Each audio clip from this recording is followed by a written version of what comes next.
In this abridged audio program, Dr. Wayne W. Dyer has researched intention as a force in the universe that allows the act of creation to take place. This work explores intention, not as something you do, but as an energy you are part of. Part 1 deals with the principles of intention, offering true stories and examples showing how to make the connection. In Part 2, Dr. Dyer offers an intention guide with specific ways to apply the co-creating principles in daily life. Part 3 is an exhilarating description of Dr. Dyer's vision of an individual connected at all times to the universal mind of intention. Use the power of your intention to start co-creating your life right now. For more information, contact Wayne Dyer's website at www.waynedyer.com.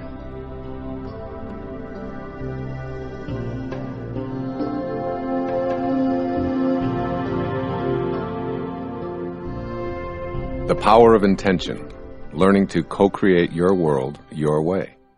Part 1. The Essentials of Intention. Chapter 1. Viewing Intention from a New Perspective. During the past several years, I've been so strongly attracted to studying intention that I've read hundreds of books by psychological, sociological, and spiritual writers, ancient and modern scholars, and academic researchers. My research reveals a fairly common definition of intention as a strong purpose or aim, accompanied by a determination to produce a desired result. People driven by intention are described as having a strong will that won't permit anything to interfere with achieving their inner desire. I imagine a sort of pit bull kind of resolve or determination. If you're one of those people with a never-give-up attitude combined with an internal picture that propels you toward fulfilling your dreams, you fit this description of someone with intention. You are, most likely, a superachiever and probably proud of your ability to recognize and take advantage of opportunities that arise. For many years, I've held a similar belief about intention. In fact, I've written and spoken often about the power of intention being just what I've described above. Over the past quarter of a century, however, I've felt a shift in my thinking from a purely psychological or personal growth emphasis toward a spiritual orientation where healing, creating miracles, manifesting, and making a connection to divine intelligence are genuine possibilities. This hasn't been a deliberate attempt to disengage from my academic and professional background, but rather a natural evolution that's been unfolding as I began to make more conscious contact with spirit. My writing now emphasizes my belief that we can find spiritual solutions to problems by living at higher levels and calling upon faster energies. In my mind, intention is now something much greater than a determined ego or individual will. It's something almost totally opposite. Perhaps this comes from shedding many levels of ego in my own life, but I also feel the strong influence of two sentences I read in a book by Carlos Castaneda. In my writing life, I've often come across something in a book that starts a thought germinating in me that ultimately compels me to write a new book. At any rate, I read these two sentences in Castaneda's final book, The Active Side of Infinity, while I was waiting to have a cardiac procedure to open one clogged artery leading into my heart that had caused a mild heart attack. Castaneda's words were, quote, "Intent is a force that exists in the universe. When sorcerers, that is, those who live of the source, beckon intent, it comes to them and sets up a path for attainment, which means that sorcerers always accomplish what they set out to do," unquote. When I read those two sentences, I was stunned by the insight and clarity it gave me about the power of intention. Imagine that intention is not something you do, but rather a force that exists in the universe as an invisible field of energy. I had never even considered intention in this way before reading Castaneda's words. I wrote those two sentences down, and then I had them printed on a card and laminated. I carried the laminated card with me into the catheter lab for my minor surgical procedure, and as soon as I could, I began talking about the power of intention to anyone who would listen. I made intention a part of every speech I gave. I immersed myself in this idea to use it, not only for my own healing, but to help others use the power of intention to carry them where they're fully equipped to go. I had experienced what is called satori, or instant awakening, and was intent on offering this insight to others. It had become clear to me that accessing the power of intention relieved so much of the seemingly impossible work of striving to fulfill desires by sheer force of will. Since that defining moment, I've thought of the power of intention in virtually all of my waking hours, and books, articles, conversations, telephone calls, items arriving in my mailbox, and arbitrary works I might be looking at in a bookstore all seem to conspire to keep me on this path. So here it is, the power of intention. I hope this book will help you view intention in a new way, and also to make use of it in a manner that leads you to define yourself, as Patanjali suggested more than 20 centuries ago. Dormant forces, faculties, and talents come alive, and you discover yourself to be a greater person by far than you ever dreamed yourself to be. Patanjali's 2 words, dormant forces, kick-started me in the direction of writing about intention. Patanjali was referring to forces that appear to be either non-existent or dead, and he was referring to the powerful energy a person feels when inspired. If you've ever felt inspired by a purpose or calling, you know the feeling of spirit working through you. Inspired is our word for inspirited. I've thought long and hard about the idea of being able to access seemingly dormant forces to assist me at key times in my life to achieve an inner burning desire. What are these forces? Where are they located? Who gets to use them? Who's denied access? And why? Questions like these have propelled me to research and write this book and subsequently arrive at a totally new perspective on intention.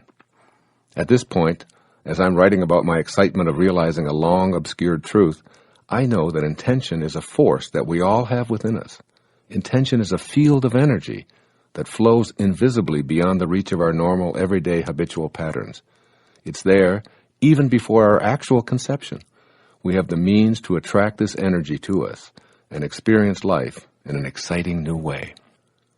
The meaning of omnipresent intention. Try imagining a force that's everywhere. There's no place that you can go where it isn't. It can't be divided and is present in everything you see or touch. Now extend your awareness of this infinite field of energy beyond the world of form and boundaries. This infinite and visible force is everywhere, so it's in both the physical and the non-physical. Your physical body is one part of your totality emanating from this energy. At the instant of conception, intention sets in motion how your physical form will appear and how your growing and aging process will unfold. It also sets in motion your non-physical aspects, including your emotions, thoughts, and disposition. In this instance, intention is infinite potential, activating your physical and non-physical appearance on earth. You formed out of this omnipresent to become present in time and space. Because it's omnipresent, this energy field of intent is accessible to you after your physical arrival here on earth. The only way you deactivate this dormant force is by believing that you're separate from it. Activating intention means rejoining your source and becoming a modern-day sorcerer.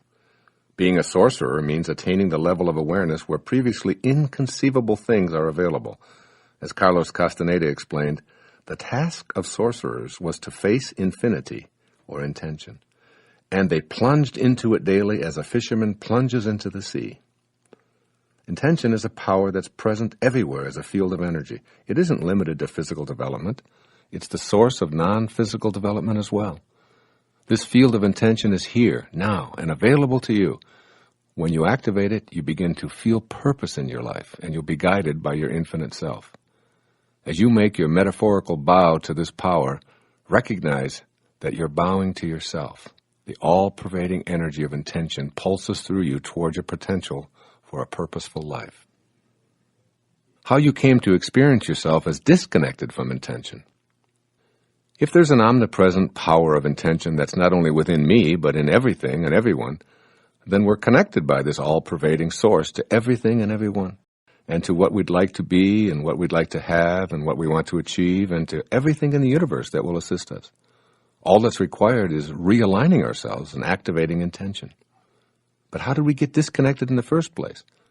How did we lose our natural ability to connect? Lions, fish, and birds, they don't get disconnected. The animal, vegetable, and mineral worlds are always connected to their source. They don't question their intention. We humans, however, with our capability for presumably higher brain functions, have something we refer to as ego, which is an idea that we construct about who and what we are. Ego is made of 6 primary ingredients that account for how we experience ourselves as disconnected. By allowing ego to determine your life path, you deactivate the power of intention. Briefly, here are the 6 ego beliefs. I've written more extensively about them in several of my previous books, most notably Your Sacred Self. 1. I am what I have. That is, my possessions define me. 2. I am what I do. That is, my achievements define me. 3. I am what others think of me. That is, my reputation defines me. 4. I am separate from everyone. That is, my body defines me as alone. 5. I am separate from all that is missing in my life. That is, my life space is disconnected from my desires. 6. I am separate from God. My life depends on God's assessment of my worthiness. No matter how hard you try, intention can't be accessed through the ego. So take some time to recognize and readjust any or all of those 6 beliefs. When the supremacy of ego is weakened in your life, you can seek intention and maximize your potential. There are 4 steps to intention. Activating your power of intention is a process of connecting with your natural self and letting go of total ego identification. The process takes place in the following 4 stages. 1. Discipline. This is the first stage. Learning a new task requires training your body to perform as your thoughts desire. So, eliminating ego identification doesn't mean disconnecting from your relationship with your body, but rather training your body to activate those desires. You do that with practice, exercise, non-toxic habits, healthy foods, and so on. 2. Wisdom is the second stage. Wisdom, combined with discipline, fosters your ability to focus and be patient as you harmonize your thoughts, your intellect, and your feelings with the work of your body. We send our children off to school telling them, be disciplined and use your head. And then we call this an education, but it falls far short of mastery. 3. The third stage is love. After disciplining the body with wisdom and intellectually studying a task, this process of mastery involves loving what you do and doing what you love. In the world of sales, I call it falling in love with what you're offering and then selling your love or enthusiasm to potential customers. When learning to play tennis, it involves practicing all of the strokes while studying strategies for playing the game. It also involves enjoying the feeling of hitting the ball and being on the tennis court and everything else about the game. And the final stage, 4, surrender. This is the place of intention. This is where your body and your mind aren't running the show, and you move into intent. You relax. You allow yourself to be carried by the same power that turns acorns into trees, blossoms into apples, and microscopic dots into human beings. When you surrender, you lighten up and can consult with your infinite soul. Then the power of intention becomes available to take you wherever you feel destined to go. All of this talk of intention and surrender may cause you to question where your free will fits in. You might be inclined to conclude that free will is non-existent or that you become whatever your program dictates. So let's just take a look at your will and how it fits into this new view of intention. As you listen to the next 2 sections, please keep an open mind, even if what you hear conflicts with what you've believed all of your life. Intention and your free will are paradoxical. A paradox is seemingly absurd or a contradictory statement, even if well-founded. Intention and free will certainly qualify as being paradoxical. They conflict with many a preconceived notion of what's reasonable or possible. How can you possess free will and also have intention shaping your body and your potential? You confuse this dichotomy by choosing to believe in the infinity of intention and in your capacity to exercise free will. You know how to think rationally about the rules of cause and effect, so try your intellect out on this. Obviously, it's impossible to have 2 infinites, for then neither would be infinite. Each would be limited by the other. You can't divide infinite into parts. Essentially, infinite is unity, continuity, or oneness, like the air in your home. Where does the air in your kitchen stop and the air in your living room begin? Where does the air inside your home stop and the air outside start? How about the air you breathe in and out? Air may be the closest we can come to understanding the infinite, universal, omnipresent spirit. Somehow you must travel in thought beyond the idea of your individual existence to the idea of a unity of universal being and then beyond this to the idea of a universal energy. When you think of part of a whole being in one place and part in another, you've lost the idea of unity. And, keeping an open mind, as I beseeched you to do earlier, get this. At any moment in time, all spirit is concentrated at the point where you focus your own attention. Therefore, you can consolidate all creative energy at a given moment in time. This is called your free will at work. Your mind and your thoughts are also thoughts of the divine mind. Universal spirit is in your thoughts and in your free will. When you shift your thoughts from spirit to ego, you seem to lose contact with the power of intention. Your free will can either move with universal spirit and its unfolding, or away from it toward ego dominance. As it moves away from spirit, life appears to be a struggle. Slower energies flow through you, and you may feel hopeless and helpless and lost. You can use your free will to rejoin higher, faster energies. The truth is that we do not create anything alone. We are all creatures with God. Our free will combines and redistributes what's already created. You choose. Free will means that you have the choice to connect to spirit or not. So the answer to the question, do I have a free will, and is intention working with me as an all-pervasive universal force, is yes. Can you live with this paradox? If you think about it, you live with a paradox in every moment of your existence. At the same exact instant that you're a body with beginnings and ends, with boundaries and a definition in time and space, you're also simultaneously an invisible, formless, unlimited thinking and feeling being, a ghost in the machine, if you will. Which are you? Matter or essence? Physical or metaphysical? Form or spirit? The answer is both, even though they appear to be opposites. Do you have a free will? And are you a part of the destiny of intention? The answer is yes. Fuse this dichotomy, blend the opposites, and live with both of these beliefs. Begin the process of allowing spirit to work with you and link up to the field of intention. Combining free will with intention. In mathematics, two angles that are said to coincide fit together perfectly. The word coincidence does not describe luck or mistakes. It describes that which fits together perfectly. By combining free will with intention, you harmonize with universal mind. Rather than operating in your own mind outside of this force called intention, your goal may very well be, as you listen to this program, to work at being in harmony at all times with intention. When life appears to be working against you, when your luck is down, when the supposedly wrong people show up, or when you slip up and return to old, self-defeating habits, recognize the signs that you're out of harmony with intention. You can and will reconnect in a way that will bring you into alignment with your own purpose. For example, when I write, I open myself to the possibilities of universal spirit and my own individual thoughts, collaborating with fate to produce a helpful, insightful program.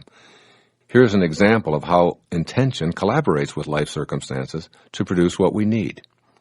Recently, my 19-year-old daughter, Summer, told me that she'd quit her temporary job as a restaurant hostess and wasn't sure what she wanted to do before resuming her college studies.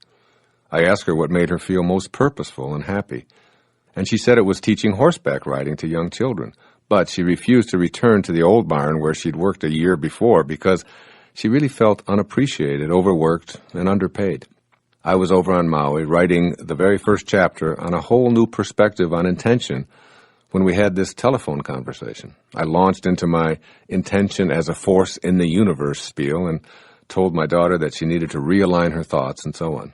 Open up to receiving the assistance you desire, I told her. Trust in intention. It exists for you. Stay alert and be willing to accept any guidance that comes your way. Stay in vibrational harmony with the all-providing source. The next day, at the very moment I was searching for an example of intention to put into this chapter, the telephone rang. And here it was, Summer, bubbling with enthusiasm. "You're not going to believe this, Dad," she says. "On second thought, I'm sure you will believe it. Remember yesterday how you told me to be open to intention? Well, I was skeptical, even thinking, that's just my weird dad, but I decided to try it. Then I saw a sign on a telephone pole that said horseback riding lessons, and there was a telephone number.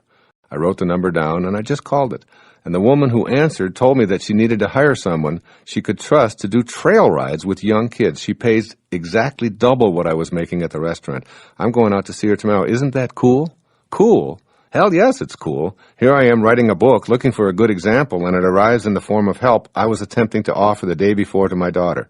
2 for the price of 1, if you will. I'll close this section with words from Aldous Huxley, one of my favorite authors. The spiritual journey does not consist in arriving at a new destination where a person gains what he did not have or becomes what he is not. It consists in the dissipation of one's own ignorance concerning one's self and life, and the gradual growth of that understanding which begins the spiritual awakening. The finding of God is a coming to oneself. In this first chapter, I've asked you to stop doubting the existence of a universal omnipresent force I've called intention, and told you that you can link to and be carried to your destination on the energy of intention alone. In the next part, I describe how this field of intention might look were you able to see it, and what the faces of intention might look like.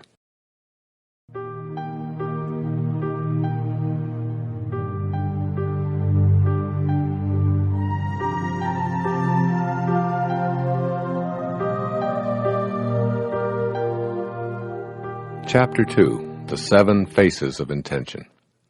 Moving from thinking about intention to knowing intention. Not too long ago, while writing this book here on Maui, I experienced a knowing that I'll attempt to explain to you. A woman from Japan was pulled from the surf, her body bloated from an excessive intake of seawater. I knelt over her with others, attempting to get her heartbeat going with CPR, while many of her friends from Japan cried out in anguish as the futile attempts at resuscitation proceeded.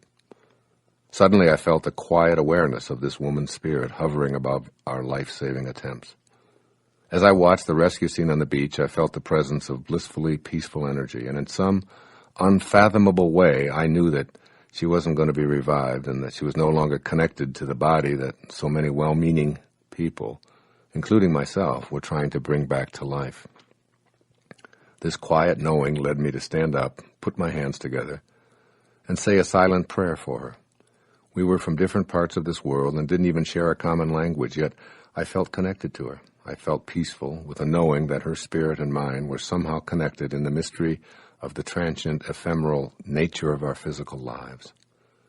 As I walked away, the pain of death wasn't dominating my thought.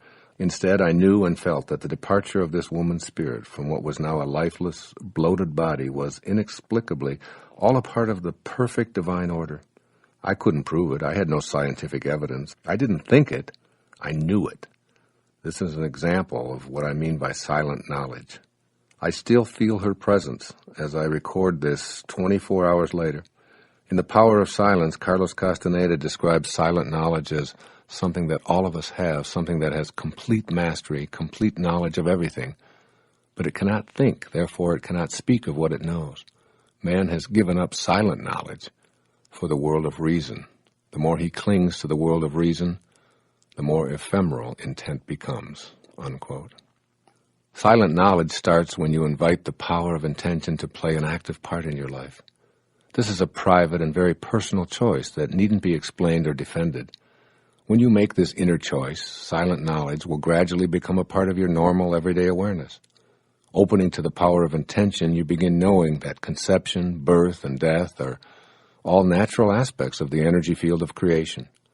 Clinging to attempts to think or reason your way to intention is futile. By banishing doubt and trusting your intuitive feelings, you clear a space for the power of intention to flow through.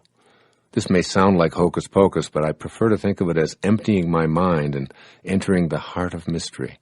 Here, I set aside rational thoughts and open to the magic and excitement of an illuminating new awareness. A great teacher in my life named J. Krishnamurti once observed, quote, "To be empty, completely empty, is not a fearsome thing. It is absolutely essential for the mind to be unoccupied, to be empty, unenforced, for then only can it move into unknown depths." Unquote. Now I'll describe what I think our view might be if we could be outside of ourselves, floating above our body, like the spirit of the Japanese lady on the beach the other day. From this perspective, I imagine myself looking at the faces of intention through eyes that are capable of seeing higher vibrations. And here are the 7 faces of intention. The first face, the face of creativity. The first of the 7 faces of intention is the creative expression of the power of intention that designed us, got us here, and created an environment that's compatible with our needs. The power of intention has to be creative, or nothing would come into existence. It seems to me that this is an irrefutable truth about intention and spirit, because its purpose is to bring life into existence in a suitable environment.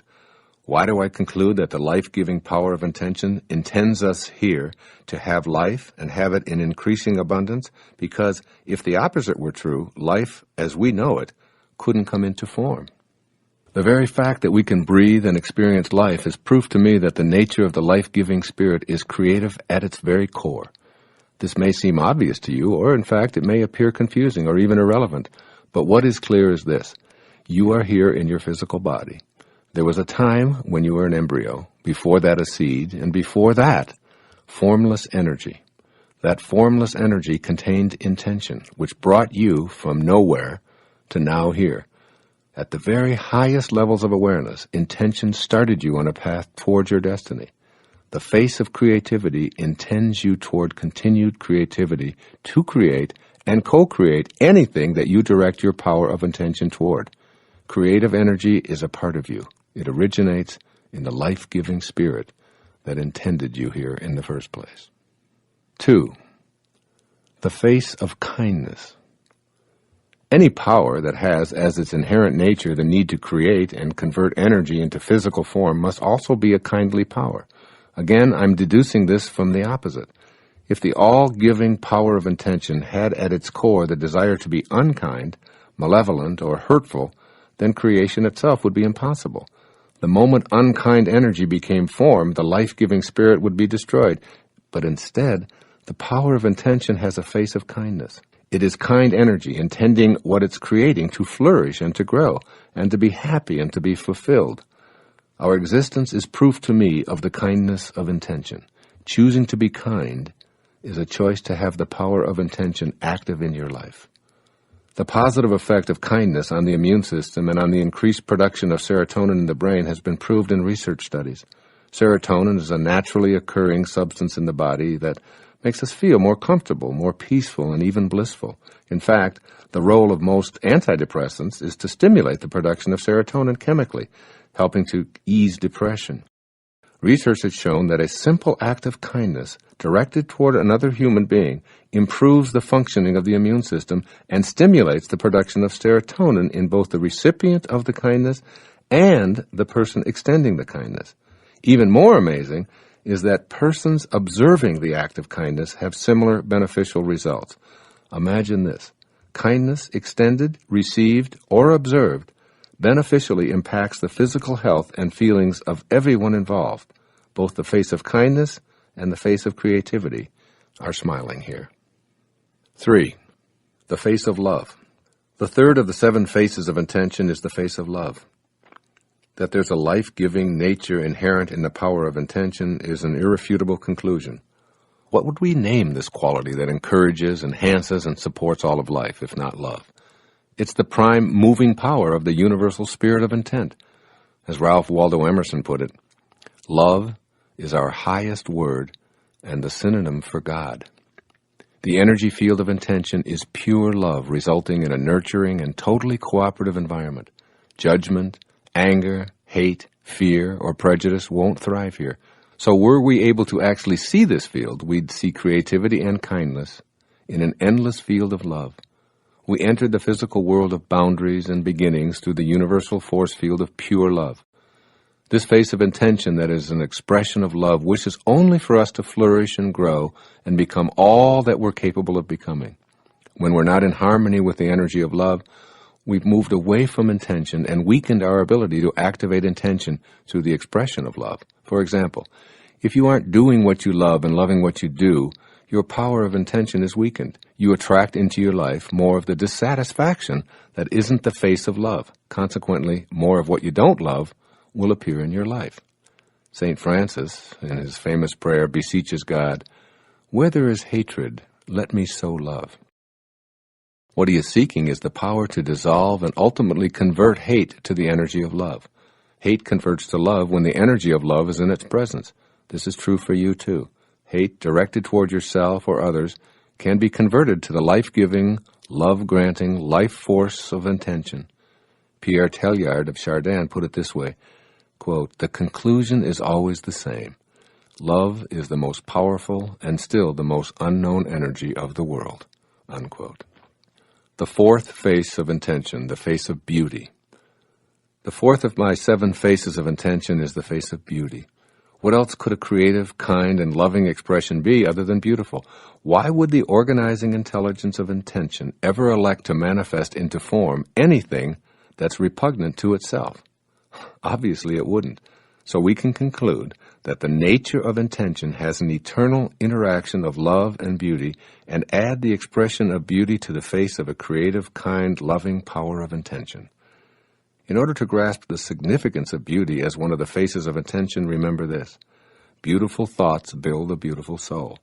As you become receptive to seeing and feeling beauty around you, you're becoming attuned to the creative power of intention within everything in the natural world, including yourself. By choosing to see beauty in everything, even a person who was born into poverty and ignorance will be able to experience the power of intention. Seeking beauty in the worst of circumstances with individual intent connects one to the power of intention. It works. It has to work. The face of beauty is always present, even where others see non-beauty. I always loved the way Mother Teresa described this quality when she was asked, "What do you do every day in the streets of Calcutta at your mission?" She responded, "Every day I see Jesus Christ in all of his distressing disguises." 5. The fifth face of intention is called expansion. The elemental nature of life is to increase and seek more and more expression. If we could sharply focus on the faces of intention, we'd be startled. I imagine that one of the faces we'd see is a continuously expanding expression of the power of intention. The nature of this creative spirit is always operating so as to expand. Spirit is a forming power. It has the principle of increase, meaning that life continues to expand toward more life.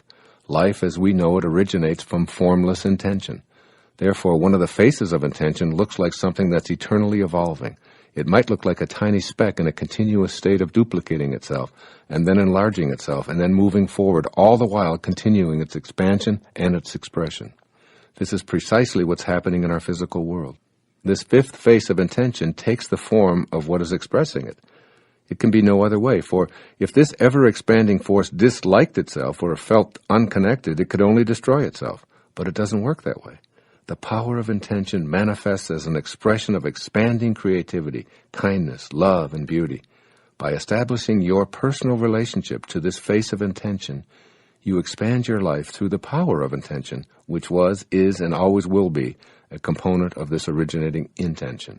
The power of intention is the power to expand and increase all aspects of your life, no exceptions. It's the nature of intention to be in a state of increased expression, so it's true for you as well. 6. The sixth face of intention is called unlimited abundance.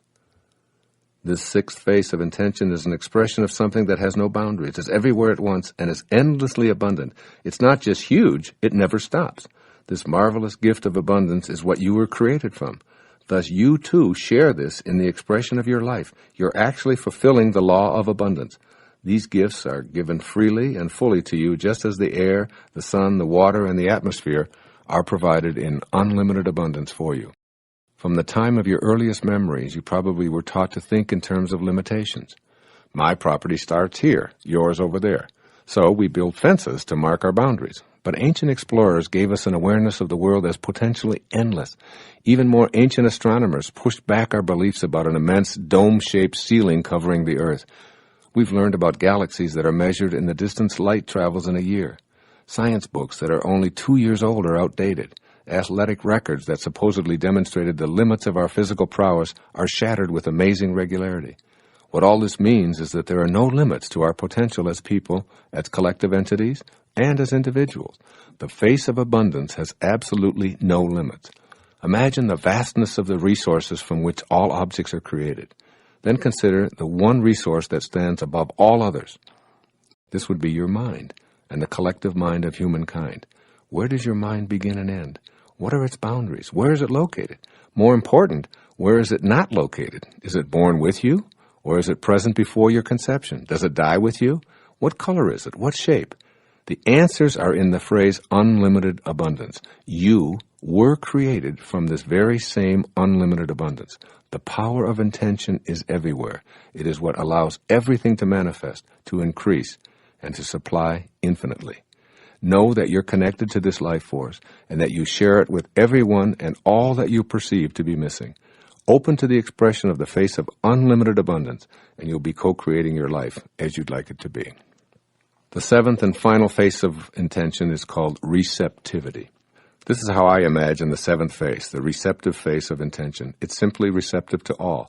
No one and no thing is rejected by the receptive face of intention. It welcomes everyone and every living thing without judgment, never granting the power of intention to some and then withholding it from others.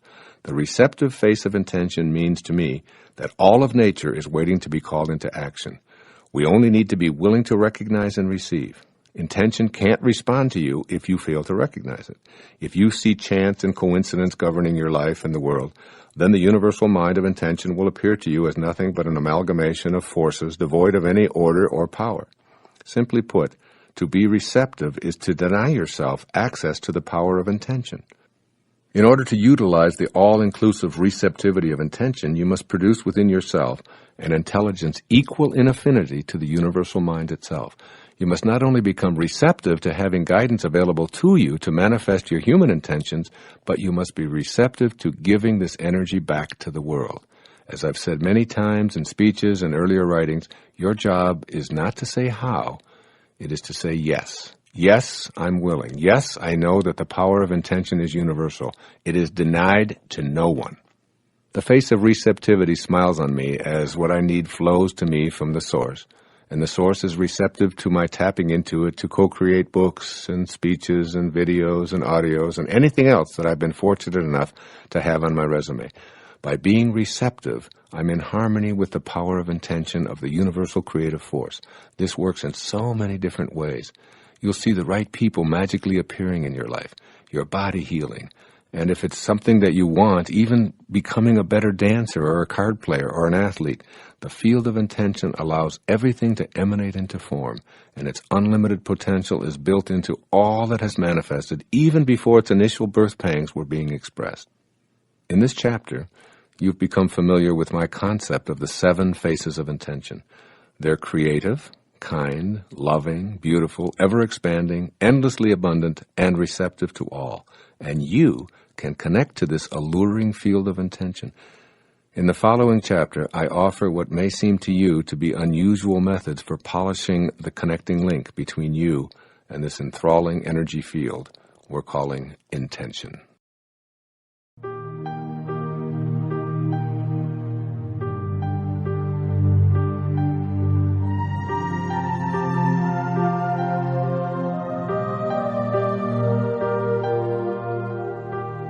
Chapter 3, Connecting to Intention. Listen to this observation by the great mental science practitioner of the early 20th century. His name was Thomas Troward.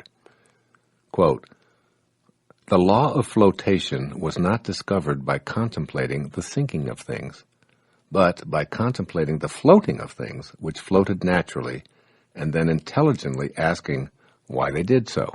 Unquote. In the early days of shipbuilding, ships were made of wood, and the reasoning was that wood floats in water and iron sinks. Yet today, ships all over the world are built of iron.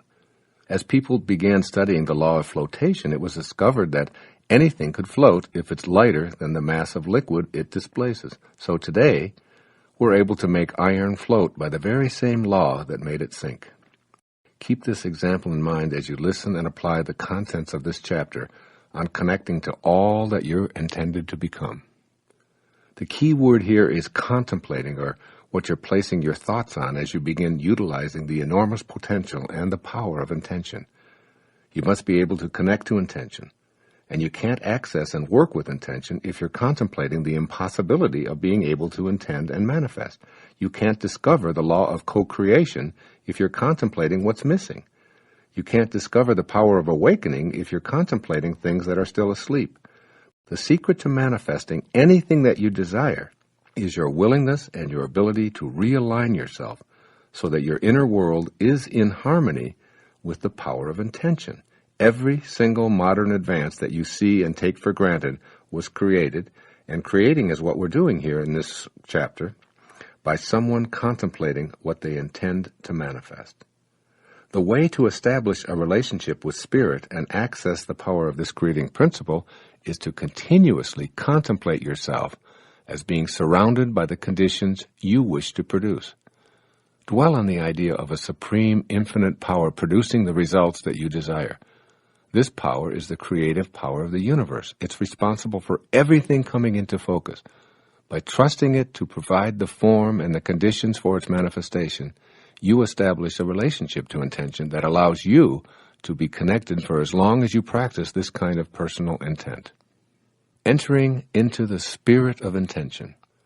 Whatever you intend to create in your life involves generating the same life-giving quality that brings everything into existence. The spirit of anything, the quality that allows it to come into the world of form, is true as a general principle, so why not activate it within yourself? The power of intention simply awaits your ability to make the connection. How do you enter into the spirit of intention, which is all about feelings expressing life? You can nurture it by your continual, ongoing expectation of the infallible spiritual law of increase being a part of your life. We saw it through our imaginary capacity to see higher vibrations, and we heard it in the voice given to it by spiritual masters throughout the ages. It's everywhere. It wants to express life. It's pure love in action. It's confident. And guess what? You are it. But you've forgotten that. You need to simply trust your ability to cheerfully rely upon Spirit to express itself through and for you. Your task is to contemplate the energies of life, love, beauty, and kindness. Every action that's in harmony with this originating principle of intention gives expression to your own personal power of intention. Applying the 7 phases for connecting to intention. Having been in the business of human development for most of my life, the question I most frequently hear is, how do I go about getting what I want? At this juncture of my life, as I sit here recording this, my response is, if you become what you think about, and what you think about is getting what you want, then you'll stay in a state of wanting. So the answer to how to get what you want is to reframe the question. How do I go about getting what I intend to create or co-create? My answer to that question is in the remainder of this chapter, but my short answer is this. You get what you intend to create by being in harmony with the power of intention, which is responsible for all of creation. Underline that in your mind. I'll say it again. You get what you intend to create by being in harmony with the power of intention, which is responsible for all of creation. So, begin to remove that ego burden from your shoulders and reconnect to intention. When you lay your ego aside and return to that from which you originally emanated, you'll begin to immediately see the power of intention working with, for, and through you in a multitude of ways. Here are those 7 phases revisited to help you to begin to make them a part of your life. First, be creative. Being creative means trusting your own purpose and having an attitude of unbending intent in your daily thoughts and activities. Staying creative means giving form to your personal intentions. A way to start giving them form is to literally put them in writing. For instance, in my writing space here on Maui, I've written out my intentions, and here are a few of them that stare at me each day as I write. My intention is for all of my activities to be directed by Spirit. My intention is to love and radiate my love to my writing and any who might hear these words. My intention is to trust in what comes through me and to be a vehicle of Spirit, judging none of it. My intention is to recognize the Spirit as my source and to detach from my ego. My intention is to do all that I can to elevate the collective consciousness to be more closely in rapport with the spirit of the originating supreme power of intention. To express your creativity and put your own intentions into the world of the manifest, I recommend that you practice something called japa, a technique first offered by the ancient Vedas. Japa meditation is the repetition of the sound of the names of God while simultaneously focusing on what you intend to manifest. Repeating the sound within the name of God while asking for what you want generates creative energy to manifest your desires. And your desires are the movement of the universal mind within you. Now you may be skeptical about the feasibility of such an undertaking. Well, I ask you to open yourself up to this idea of japa as an expression of your creative link to intention. I won't describe the method in depth here because I've written an entire book about it with an accompanying CD by Hay House called Getting in the Gap, Making Conscious Contact with God Through Meditation, and I urge you to read that and practice it. For now, just know that I consider meditating and practicing japa essential in the quest to realign yourself with the power of intention. That power is creation, and you need to be in your own unique state of creativity to collaborate with the power of intention. Meditation and japa are surefire ways to do so. Secondly, be kind. A fundamental attribute of the supreme originating power is called kindness. All that's manifested is brought here to thrive. It takes a kindly power to want what it creates to thrive and multiply. Were this not the case, then all that's created would be destroyed by the same power that created it. In order to reconnect to intention, you must be on the same kindness wavelength as intention itself. Make an effort to live in cheerful kindness. It's a much higher energy than sadness or malevolence, and it makes the manifestation of your desires possible. It's through giving that we receive. It's through acts of kindness directed toward others that our immune systems are strengthened and even our serotonin levels increased. This idea of extending kindness is particularly relevant in how you deal with people who are helpless, elderly, mentally challenged, poor, disabled, and so on. These people are all part of God's perfection. They too have a divine purpose, and since all of us are connected to each other through spirit, their purpose and intent is also connected to you. Extend thoughts of kindness everywhere. Practice kindness towards earth by picking up a piece of litter that's on your path, or saying a silent prayer of gratitude for the existence of rain, the color of flowers, or even the paper that you hold in your hand that was donated by a tree. The universe responds in kind to what you elect to radiate outward. If you say with kindness in your voice and in your heart, "How may I serve you?" the universe's response will be, "How may I serve you as well?" It's called attractor energy. It's this spirit of cooperation with all of life that emerges from the essence of intention.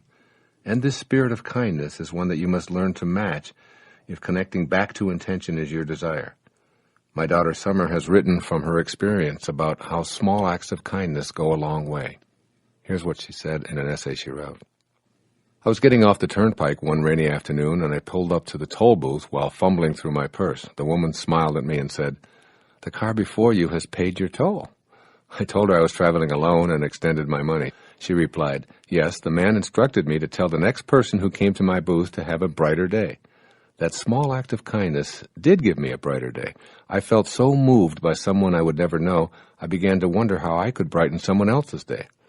I called my best friend and told her about my paid toll. She said she'd never thought of doing that, but it was a great idea. She goes to the University of Kentucky and decided to pay for the person behind her every day on her way to school as she exits the toll road. I laughed at her sincerity. "You think I'm kidding," she said, "but like you said, it's only 50 cents. As we hung up, I wondered if the man who paid my toll even fathomed that his thoughtfulness would travel all the way to Kentucky. I had an opportunity to extend kindness at the supermarket one day when I had my cart filled to the top with food that my roommate and I would share over the next 2 weeks.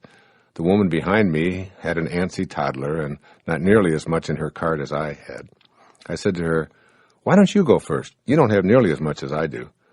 The woman looked at me as if I just sprouted extra limbs or something. She replied, "Thank you so much. I haven't seen many people around here be thoughtful of another person. We've moved here from Virginia and are considering moving back because we're questioning whether this is the right place to raise our 3 children."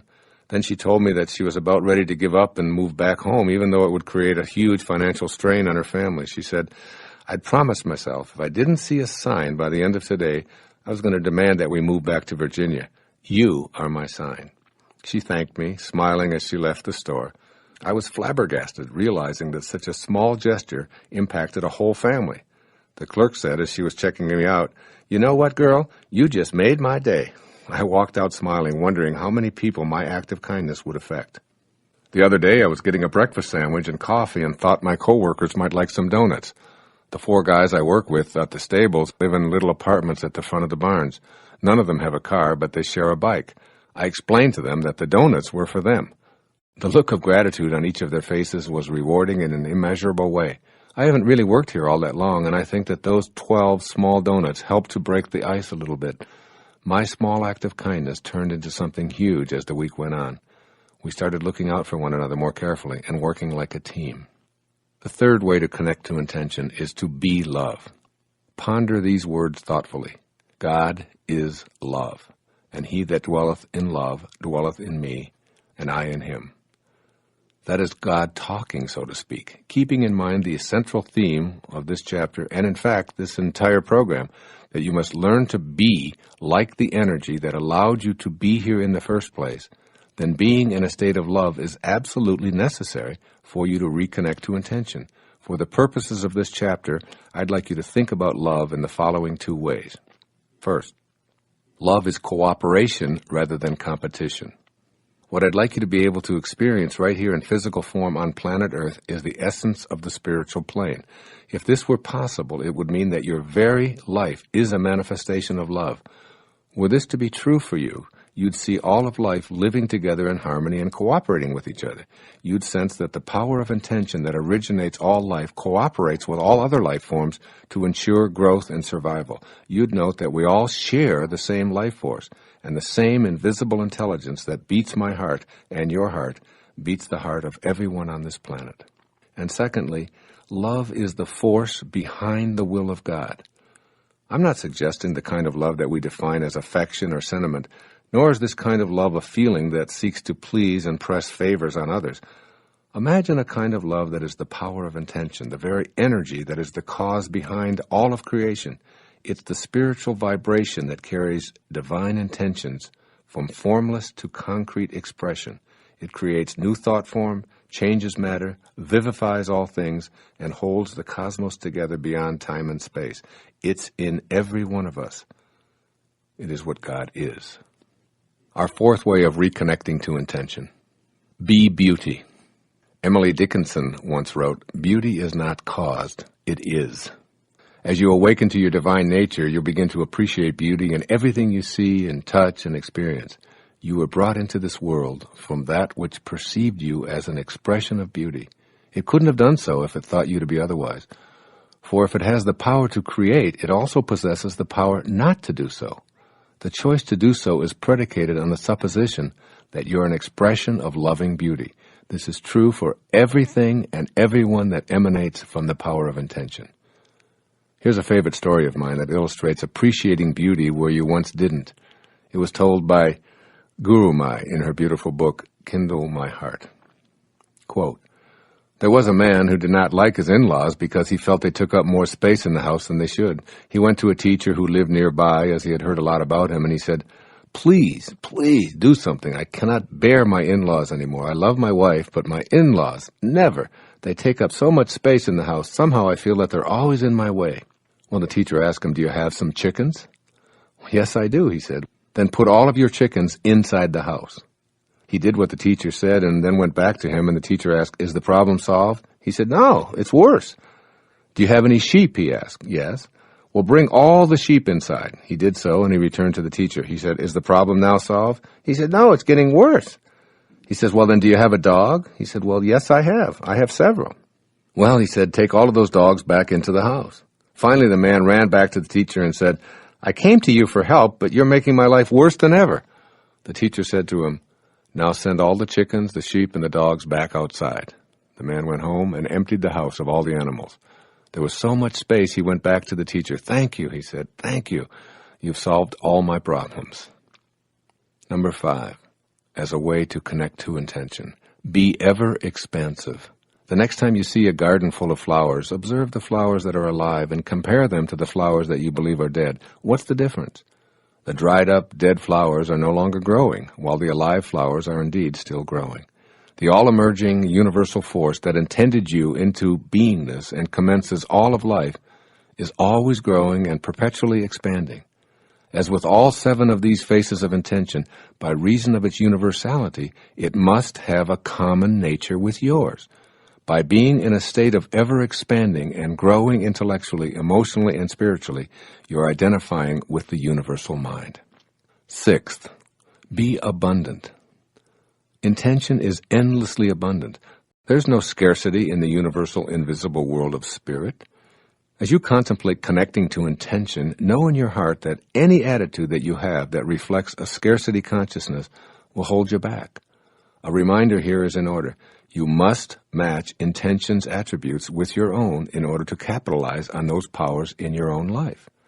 When you shift to an abundance mindset, you repeat to yourself over and over and over again that you're unlimited because you emanated from the inexhaustible supply of intention. As this picture solidifies, you begin to act on this attitude of unbending intent. There's no other possibility. We become what we think about, and as Emerson reminded us, quote, the ancestor to every action is a thought, unquote.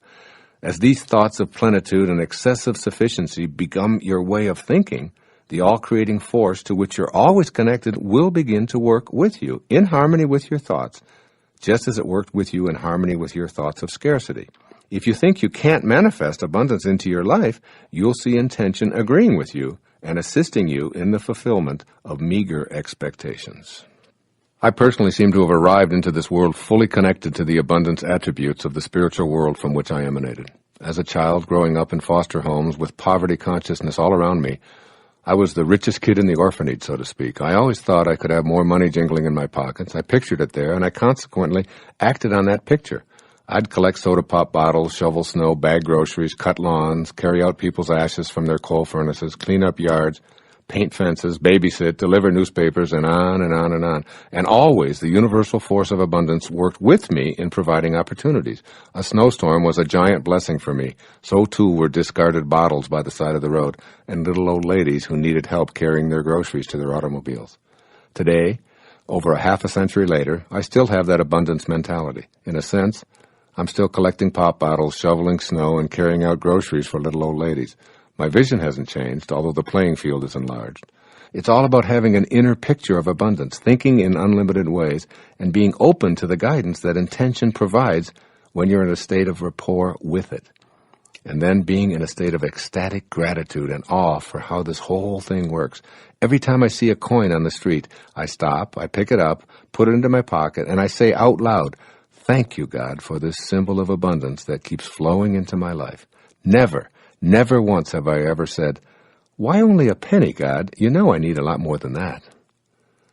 On this day, today, on a writing day, I arise at 4 a.m. with a knowing that my writing will complete what I've already envisioned in the contemplations of my imagination.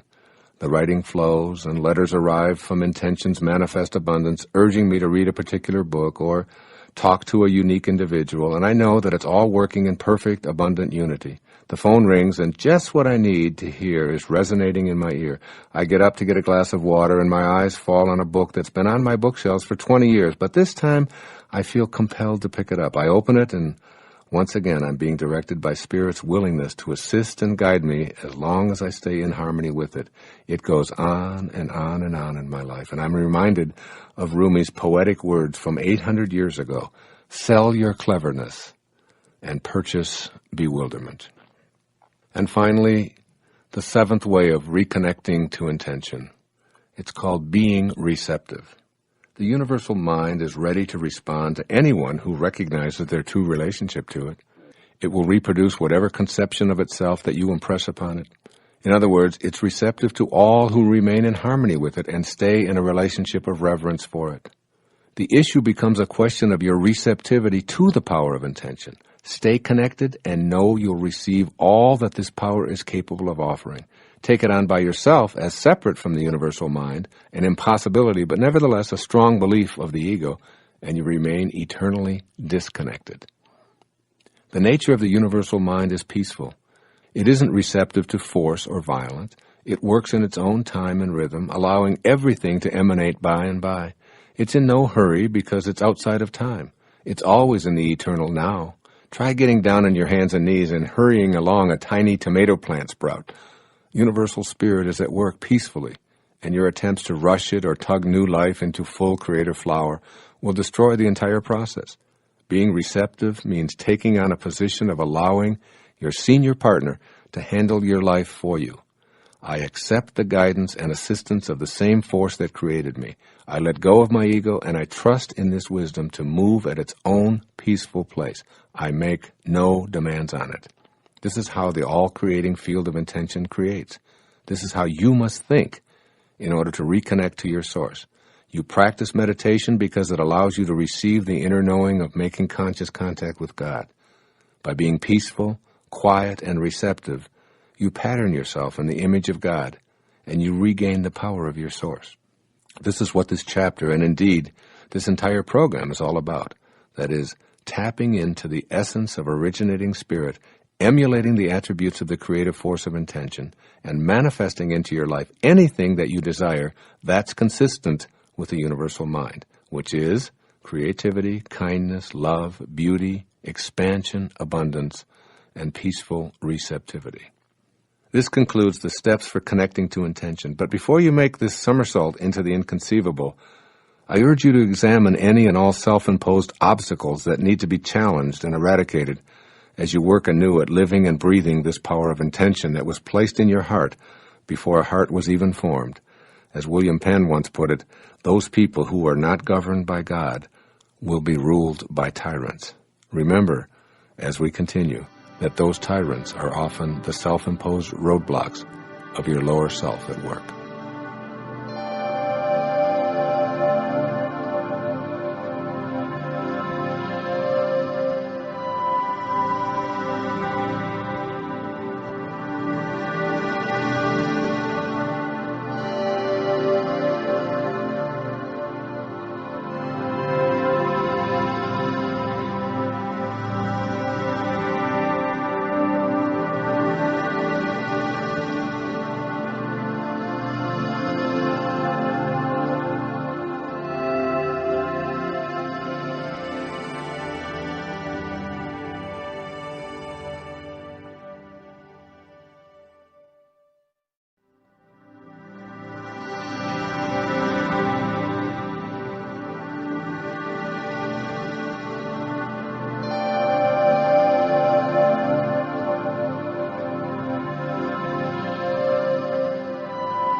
Chapter 4. The Obstacles to Connecting to Intention. I love this following passage from William Blake's The Marriage of Heaven and Hell. It's the basis of this chapter about overcoming obstacles to the unlimited power of intention. Here's what he said, quote, "Does a firm persuasion that a thing is so make it so?" He replied, "All poets believe that it does. And in ages of imagination, this firm persuasion removes mountains. But many are not capable of a firm persuasion of anything," unquote. William Blake is telling us that poets have an inexhaustible imagination and consequently an unlimited ability to make something so. He also reminds us that many aren't capable of such a firm persuasion. In the previous chapter, I gave you suggestions for making positive connections to intention. I'm devoting this entire chapter to 3 areas that may be unrecognized obstacles to your connection to this power of intention. You're going to be examining your inner speech, your level of energy, and your self-importance or ego. These 3 categories can create almost insurmountable blocks to connecting to intention when they're mismatched. Taken one at a time, you'll have the opportunity to become aware of these blockages and explore ways of overcoming them. There's a game show that has aired on television for several decades now in syndication. It's called The Match Game. The object of this game is to match up your thoughts and potential responses with that of someone on your team, usually a partner or a family member. A question or statement is given to one partner, and several possible responses are offered. The more matches made in competition with 2 other couples, the more points received. The winner is the one with the most matches. I'd like to play the match game with you. Here's my version. I'm asking you to match up with the universal spirit of intention. As we go through the 3 categories of obstacles that hinder your connection to intention, I'll describe the areas that don't match and offer some suggestions for creating a match. Remember that your ability to activate the power of intention in your life depends exclusively on your matching up with the creative source of all life. Match up with that source, and you win the prize of being like the source and the power of intention. Fail to match up, and the power of intention eludes you. Your inner speech. Match or no match? We can go all the way back to the Old Testament to find a reminder about our inner dialogue. For instance, As a man thinketh, so is he. Generally, we apply this idea of becoming what we think about to our positive thoughts. That is, think positively and you'll produce positive results. But thinking also creates stumbling blocks that produce negative results. What follows are 4 ways of thinking that can prevent you from reaching for and connecting to the universal creative spirit of intention. First, thinking about what's missing in your life. To match up with intention, you first have to catch yourself in the moment that you're thinking about what's missing, and then shift to intention. Not what I find missing in my life, but to what I absolutely intend to manifest and attract into my life, with no doubts, no waffling, and no explaining. Here are some suggestions I'm going to offer you to help you to break the habit of focusing your thoughts on what's missing. Play a version of the match game and match up with the all-creating force. Here's a no match. I don't have enough money. Here's a match. I intend to attract unlimited abundance into my life. Here's a no match. My partner is grouchy and boring. Here's a match. I intend to focus my thoughts on what I love about my partner. Here's a no match. I'm not as attractive as I'd like to be. Here's a match. I'm perfect in the eyes of God, a divine manifestation of the process of creation. This isn't a game of empty affirmations. It's a way of matching yourself to the power of intention and recognizing that what you think about is what expands. If you spend your time thinking about what's missing, then that's what expands in your life. Monitor your inner dialogue and match your thoughts to what you want and intend to create. Here's a second way of thinking. Thinking about the circumstances of your life. If you don't like some of the circumstances of your life, by all means, don't think about them. This may sound like a paradox to you. In this match game, you want to match up with the spirit of creation. You must train your imagination, which is the universal mind running through you, to shift from what you don't want to what you do want. All of that mental energy you spend complaining about what is, to anyone who will listen, is a magnet for attracting more of it into your life. You, and only you, can overcome this impediment because you've put it on your path to intention. Simply change your inner speech to what you intend the new circumstances of your life to become. Practice thinking from the end by playing the match game and by realigning yourself with the field of intention. Here's a few examples of a no match versus a match for what is inner dialogue about the circumstances of your life. No match. I hate this place we're living in. It gives me the creeps. Match. I can see our new home in my mind, and I intend to be living in it within 6 months. No match. I dislike the work I'm doing and the fact that I'm not appreciated. Match. I'll act upon my inner intuitive impulses to create the work or job of my dreams. No match. I hate the fact that I'm sick so often and always seem to be getting colds. Match. I am divine health. I intend to act in healthy ways and attract the power to strengthen my immune system in every way I can.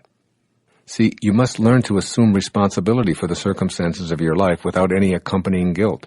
The circumstances of your life aren't the way they are because of karmic debt or because you're being punished. The circumstances of your life, including your health, are yours. Somehow they showed up in your life, so just assume that you participated in all of it. Your inner speech is uniquely your own creation, and it's responsible for attracting more of the circumstances that you don't want. Link up with intention. Use your inner speech to stay focused on what you intend to create, and you'll find yourself regaining the power of your source. 3, another way of thinking is thinking about what always has been, which is an obstacle. When your inner speech focuses on the way things have always been, you act upon your thoughts of what's always been, and the universal all-creating force continues to deliver what always has been. Why? Because your imagination is a part of that which imagined you into existence. It's the force of creation, and you're using it to work against you with your inner speech. Imagine the absolute spirit thinking like this. I can't create life anymore because things haven't worked for me in the past. There have been so many mistakes in the past, and I can't stop thinking about them. How much creating do you think would occur if spirit imagined in this way?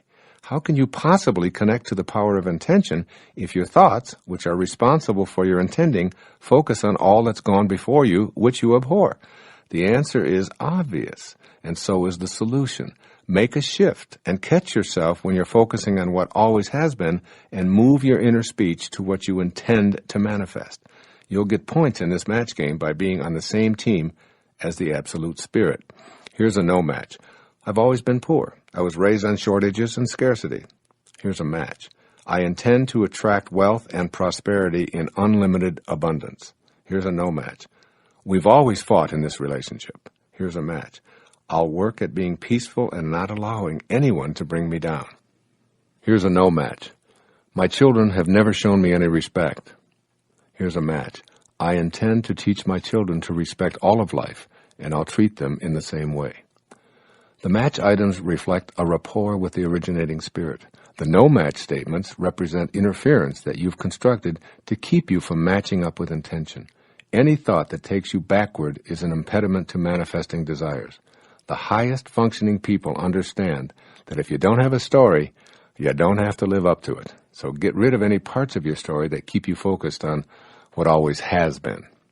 And finally, a fourth way of thinking that's an obstacle to connecting to intention is this: thinking about what they want for you.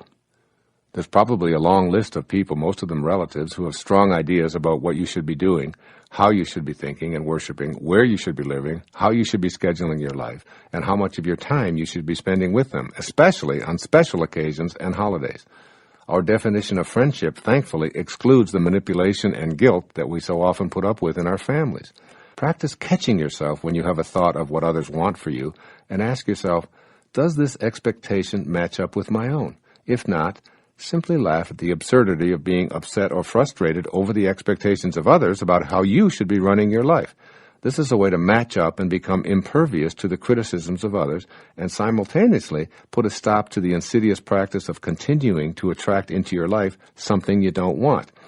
Here's a few match, no match opportunities to observe here. A no match. I'm so annoyed with my family, they just don't understand me, and they never have. Match. I love my family. They don't see things my way, but I don't expect them to. I'm totally focused on my own intentions, and I send them all love. Here's a no match. I make myself sick trying to please everyone. Here's a match. I'm on purpose and doing what I signed up to do in this lifetime. Here's a no match. I feel so unappreciated by those I serve that it sometimes makes me cry. Here's a match. I do what I do because it's my purpose, and my destiny is to do so. A second obstacle is called your level of energy. Match or no match. Everything in this universe is a movement of energy. Higher, faster energy dissolves and converts lower and slower energy.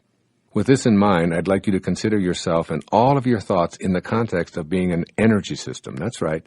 You are an energy system, not just a system of bones and fluids and cells, but actually a multitude of energy systems encapsulating an inner energy system of thoughts, feelings, and emotions. This energy system that you are can be measured and calibrated.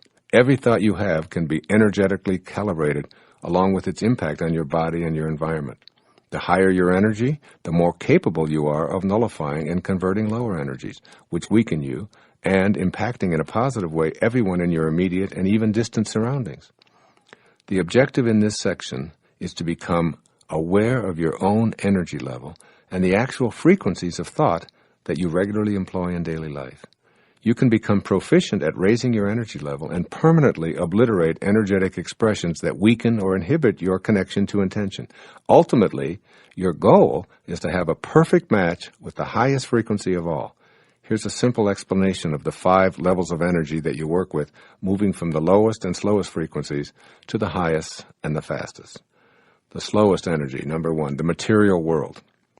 Solid form is energy slowed down so that it's approximately commensurate with your sense perception of the world of boundaries. Everything that you see and touch is energy slowed down so that it appears to be a coalesced mass. Your eyes and your fingers agree, and here you have the physical world.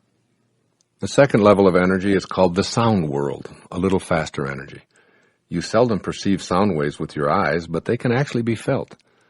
These invisible waves are also high, low, and fast and slow. This sound level of energy is where you connect to the highest frequencies of spirit through the practice of japa meditation, as I've written about extensively in Getting in the Gap, which includes a CD to teach you this meditation. The third level of energy is called the light world. Light moves faster than the material world and faster than sound, yet there are no actual particles to form a substance called light. What you see as red is what your eye perceives a certain pulsating frequency to be, and what you perceive as violet is an even faster and higher frequency.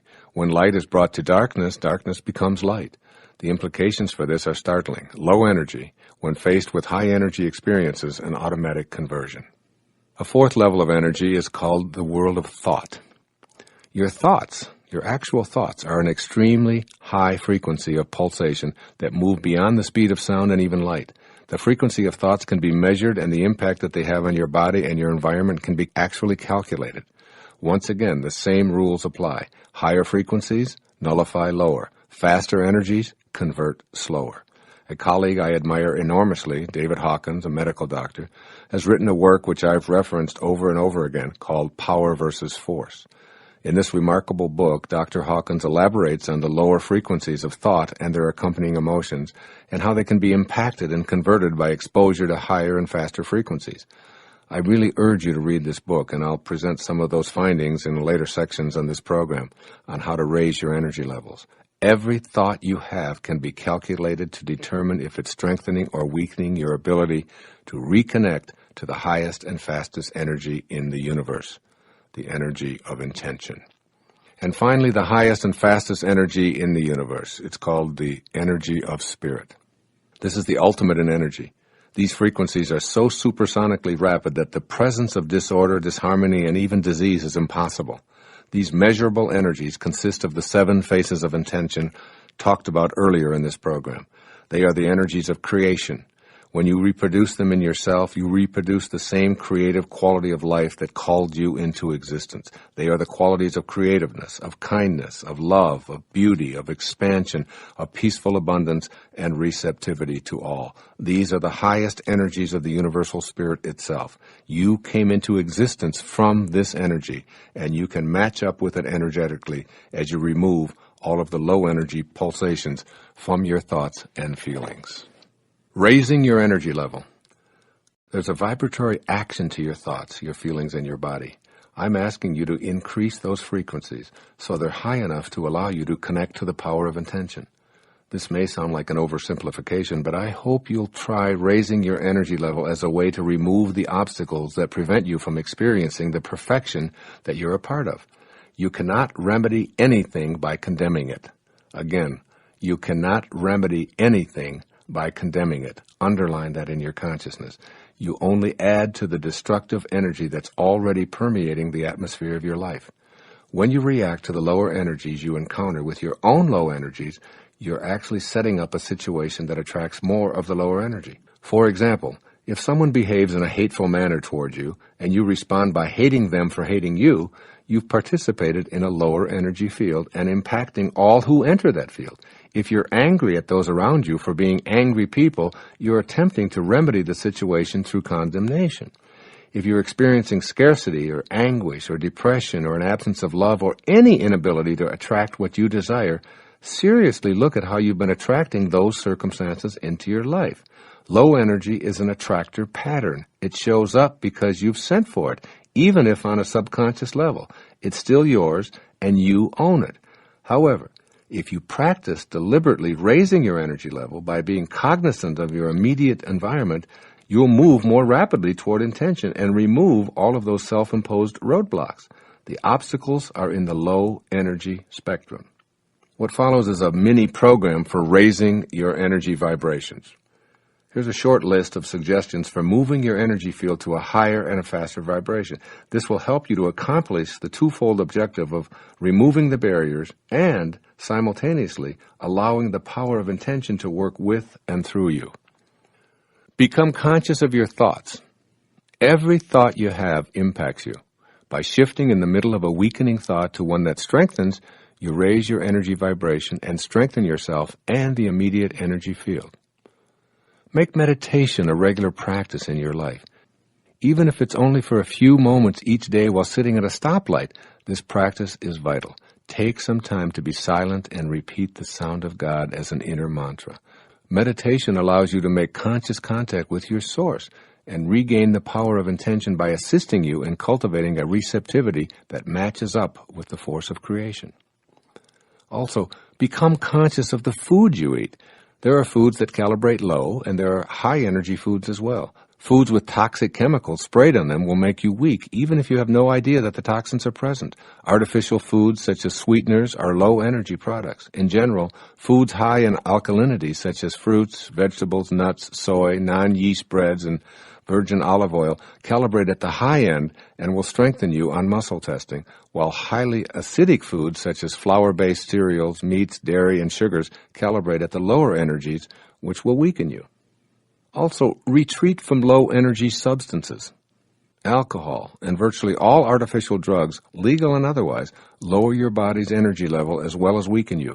Furthermore, they put you in a position to continue to attract more disempowering energy into your life. Become conscious of the energy level of the music you listen to. Harsh, pounding musical vibrations with repetitive, loud sounds lower your energy level and weaken you and your ability to make conscious contact with intention.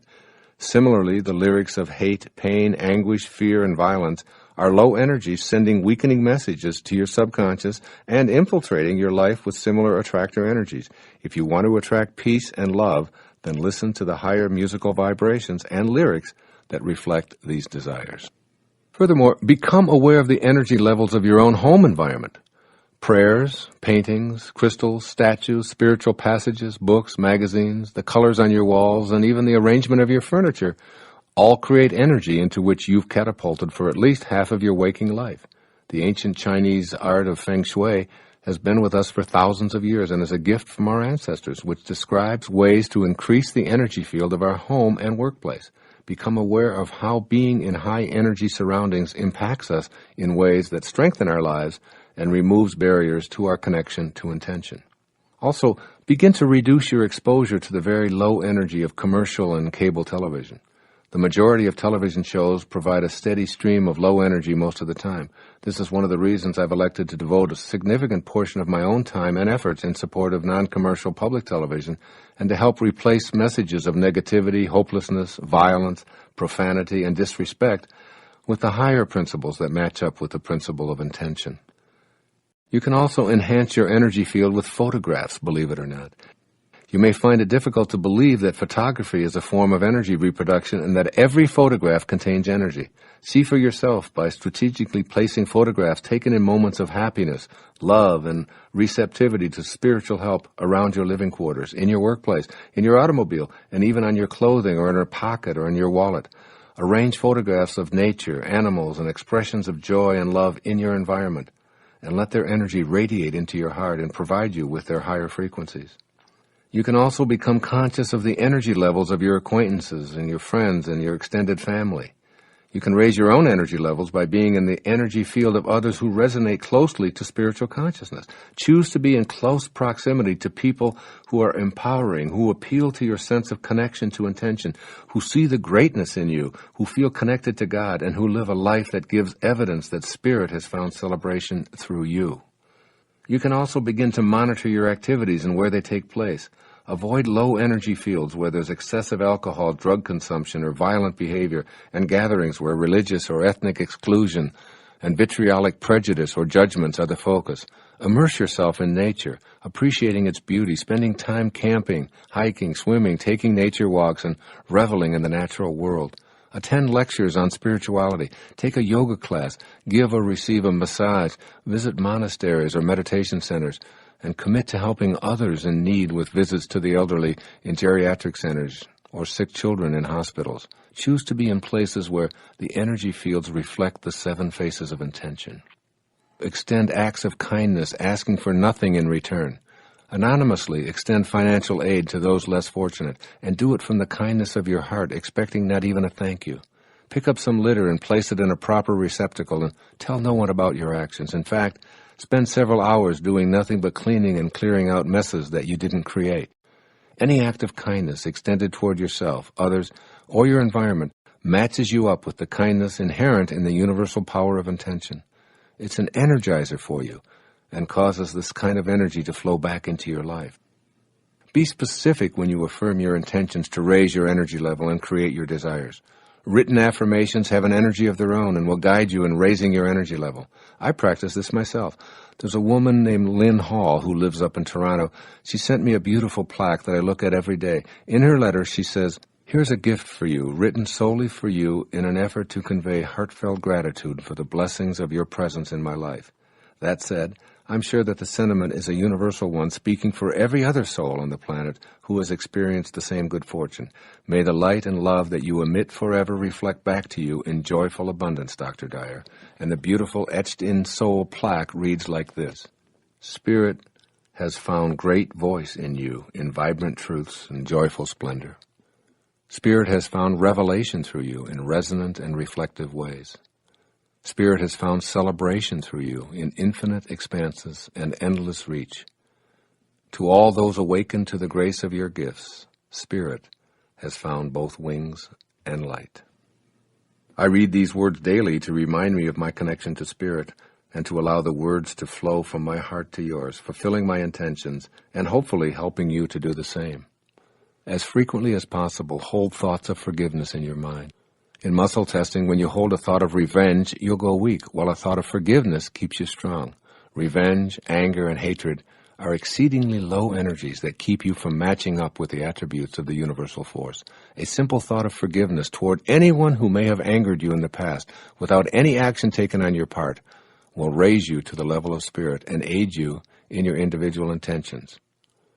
What follows is the final obstacle to making your connections to intention: your self-importance, or your ego. In The Fire from Within, a book written by Carlos Castaneda, he hears these words from his sorcerer teacher, and they go like this, quote, "Self-importance is man's greatest enemy. What weakens him is feeling offended by the deeds and misdeeds of his fellow man. Self-importance requires that one spend most of one's life offended by something or someone," unquote. This is a major impediment to connecting to intention. You can all too easily create a no match here. Basically, your feelings of self-importance are what make you feel special. So let's deal with this concept of being special. It's essential that you have a strong self-concept and that you feel unique. The problem is when you misidentify who you truly are by identifying yourself as your body or your achievements or your possessions. Then you identify people who have accomplished less as inferior, and your self-important superiority causes you to be constantly offended in one way or another. This misidentification is the source of most of your problems, as well as most of the problems of humankind. Feeling special leads us to our self-importance. With the self as a focal point, you sustain the illusion that you are your body, which is a completely separate entity from all others.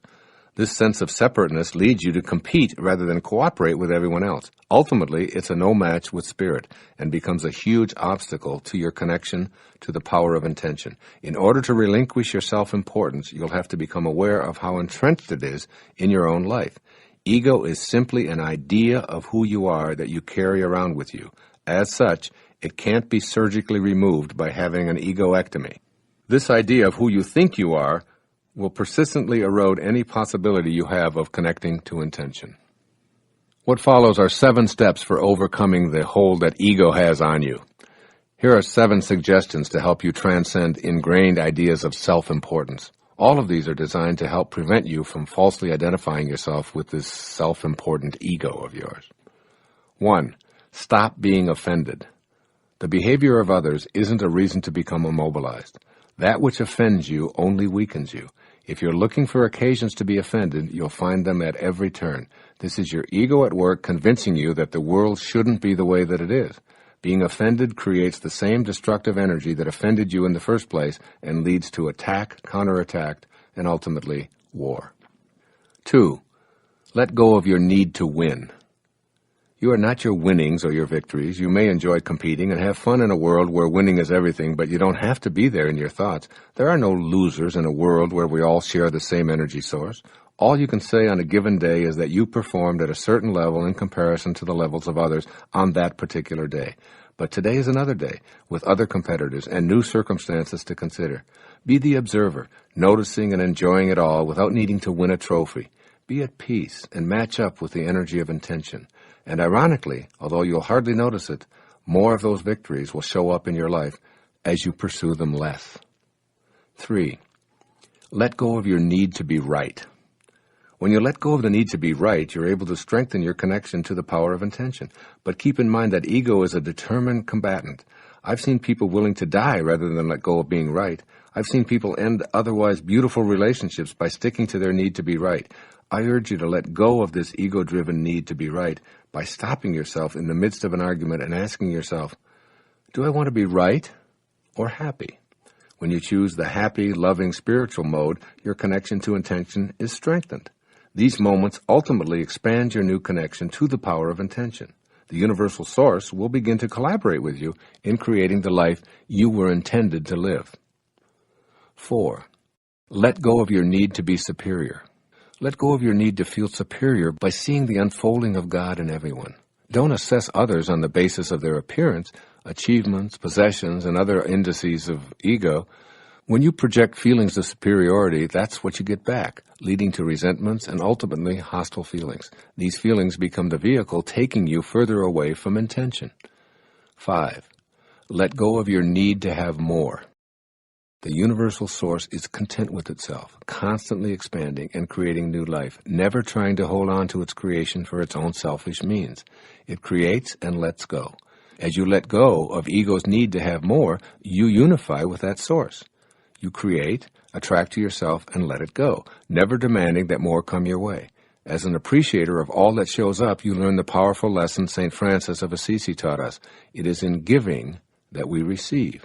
By allowing abundance to flow to and through you, you match up with your source and guarantee that this energy will continue to flow. 6. Let go of identifying yourself on the basis of your achievements. This may be a difficult concept if you think you are your achievements. Nevertheless, stay tuned to this idea. The power of intention which brought you into existence and which you're a materialized part of.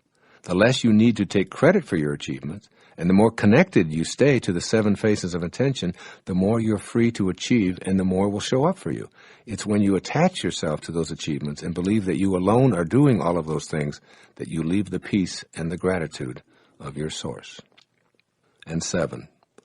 Let go of your reputation. Your reputation is not located in you. It resides in the minds of others. Therefore, you have no control over it at all. If you speak to 30 people, you'll have 30 reputations.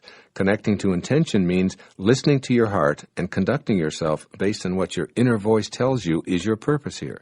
If you're overly concerned with how you're going to be perceived by everyone, then you've disconnected yourself from intention and allowed the opinions of others to guide you.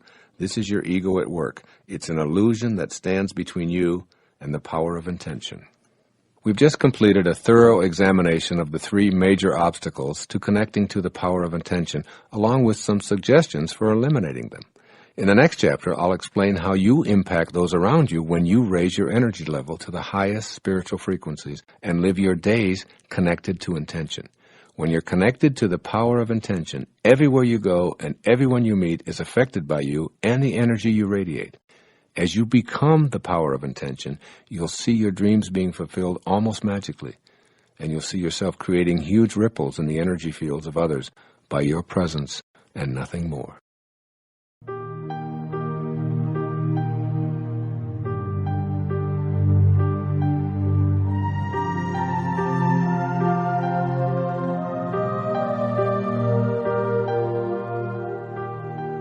Chapter 5. Your impact on others when you're connected to intention. As you find yourself more in harmony with the faces of intention, you're going to discover that you're impacting others in new ways. The nature of this impact is profoundly important in your quest to utilize this power of intention. You'll begin seeing in others what you're feeling within yourself. This new way of seeing will enable people in your presence to feel comforted and peaceful, and to indirectly be loving accomplices to your connection to intention. Let's look at holy relationships. As you review the attributes of universal intention and simultaneously vow to be those attributes, you begin to see the significance of what you desire for all others. Think of your relationships in terms of holy or unholy. Holy relationships facilitate the power of intention at a high energy level for everyone involved. Unholy relationships keep the energy at the lower, slower levels for all concerned. You'll know your own potential for greatness when you start seeing the perfection in all relationships. When you recognize others' holiness, you'll treat them as divine expressions of the power of intention, wanting nothing from them. The irony is that they become co-creators manifesting all your desires.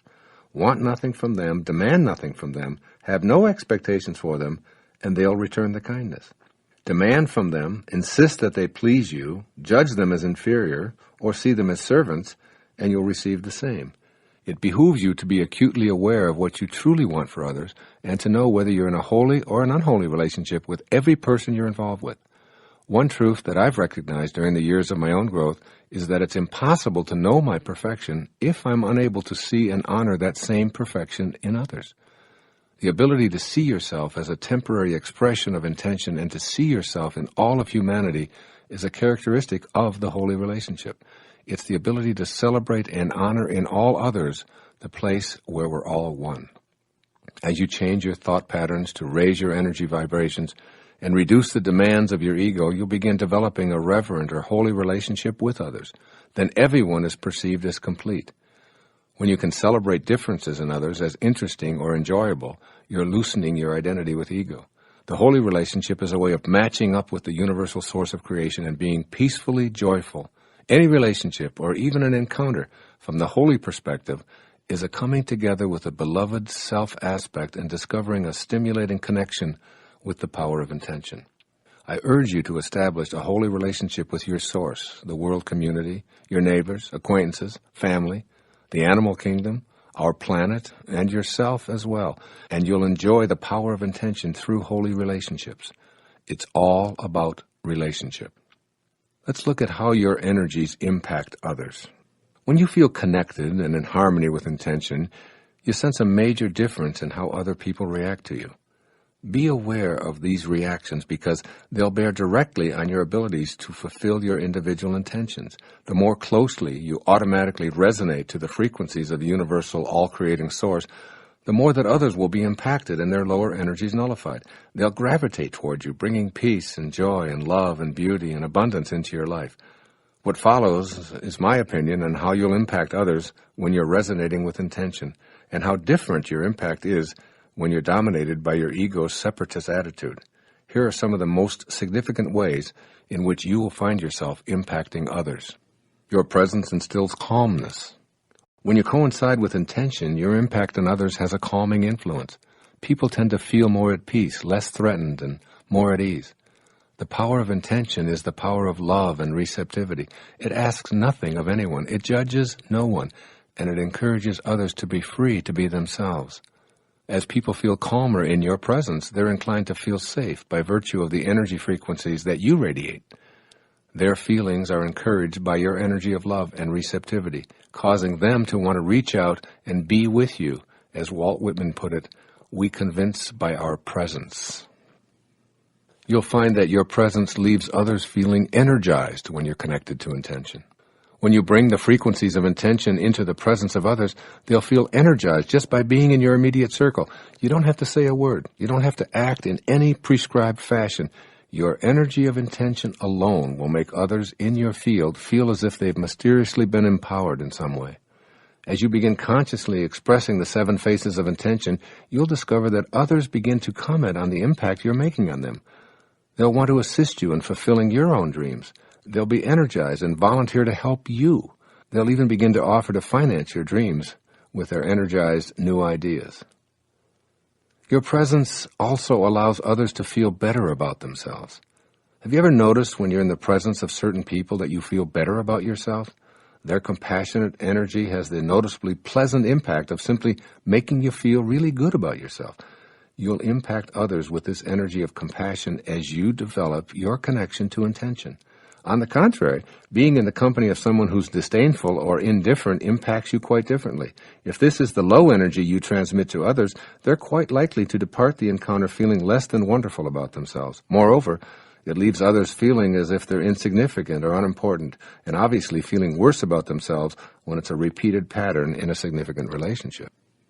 Your presence allows others to feel unified. The effect of being in the presence of people expressing high frequencies is to feel unified and connected to all of nature, all of humankind, and to intention. As you raise your frequencies, your impact on others invites them to be on the same team. You are unified and want to assist each other in the fulfillment of a common objective. Your presence also instills a sense of purpose in others. When you're in the higher spiritual energies, you bring something to others that's almost inexplicable. Your presence and behavior from a space of love and acceptance, non-judgment and kindness becomes a catalyst for others feeling on purpose in their lives. By staying at the higher energies of optimism, forgiveness, understanding, reverence for spirit, creativity, serenity, and bliss, you radiate this kind of energy and convert lower energies to your higher vibrations. These people whom you so non-deliberately impact begin to feel your quiet reverence and serenity. Your own purpose, which revolves around serving others and therefore serving God, becomes fulfilled. And as a bonus, you've created allies who will want to help you with your intentions. Your presence allows others to trust in authentic personal connections. By bringing the traits of intention to others, you allow trust to be present. You'll notice both an inclination and a willingness on the part of others to open up and confide in you. This is related to the quality of trust. In the atmosphere of higher energy, people trust and want to share their personal stories with you. By being so connected to intention, you are more godlike. And who would you trust more than God to share your secrets with? The opposite results are apparent when you emit the lower energy frequencies. Why?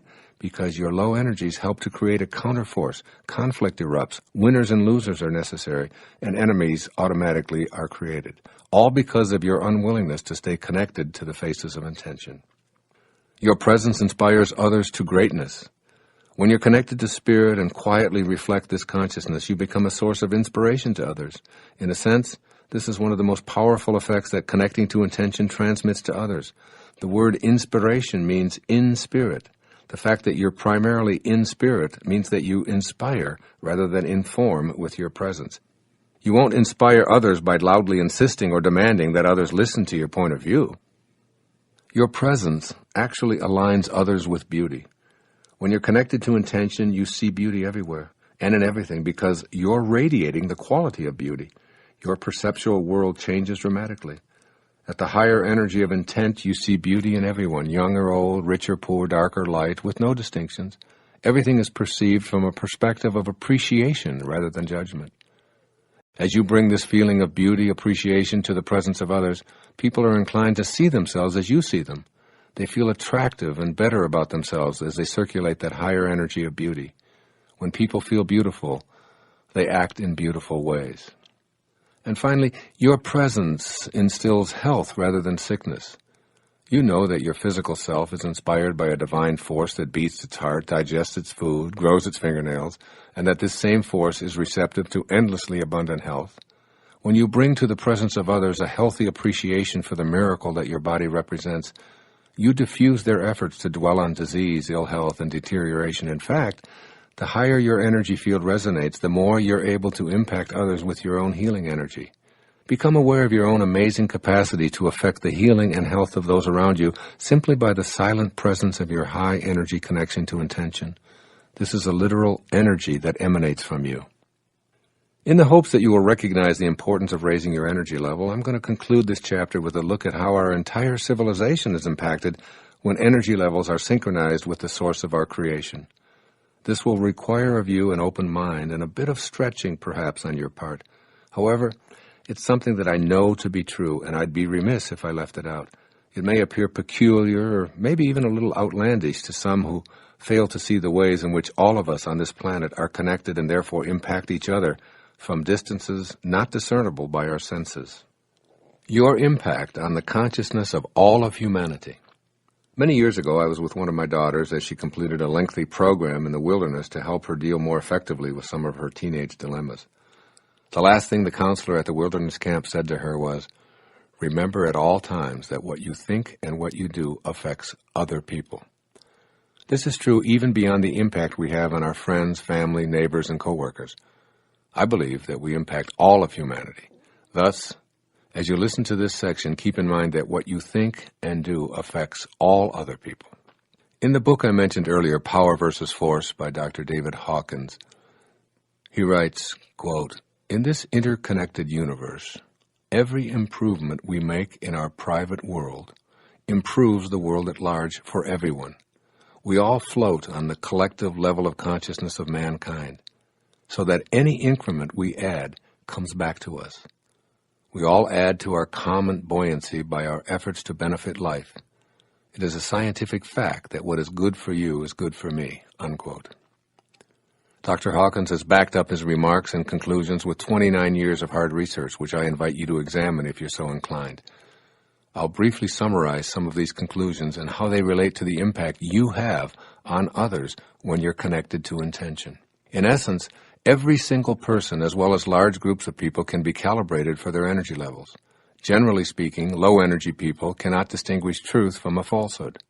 They can be told how to think, who to hate, who to kill, and they can be herded into a groupthink mentality based on such trivial details as what side of the river they were born on, what their parents and their grandparents believed, the shape of their eyes, and hundreds of other factors having to do with appearance and total identification with their material world.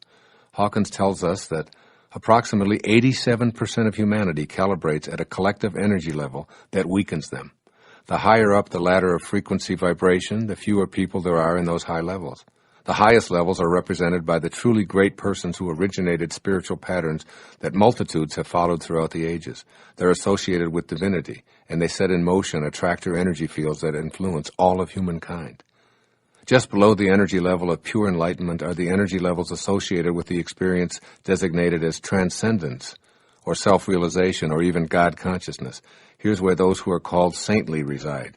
Just below this level is the place of pure joy, and the hallmark of this state is compassion. Those who attain this level have more of a desire to use their consciousness for the benefit of life rather than for particular individuals. Below these supremely high levels, which few ever attain in a permanent way, are the levels of unconditional love, kindness, acceptance of everyone, beauty appreciation, and on a more limited but nonetheless profound level, all of the 7 phases of intention described in the opening chapters of this program. Below the levels of energy that strengthen us are the low energy levels of anger and fear and grief, apathy, guilt, hatred, judgment, and shame, all of which weaken and impact us in such a way as to inhibit our connection to the universal energy level of intention. What I'd like you to do here is to take a leap of faith with me while I present a few of the conclusions that Dr. Hawkins came to in his second book called The Eye of the Eye. Through his precise kinesthesiological testing for truth versus falsehood, he's calibrated the approximate number of people whose energy is at or below the level that weakens. I'd like you to consider his findings and conclusions relative to your impact on civilization. Dr. Hawkins suggests that it's crucial for each of us to be aware of the significance of raising our frequency of vibration to the level where we begin to match up with the energy of the universal source, or in other words, make our connection to the power of intention. One of the most fascinating aspects of this line of research is the idea of counterbalancing. High-energy people counterbalance the negative effects of low-energy people, but it doesn't happen on a one-to-one basis because of that 87% of humanity that's in the lower weakening frequencies. One person connected to intention, as I've described it here in this book, can have an enormous impact on many people in the lower energy patterns. The higher up the scale you move toward actually being the light of enlightenment and knowing God consciousness, the more negatively vibrating energies you can counterbalance.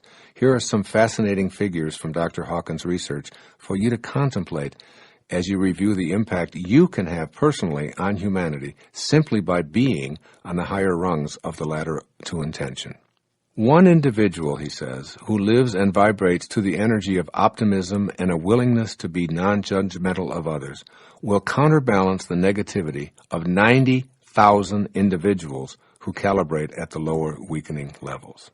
Also, one individual who lives and vibrates to the energy of pure love and reverence for all of life will counterbalance the negativity of 750,000 individuals who calibrate at the lower weakening levels. One individual who lives and vibrates to the energy of illumination, bliss, and infinite peace will counterbalance the negativity of 10 million people who calibrate at the lower weakening levels. And he suggests that there are approximately 22 such sages alive today. And finally, one individual who lives and vibrates to the energy of grace, pure spirit, beyond the body, in a world of non-duality or complete oneness, will counterbalance the negativity of 70 million people who calibrate at the lower weakening levels. There are approximately 10 such sages alive today. And finally, here are two compelling statistics offered by Dr. Hawkins in his 29-year study on the hidden determinants of human behavior. One, and listen to this carefully, one single avatar living at the highest level of consciousness in this period of history to whom the title Lord is appropriate, such as Lord Krishna, Lord Buddha, and Lord Jesus Christ, would counterbalance the collective negativity of all of mankind in today's world. And secondly, the negativity of the entire human population would self-destruct were it not for the counteracting effects of these higher energy fields. This is very important information for you to be aware of, that just raising your energy level can impact those around you in a profound way in this world, and we need more and more people to connect to intention. The implications of these figures are immense for discovering ways of improving human consciousness and raising ourselves to the place where we match up with the same energy of intention from which we were all intended. By raising your own frequency of vibration just slightly to a place where you regularly practice kindness, love, and receptivity, and where you see beauty and the endless potential of good in others as well as yourself, you counterbalance 90,000 people somewhere on this planet who are living in the low energy fields of shame, anger, hatred, guilt, despair, depression, and so on. With these words, Mahatma Gandhi sums up this chapter on how we can impact the world by staying connected to that which intended us here in the first place. Quote, "We must be the change we wish to see in the world. By being it, we connect to the eternal part of us that originates in infinity." This whole idea of infinity and coming to grips with how it affects our ability to know and employ the power of intention is vastly mysterious. It's the subject for the final chapter in part 1 of this program. We'll explore infinity from a body and a mind that begins and ends in time, yet somehow knows that the I that is in here has always been and always will be.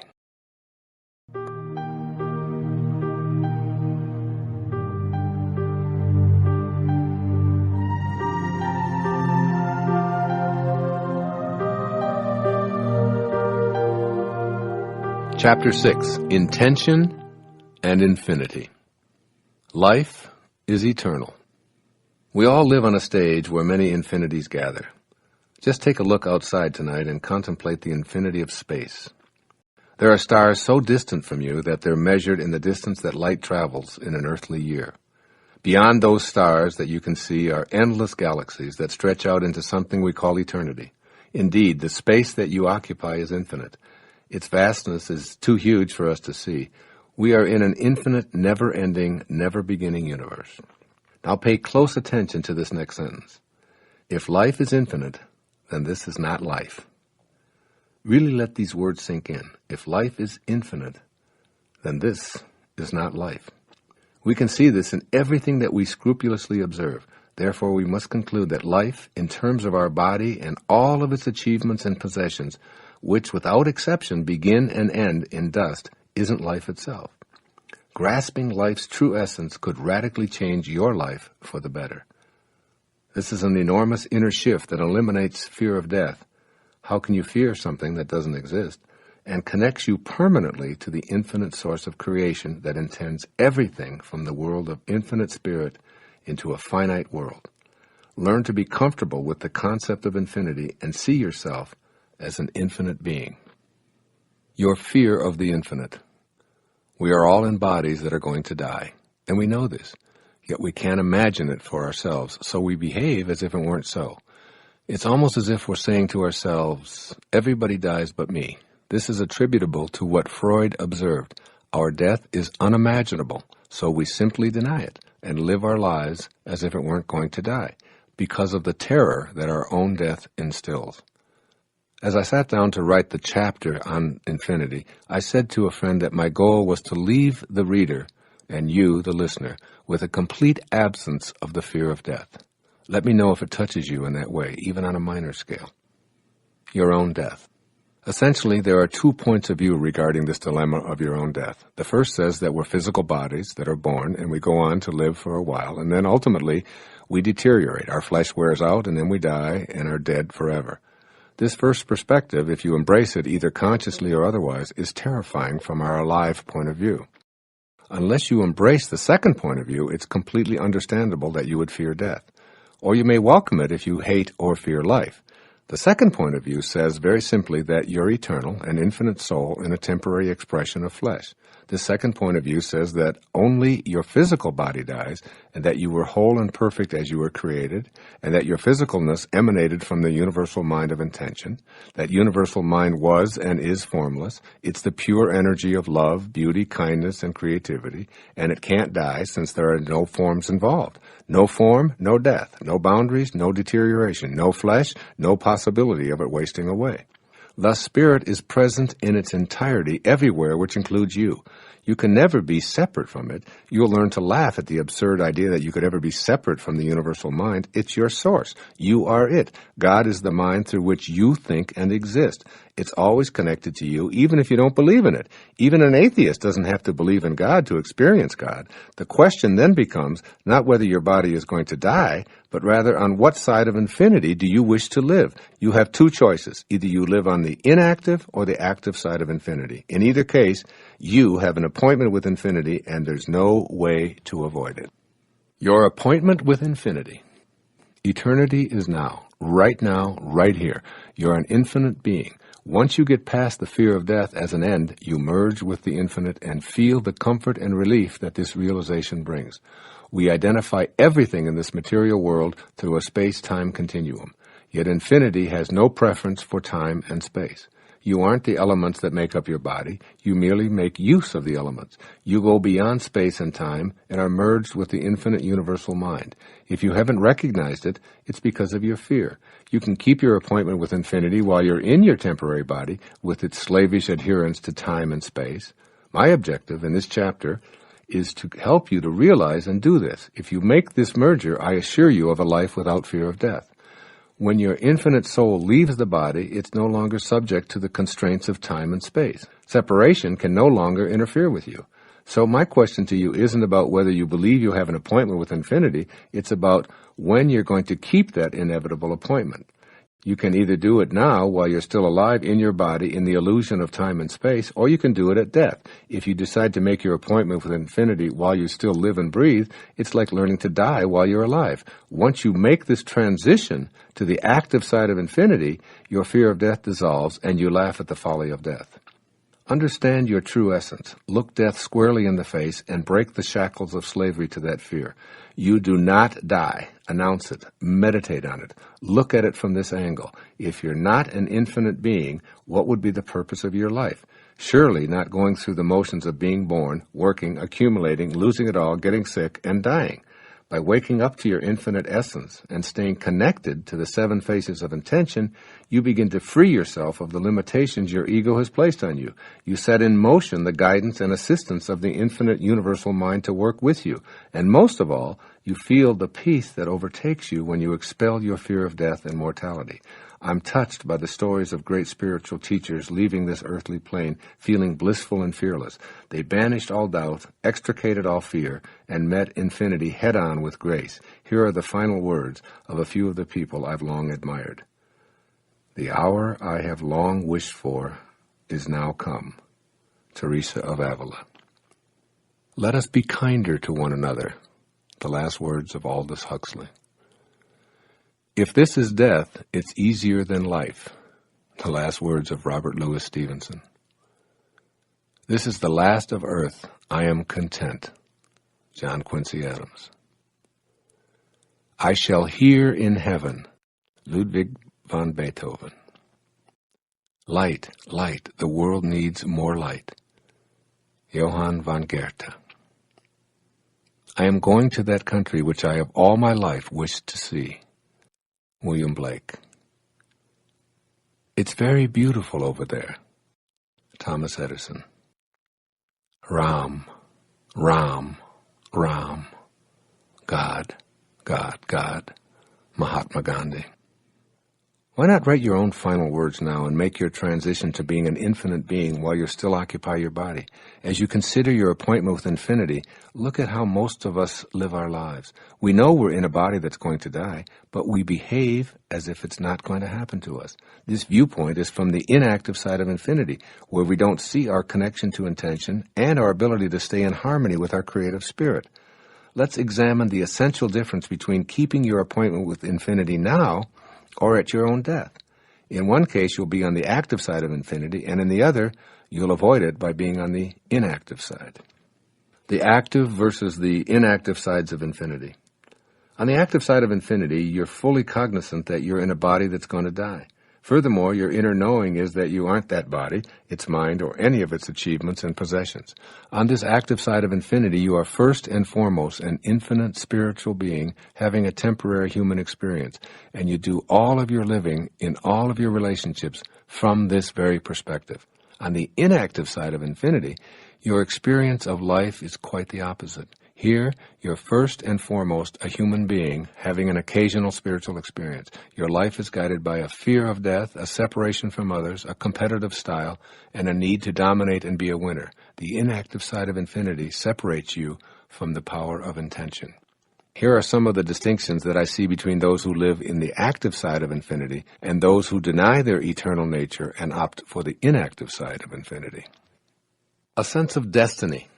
In the active side of infinity, your connection to intention will no longer be thought of as an option, but as a calling that you must heed. The inactive side of infinity leads you to see life as chaotic, purposeless, and meaningless, while your position on the active side of infinity leads you to fulfill a destiny that you feel deep within you. Your sense of destiny lets you know that you're playing this game of life on the active side of infinity.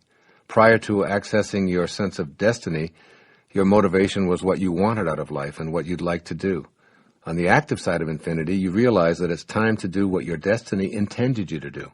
Wallowing around hoping things will work out, waiting for your luck to change, and hoping others will come through for you no longer feels right. Your sense of destiny allows you to realize, I am eternal, and that means that I showed up here from the infinitude of spiritual intention to fulfill a destiny that I must act upon. You begin stating your objectives in the language of intention, knowing they'll materialize. You enlist the power of intention to keep you on track. It can't fail because there's no failure in the infinite. This 13th century poem may inspire you to know you have a destiny. You were born with potential. You were born with goodness and trust. You were born with ideals and dreams. You were born with greatness. You were born with wings. You are not meant for crawling, so don't. You have wings. Learn to use them and fly. That's Rumi, one of my very favorite poets. If Rumi had composed his poem from the inactive side of infinity, his words might be more like the following, quote, You are an accident of nature. You are subject to the laws of luck and chance. You can be pushed around easily. Your dreams are meaningless. You are meant to live an ordinary life. You have no wings, so forget about flying and stay grounded. A sense of the possible. Creation acts upon the everlasting possibility that anything that is thought of can be. Consider some of the numerous great inventions which we take for granted today. Airplanes, electric lights, telephones, television, fax machines, computers.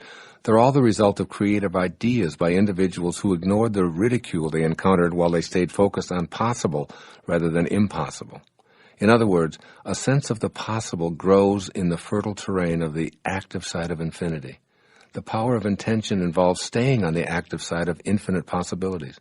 George Bernard Shaw, who was still creating into his 90s, has been quoted as saying, You see things as they are and you say why, but I dream things that never were and I say, why not? Think of Shaw's words as you practice staying on the active side of infinity and seeing the infinite possibilities that are available to all of us. A sense of awe. You have to admit that just the concept of infinity is awesome. No beginning, no end, everywhere at once, no time, and all of it here and now. The fact that you're a part of this infinite universe and that you emerged into the finite is mind-boggling. It defies description. The active side of infinity inspires a sense of awe. When you're in a state of awe, you're in a persistent state of gratitude. Perhaps the surest way to happiness and fulfillment in life is to thank and praise your source for everything that happens to you. Then, even when a calamity arises, you can be assured that you'll turn it into a blessing. By giving authentic thanks for all the good you now have, as well as the challenges, through this magnetism, you'll start the flow of more good into your life. Every successful person I know is grateful for everything they have. This process of giving thanks opens the door for more to come. It's how being an act of infinity works. Your sense of awe at all of the miracles you see around you allows you to think, see, and live more of these miraculous occurrences. In contrast, a state of ingratitude stops the infinite flow of abundance and health. It's a door closer. A sense of humility. The active side of infinity fosters a sense of humility. When humility enters your soul, you know that you're not alone in this world because you sense the heart of the power of intention, which is in each and every one of us. To quote the Talmud, even if you be otherwise perfect, you fail without humility, unquote. When you embrace the active side of infinity, you're looking at something so enormous that your little ego is dwarfed in the process. You're looking out at forever, and your little life is but a tiny parenthesis in eternity. One of the reasons for so much contemporary depression and ennui is the inability to see ourselves connected to something greater and more important than our own puny egos. Young people whose primary focus is on their possessions, their appearances, their reputations with their peers, in short, their own egos, have very little sense of humility. When the only thing you have to think about is yourself and how you appear to others, you've distanced yourself from the power of intention. If you want to feel connected to your own purpose, know this for certain. Your purpose will only be found in service to others and in being connected to something far greater than your body, mind, ego. A sense of generosity. If asked, why do you give us light and warmth, I believe that the sun would answer, it's my nature to do so. We must be like the sun and locate and dispense our giving nature. When you're on the active side of infinity, giving is your nature. When you're on the inactive side of infinity, you view life in terms of shortages, and hoarding becomes a way of living. Generosity, as well as the inclination to reach your intentions, is lost when you think in these terms. If you can't see an infinite universe with infinite supply and infinite time and an infinite source, you'll be inclined to hoard and be stingy. The power of intention is paradoxically experienced through what you're willing to give to others. I love Swami Sivananda's advice, and I encourage you to consider it here. Everything that he suggests, you own in infinite amounts. He put it this way. The best thing to give your enemy is forgiveness. To an opponent, tolerance. To a friend, your heart. To your child, a good example. To your father, deference. To your mother, conduct that will make her proud of you. To yourself, respect. To all men, charity. Make giving a way of life. It is, after all, what source and nature do eternally. I've heard it said about nature that trees bend low with ripened fruit, clouds hang down with gentle rain, noble men bow graciously. This is the way of generous things.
A sense of knowing.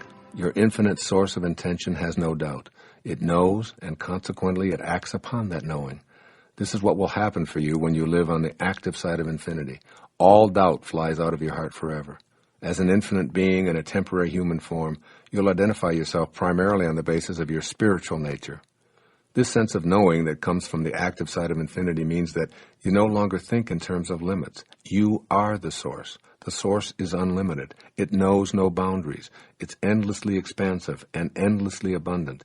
This is what you are also. Discarding doubt is a decision to reconnect to your original self.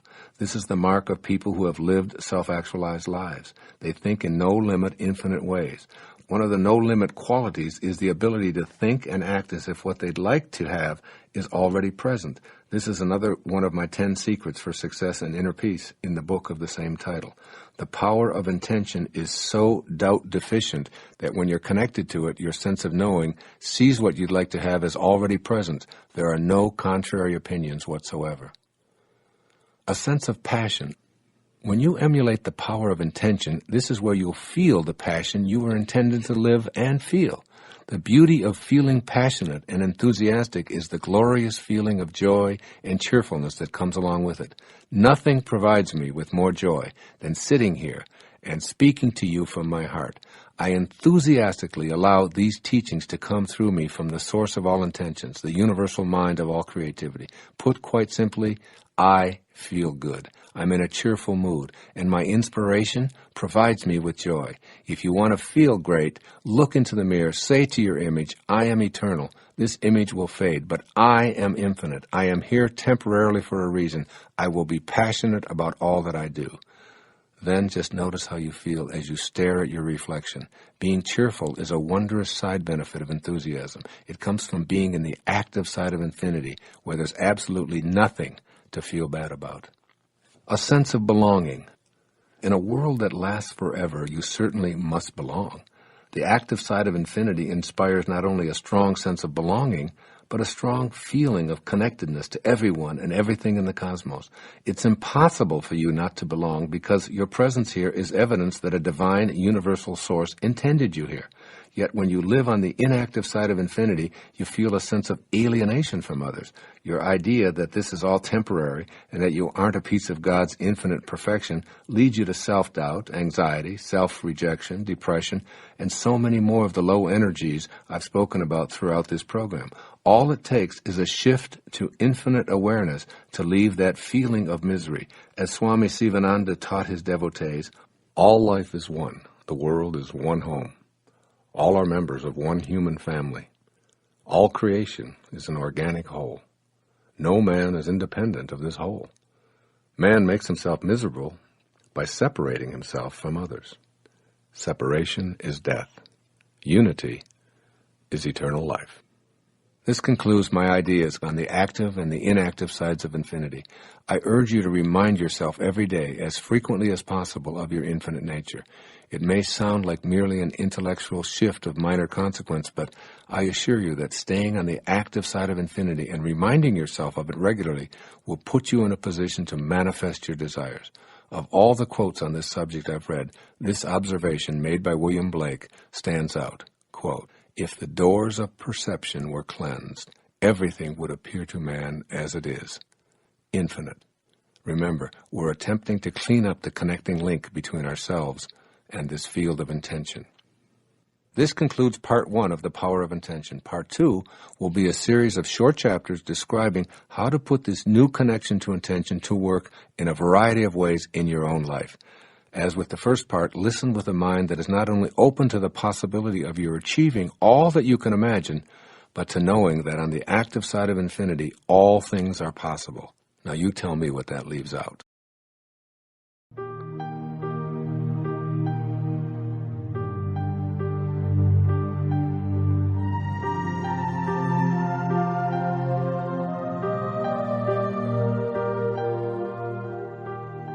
Part 2. Putting Intention to Work. Chapter 7. It is my intention to respect myself at all times. Here's a simple truth to begin this chapter. You did not originate from a material particle as you've been led to believe. Your conception at the moment of your parents' blissful commingling was not your beginning. You had no beginning. That particle emanated from the universal energy field of intention, as do all particles. You are a piece of that universal mind of creation, and you must see God inside of you and view yourself as a divine creation in order to access the power of intention in your life. Give this idea a healthy dose of your attention right now, right here in this moment, As you listen to these words, contemplate the enormity of what you're hearing. You are a piece of God. You are a living, breathing creation that emanated from the universal mind of the all-creating source. You and God are the same thing. Very simply put, when you love and trust yourself, you're loving and trusting the wisdom that created you. And when you fail to love and trust yourself, you're denying that infinite wisdom in favor of your own ego. It's important here to remember that at every single moment of your life, you have the choice to either be a host to God or a hostage to your ego. So here's the question, host or hostage? Your ego's belief that you're separate from everyone, separate from what's missing in your life, and most egregiously, separate from God, further hampers your ability to live up to the intention of respecting yourself. Ego's idea of separation fosters your feelings of being in competition with everyone and evaluating your worth based on how frequently you emerge as a winner. As a hostage to your ego, self-respect is unavailable because you feel judged for your failures. It's out of this bleak picture produced by the negative ego that self-rejection emerges. It captures you and makes a hostage of you, never allowing you to play host to that from which you originated. Being a host to God means always seeing your authentic connection to your source. It's knowing that it's impossible for you to ever be disconnected from the source from which you came. Personally, I thoroughly enjoy being a host to God. As I write here every single morning, as I sit here in the studio reading these words, I feel that I'm receiving words and ideas from the power of intention, which allows me to bring these words to this page and to this recording. I trust in this source to provide me with the words. Therefore, I'm trusting in the source that brought me into this physical world. I'm eternally connected to this source. This awareness simply doesn't include a lack of respect for intending this book or this recording into form. The conclusion I've come to is that I'm worthy of my intention to write a book and to create this recording and have it published and in your hands today. In other words, I respect the piece of God that I am. I tap into the power of intention, and my feeling of respect for it enhances my respect for myself. So by loving and respecting yourself, you're hosting God and inviting the energy of creation to your consciousness, to your daily life, as you connect to the power of intention. Let's look at the energy of intention and your self-respect. If you don't believe that you're worthy of fulfilling your intentions for health, wealth, or loving relationships, then you're creating an obstacle that will inhibit the flow of creative energy into your daily life.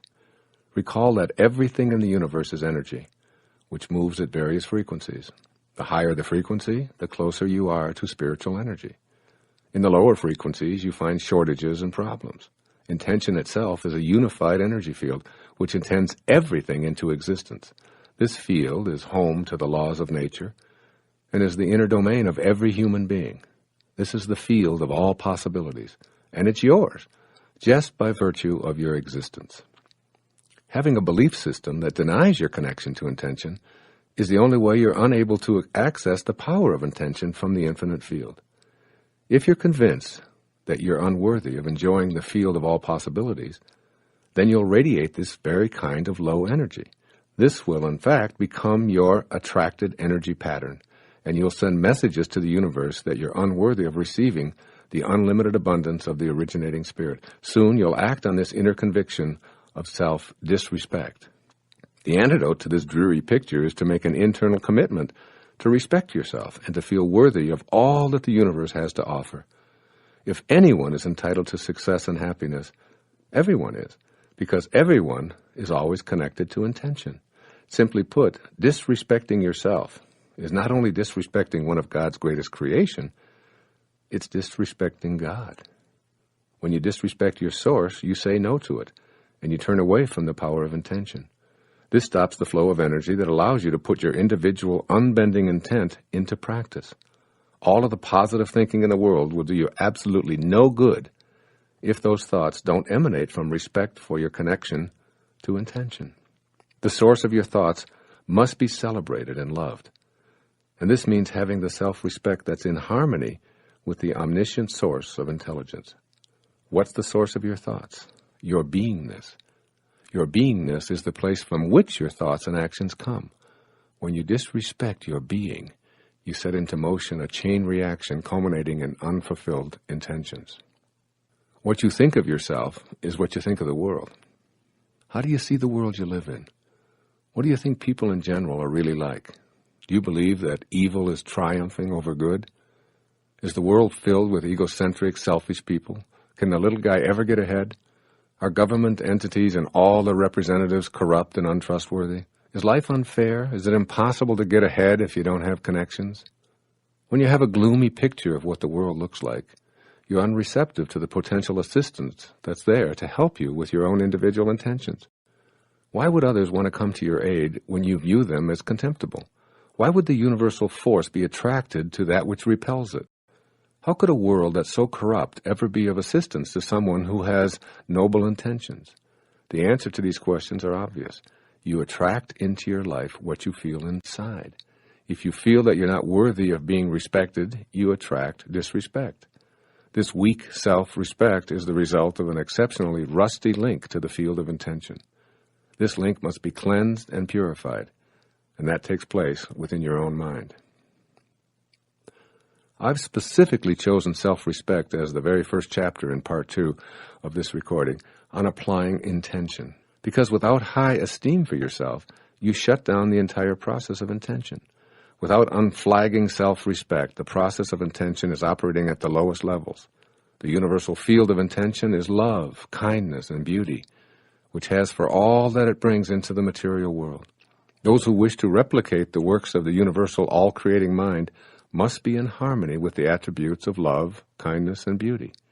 If you disrespect anyone or anything that God creates, you disrespect that creative force. You are one of those creations. If you view yourself disrespectfully, you've forsaken or cast aside, or at the very least, you've sullied your connection to the power of intention. It's important that you recognize that your entire worldview is based on how much respect you have for yourself. It has nothing to do with what others may think of you. Your self-respect comes from the self, and the self alone. Let's look at the self in self-respect. Perhaps the greatest mistake we make, which causes a loss of self-respect, is making the opinions of others more important than our own opinion of ourselves. Self-respect means just what it says. It originates from the self. This self originated in a universal field of intention that intended you here, from the infinite formless state to a being of molecules and physical substance. If you fail to respect yourself, you're showing contempt for the process of creation. How do you return to the self in self-respect? Well, rather than judging those who judge you, thereby lowering your self-respect, send them a silent blessing of forgiveness, and imagine them doing the same toward you. You're connecting to intention and guaranteeing that you'll always respect the divinity that you are. You've cleared the path to be able to enjoy the great power that is yours in that field of intention. Making your intention your reality. In this concluding section, I'm going to present you with 10 ways or 10 steps to practice nurturing your intention to respect yourself at all times. Here's step 1. Look into a mirror. Make eye connection with yourself and say, I love me, as many times as possible during your day. I love me. These 3 magic words help you maintain your self-respect. Your immediate impulse might be to see this as an expression of your ego's desire to be superior to everyone else, but this is not an ego statement at all.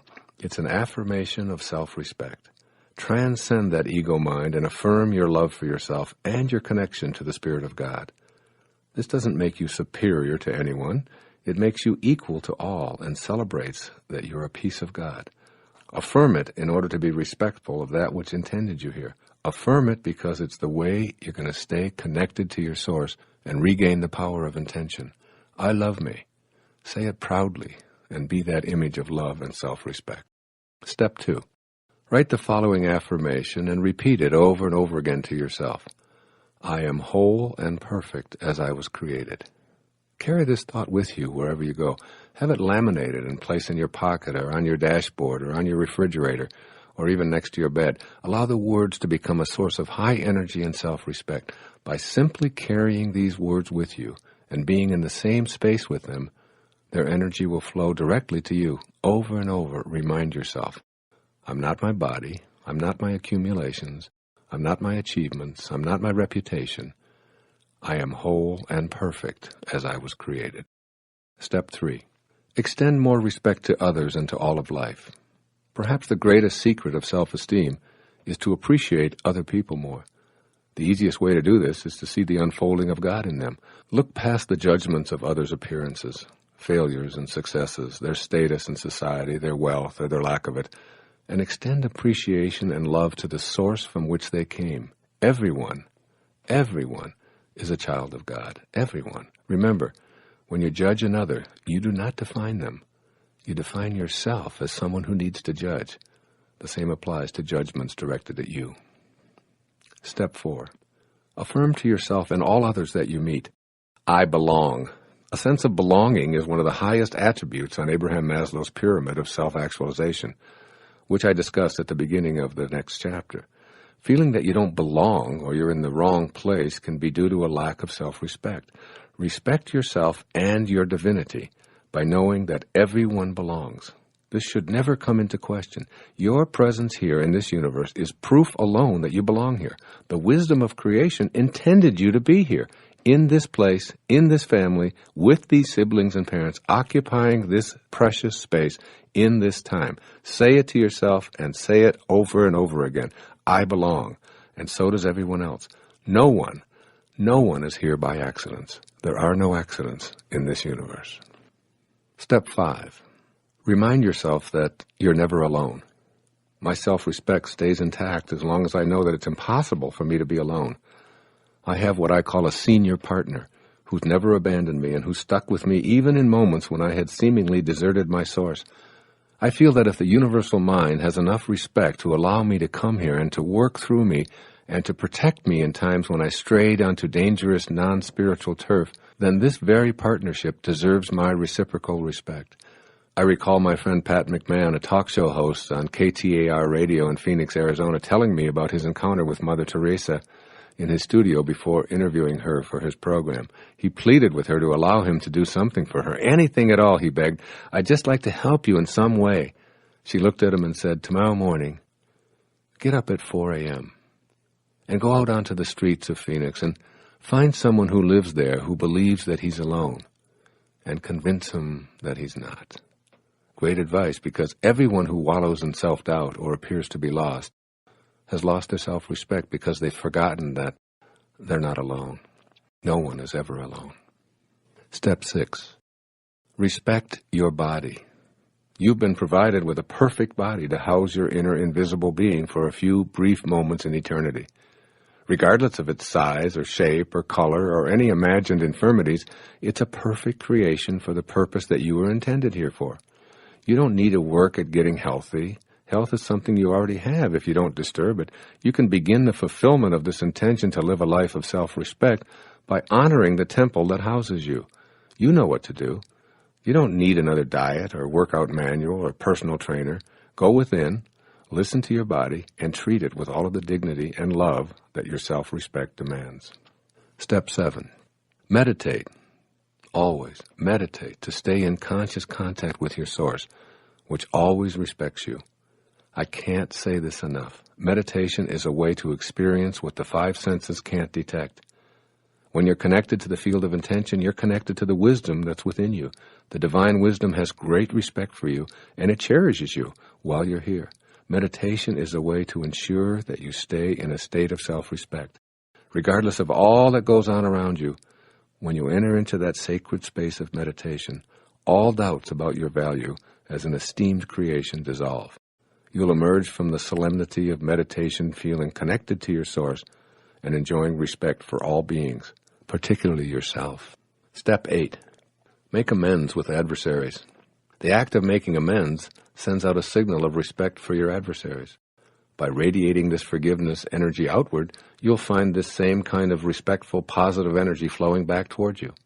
If you're filled with rage toward anyone, there's a huge part of you that resents the presence of this debilitating energy. Take a moment right here and now to simply face that person who stands out in your mind as someone you hurt or directed hurt towards you, and tell him or her that you'd like to make amends. You'll notice how much better you feel. The good feeling of having cleared the air is self-respect. It takes much more courage and strength of character and inner conviction to make amends than it does to hang on to the low-energy feelings. Step 9. Always remember the self in self-respect. In order to do this, you must recognize that the opinions of others towards you aren't facts, they're opinions. When I speak to an audience of 500 people, there are 500 opinions of me in the room at the end of the evening. I'm none of those opinions. I can't be responsible for how they view me. The only thing I can be responsible for is my own character, and this is true for every single one of us. If I respect myself, then I'm relying on the self in self-respect. If I doubt myself or punish myself, I've not only lost my self-respect, I'll continue to attract more and more doubt and lower energy opinions with which to further punish myself. You can't stay linked to the universal mind which intends all of us here if you fail to rely on yourself for your self-respect. And finally, step 10, always be in a state of gratitude. You'll discover that gratitude is the final step in each succeeding chapter. Be an appreciator rather than a depreciator of everything that shows up in your life. When you're saying thank you, God, for everything, and when you're expressing gratitude for your life and all that you see and experience, you're respecting creation itself. This respect is within you, and you can only give away what you have inside. Being in a state of gratitude is the exact same thing as being in a state of respect. Respect for yourself, which you give away freely, and which will return to you tenfold. I close out this chapter with the words of Jesus of Nazareth, speaking through his apostle, St. Matthew. Be perfect, therefore, as your heavenly Father is perfect. Reconnect to the perfection from which you originated. You can't have any more self-respect than that.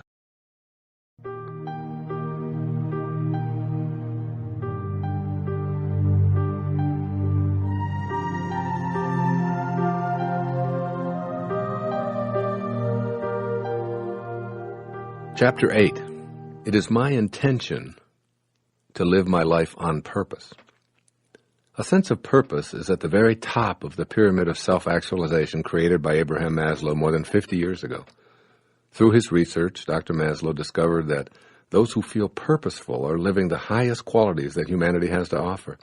During the many years I've been in the fields of human development, motivation, and spiritual awareness, this is the topic that more people inquire about than anything else. I'm repeatedly asked questions such as, how do I find my purpose?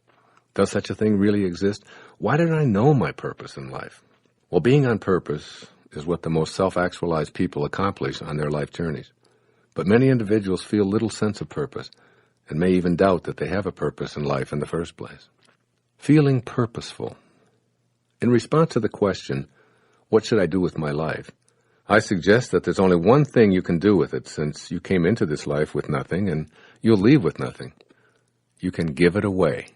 You'll feel most on purpose when you're giving your life away by serving others. When you're giving to others, to your planet, and to your source, you're being purposeful. Whatever it is that you choose to do, if you're motivated to be of service to others while being authentically detached from the outcome, you'll feel on purpose, regardless of how much abundance may flow back to you. Allow yourself to be in the feeling place within you that's unconcerned with such things as vocational choice or doing the things you are destined to do. When you're in the service of others or extending kindness beyond your own boundaries, you'll feel connected to your source. You'll feel happy and content knowing that you're doing the right thing. Outside of my chosen occupation, I feel purposeful in a myriad of ways virtually every single day. When I extend assistance to someone in need, when I take a moment to cheer up a disgruntled employee in a restaurant or a store, or when I make a child laugh who sits otherwise ignored in a stroller, or even when I pick up a piece of litter and place it in a trash can, I feel that I'm giving myself away, and as such, I feel purposeful. Essentially what I'm saying here is this. Stay on purpose by expressing the 7 phases of intention, and the details will find you. You'll never, ever again have to ask what your purpose is or how to find it. Your purpose will find you. In a previous chapter, I reviewed the obstacles to connecting to intention and pointed out that our thoughts are one of the major roadblocks. I stressed that we become what we think about all day long. What thoughts do you have that inhibit you from feeling as if you're on purpose in your life? For instance, if you think that you're separate from your purpose and that you're drifting without direction throughout your life, then that's precisely what you'll attract. Suppose instead that You know this is a purposeful universe where your thoughts and your emotions and your actions are all a part of your free will and are also connected to the power of intention. Suppose that your thoughts of being purposeless and aimless are really a part of your purpose. Just as the thought of losing someone you love makes you love them even more, or an illness makes you treasure your health, supposing that it takes the thought of your unimportance to make you realize your value. When you're awake enough to question your purpose and ask how to connect to it, you're being prodded by the power of intention. The very act of questioning why you're here is an indication that your thoughts are nudging you to reconnect to the field of intention. What's the source of your thoughts about your purpose? Why do you want to feel purposeful? Why is a sense of purpose considered the highest attribute of a fully functioning person? The source of thought is an infinite reservoir of energy and intelligence. In a sense, thoughts about your purpose are really your purpose trying to connect to you. This infinite reservoir of loving, kind, creative, abundant energy grew out of the originating intelligence and is stimulating you to express this universal mind in your own unique way. Your silent inner knowing. Esteemed psychologist and philosopher William James once wrote, quote, "In the dim background of our mind, we know meanwhile what we ought to be doing, but somehow we cannot start. Every moment we expect the spell to break, but it does continue pulse after pulse, and we float with it." Unquote. In my experience as a therapist and as a speaker talking with thousands of people about their lives, I've come to the same conclusion. Somewhere, buried deep within each of us, is a call to purpose. It's not always rational, and it's not always clearly delineated, and sometimes even seemingly absurd, but the knowing is there. There's a silent something within that intends you to express yourself. That something is your soul. It's telling you to listen and connect through love, kindness, and receptivity to this power of intention. That silent inner knowing will never leave you alone. You may try to ignore it and pretend it doesn't exist, but in honest, alone moments of contemplative communion with yourself, you sense the emptiness waiting for you to fill it with your music. It wants you to take the risks that are involved and to ignore your ego and the egos of others who tell you that an easier, safer, or more secure path is best for you. My daughter Sky is an example of what I'm presenting here. Sky has known since she could first speak that she wanted to sing. It was almost as if she showed up here in the world with a destiny to sing for others. Over the years, she's sung at my public appearances, first as a 4-year-old, and then at every age up until her 22nd year. She's also sung on my public television specials, and the reaction to her singing has always been gratifying. As a student immersed in a music program at a major university, Sky studied from academic and theoretical perspectives. One day in her junior year, we had a discussion that centered on her purpose and the silent knowing she's always had. "Would you be upset," she asked of me, "if I left college? I just don't feel like I can do what I know I have to do by sitting in a classroom and studying music theory any longer. I just want to write my own music, and I want to sing. It's the only thing I think about. It's what my whole life is, but I don't want to disappoint you and Mom." How could I, who tells his readers not to die with their music still in them, tell my 22-year-old daughter to stay in college because that's the right way, and it's what I did? I encouraged her to listen to the silent knowing that I've seen evidence of since she was a toddler, and to follow her heart. As Gandhi once said, "To give one's heart is to give all." This is where God exists in Sky, and in you. I did ask Sky to make a supreme effort to live her purpose by serving those who will listen to her music, rather than focusing her attention on becoming famous or making money. I said, "Let the universe handle those details." I reminded her, "You write and sing because you have to express what is in that beautiful heart of yours." I then asked her to think from the end and act as if all that she wanted to create for herself was already here, waiting for her to connect to it. Recently, she voiced dismay at not having her own CD out in the world, and she was acting with thoughts of not having a CD out in the world. Consequently, no CD and lots of frustration. I strongly urged her to start thinking from the end by seeing the studio being available, the musicians ready to collaborate with her, the CD as a finished product, and her intention as a reality. I gave her a deadline to have a CD completed that I could make available at my lectures. I told her that she could sing to these audiences as she has done sporadically in her life, as well as on my public television pledge shows. Her thinking from the end materialized everything she needed, and the universal spirit began to work with her unbending intent. She found the studio, the musicians she needed magically appeared, and a publisher agreed to produce the CD. Sky worked tirelessly day after day, singing her own favorites, as well as several that I had wanted her to sing at my appearances, including Amazing Grace, the Prayer of St. Francis, It's in Every One of Us, and her own composition, Lavender Fields, which she sings from deep pride and passion. And lo and behold, today her CD, titled This Sky Has No Limits, is now out and is being offered to the public whenever she sings at my lectures. Sky's presence on the stage with me brings so much joy and love to the presentation because she's as closely aligned with those 7 faces of intention as any human being I've ever known. Inspiration and purpose. When you're inspired by a great purpose, everything will begin to work for you. Inspiration comes from moving back in spirit and connecting to the 7 faces of intention. When you feel inspired, what appeared to be risky becomes a path you feel compelled to follow. The risks are gone because you're following your bliss, which is the truth within you. This is really love working in harmony with your intention. Essentially, if you don't feel love, you don't feel the truth, and your truth is all wrapped up in your connection to spirit. This is why inspiration is such an important part of the fulfillment of your intention to live a life on purpose. You may think it's too risky to give up a salary, a pension, job security, or familiar surroundings because of a dim nightlight in your mind that draws you to see why it's turned on. I suggest that there are no risks at all if you pay attention to that light, which is your knowing. Combine your strong knowing with the faith that Spirit will provide, and you acknowledge the power of intention at work. You are a divine, infinite creation, making the choice to be on purpose and to be connected to the power of intention. It all revolves around your being harmoniously connected to your source. Again, it all revolves around your being harmoniously connected to your source. Faith eliminates the risk when you choose to trust that inner knowing about your purpose and become a channel for the power of intention. Making intention your reality. Below are 10 ways to practice fulfilling your intention to live your life on purpose from this day forward. Step 1.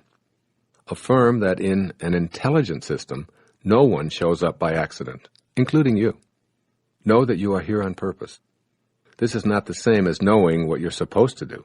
Throughout your life, what you do will change and shift. In fact, the changes can occur from hour to hour in each day of your life. Your purpose is not about what you do. It's about your beingness, that place within you from which your thoughts emerge. This is why you're called a human being rather than a human doing. Affirm in your own words, both in writing and in your thoughts, that you are here on purpose and intend to live from this awareness at all times. Step 2. Seize every opportunity, no matter how small, to give your life away in service. Get your ego out of your intention to live a life on purpose. Whatever it is that you want to do in life, make the primary motivation for your effort something or somebody other than your desire for gratification or reward. Do it from the perspective of making a difference for someone or for some cause, and let the universe handle the details of your personal rewards. Live your purpose, doing what you do with pure love. Then you'll co-create with the power of this universal mind of intention, which is ultimately responsible for all of creation. Step 3. Align your purpose with the field of intention. This is the most important thing you can do to fulfill your intentions. Being aligned with the universal field means having faith that your Creator knows why you're here, even if you don't. It means surrendering the little mind to the big mind and remembering that your purpose will be revealed in the same way that you were revealed. Purpose, too, is birthed from creativeness, kindness, love, and receptivity to an endlessly abundant world. Keep this connection pure, and you'll be guided in all of your actions. The universe will respond with the identical energy by asking you, "How may I serve you?" Step 4.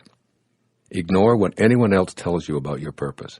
Regardless of what anyone might say to you, the truth about your feeling purposeful is that only you can know it. And if you don't feel it in that inner place where a burning desire resides, it isn't your purpose. Your purpose is between you and your source. And the closer you get to what that field of intention looks and acts like, the more you'll know that you're being purposefully guided. You might have 0 measurable aptitudes and skills in a given area, yet you might feel inwardly drawn to doing it. Forget the aptitude test results. Forget the absence of skills or know-how. And most important, ignore the opinions of others and listen to your heart. Step 5. Remember that the all-creating field of intention will work on your behalf. Albert Einstein is credited with saying that the most important decision we ever make is whether we believe in a friendly universe or a hostile universe. It's imperative that you know that the all-creating field of intention is friendly and will work with you as long as you see it that way. Know that the universe is always willing to work with you on your behalf, and that you're always in a friendly rather than a hostile world. Step 6. Study and replicate the lives of people who've known their purpose. I've always been fascinated by Saul of Tarsus, later called St. Paul, whose letters and teachings became the source of a major portion of the New Testament. I was also deeply touched by the purposeful manner in which St. Francis of Assisi lived his life as exemplified in the novel St. Francis by Nikos Kazantzakis. I make it a point to use my free time to read about people who are models for purposeful living, and I encourage you here to do the same. Step 7. Act as if you're living the life you were intended to live, even if you feel confused about this thing called purpose. Invite into your life every day whatever it might be that makes you feel closer to God and brings you a sense of joy. View the events you consider obstacles as perfect opportunities to test your resolve and find your purpose. Treat everything from a broken fingernail to an illness, to the loss of a job, to a geographical move, as an opportunity to get away from your familiar routine and move to purpose. By acting as if you're on purpose and treating the hurdles as friendly reminders to trust in what you feel deeply within you, you'll be fulfilling your own intention to be purposeful yourself. Step 8. Meditate to stay on purpose. Use the technique of japa, which I mentioned earlier, and focus your inner attention on asking your source to guide you in fulfilling your destiny. Many people have written to me about their success with staying on purpose through the practice of japa meditation. I'm deeply touched when I read about those who use japa, or the repetition of the sound of the name of God, to help them achieve their divine mission. Step 9. Keep your thoughts and feelings in harmony with your actions. The surest way to realize your purpose is to eliminate any conflict or dissonance that exists between what you're thinking and feeling and how you're living your days. If you're in disharmony, you activate ego-dominated attitudes of fear of failure or disappointing others, which distance you from your purpose. Your actions need to be in harmony with your thoughts. Trust in those thoughts, which harmonize, and be willing to act upon them. Refuse to see yourself as inauthentic or cowardly, because those thoughts will keep you from acting on what you know you are meant to be. Being in harmony with God's will is the highest state of purpose you can attain. And as always, step 10, stay in a state of gratitude. Be thankful for even being able to contemplate your purpose. Be thankful for the wonderful gift of being able to serve humanity, your planet, and your God. Be thankful for the seeming roadblocks to your purpose. See all of the jobs, successes, apparent failures, possessions, losses, wins, everything from a perspective of gratitude.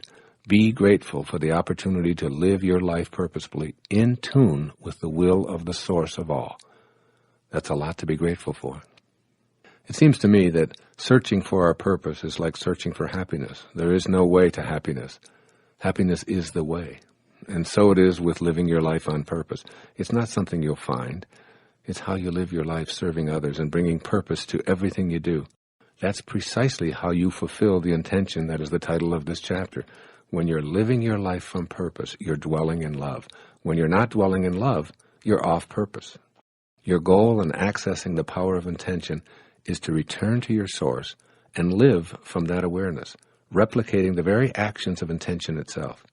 That source is love. Therefore, the quickest method for understanding and living your purpose is to ask yourself if you're thinking in loving ways. Do your thoughts flow from a source of love within you?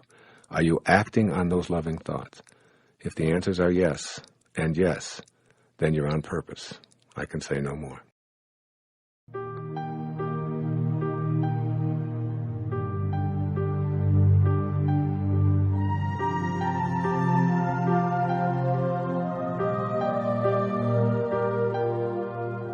Chapter 9. It is my intention to be authentic and peaceful with all of my relatives. Somehow we allow the expectations and demands of our family members to be the source of so much unhappiness and stress, when what we want is to be authentically ourselves and at peace with our relatives. The conflict seems too often to be a choice between being authentic, which means no peace with certain relatives, or having peace at the price of being inauthentic. Making the connection to the power of intention in regard to being around your relatives may sound like an oxymoron to you, but it isn't. Being peaceful and authentic can define your relationship with your relatives. First, though, you may have to assess your relationship with the closest relative of all, that is yourself. How others treat you, you'll discover, has a lot to do with how you treat yourself and thereby teach others to treat you. You get treated the way you teach others to treat you. You may be asking yourself how you can possibly be responsible for teaching people how to treat you. The answer is, in large part, your willingness to not only put up with listening to those familial pressures, some of which are long-term traditions running back countless generations, but also with allowing yourself to disconnect from your divine source and indulge in low-energy emotions such as humiliation and blame and despair, regret, anxiety, and even hatred. You, and only you, taught your kin to treat you through your willingness to accept critical comments from that well-meaning but often interfering and bothersome tribe. Your family relationships are in your mind. When you close your eyes, your family disappears. Where do they go? Nowhere, but doing this exercise helps you to recognize that your relatives exist as thoughts in your mind. If the focus of your inner dialogue about your family members is on what they're doing that's wrong, then that's precisely how your relationship with them will be experienced. If your inner speech centers on what's annoying about them, then that's what you'll notice. As much as you're inclined to blame them for your annoyance, it's yours, and it's coming from your thoughts. If you make a decision to put your inner attention, your life energy, on something quite different, your relationship will change. In your thoughts, where your family relationships exist, you'll no longer be annoyed, angry, hurt, or depressed. If in your mind you're thinking, my intention is to be authentic and peaceful with this relative, then that's what you'll experience, even if that relative continues to be exactly the way he or she has always been. Changing your mind is really changing your relationships. Being authentic and peaceful with your relatives is only a thought away. You can learn to change your thoughts by intending to create authentic and peaceful feelings within yourself. No one is capable of making you upset without your consent, and you've given your consent too frequently in the past. When you begin practicing the intention to be authentic and peaceful, you withdraw your consent to be in the lower energy. You connect to peace itself and decide to bring peace to your relatives, thereby immediately gaining the power to change the energy of family gatherings. Prior to my waking up to the power of intention, family visits were events that caused me consternation because of the attitudes and behavior of some of my wife's relatives. I'd prepare for a Sunday afternoon family visit by getting anxious and upset over what I anticipated to be a fretful, lousy experience, and I seldom disappointed myself. I'd focused my thoughts on what I didn't like, and I defined my relationship with my in-laws in this manner. Gradually, as I began to understand the power of intention and left my ego behind, I substituted kindness, receptivity, love, and even beauty for my former annoyed and angry assessments. Before family get-togethers, I'd remind myself that I'm what I choose to be in any and all circumstances, and I chose to be authentically peaceful and have a good time. In response to something that used to annoy me, I'd now say to my mother-in-law in a loving way, I never thought of it that way. Tell me more. In response to what I previously considered to be an ignorant comment, I'd respond, that's an interesting point of view. When did you first learn about this? In other words, I was bringing my own intention to be in a state of peace to this encounter, and was refusing to judge them. The most amazing things began to happen. I started looking forward to having these family members at our home. I began to see them as much more enlightened than I'd previously thought.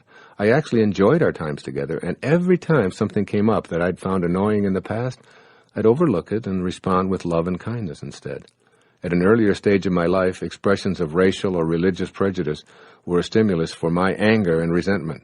Now I'd quietly respond with a kind and gentle reminder of my own opinions and simply let the matter drop. Over the years, I found that not only did the racial and religious slurs diminish to zero, but I noticed that my in-laws were expressing tolerance and even love toward minorities, as well as those who practiced religions different from their own. Although my primary intention was to stay in a state of peace, I discovered that by not joining in the low energies of my in-laws, not only was the entire family more peaceful, but many enjoyable and even enlightening conversations developed. I had as much to learn from my in-laws as I had to teach. Even when I disagreed vehemently with a judgment directed at me, if I remembered my intention to have a peaceful relationship with them, I was able to do just that. No longer did I think about what I disliked, or what was missing, or what always had been. I stayed focused on making these gatherings fun, loving, and most important to me, peaceful.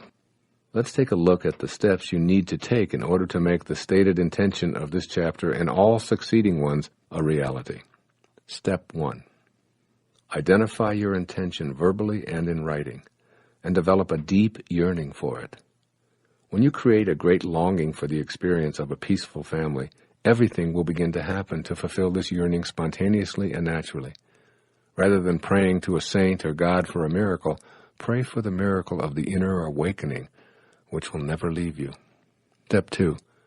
Intend for all of your relatives what you intend for yourself. When anyone criticizes, judges, acts angry, expresses hatred, or finds fault with you, they're not at peace with themselves. Want this peace for them even more than you desire it for yourself. Let me say that again. Want this peace for them even more than you desire it for yourself. This doesn't require words or actions on your part. Simply picture the people in your family with whom you're not at peace and feel the peace you crave for them. Your inner speech will change, and you'll begin to experience the peaceful authenticity of both your beings. Step 3. Be the peace you're seeking from others. If peace is missing in your relationships with your family, it means that you have a place within you that's occupied by non-peace. Say a friendly hello to the non-peace and then let it go. You're sending a peaceful feeling to the non-peace feeling. The lower energies you're experiencing will be strengthened by your peaceful hi or hello and eventually vanish as the divine grows within you. The way to this peace is through any form of quiet and meditation that works for you. Even if it's only a 2-minute respite during which time you're silent, concentrate on the name of the divine or repeat the sound of ah as an inner mantra. Step 4. Match up with the 7 faces of intention. If you've forgotten what the universal mind of intention looks like, it's creative, kind, loving, beautiful, always expanding, endlessly abundant, and receptive to all of life. This kind of spiritual energy will be transformative, not only for you, but also for your relatives. Your intention to be in peaceful relationships is now taking form, first in your mind, then in your heart, and ultimately, it will materialize. Step 5. Review all of the obstacles that have been erected on your path to familial peace. Listen to any inner dialogue that focuses on your resentment of others' expectations for you. Remind yourself that when you think about what you resent, you act upon what you think about, while simultaneously attracting more of it to yourself. Examine your energy field for your tendency to react to lower energies with more of the same, and give your ego a reminder that you'll no longer opt to be offended or need to be right in these relationships. Step 6.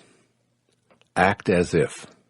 Begin the process of acting as if what you intend to manifest is already true.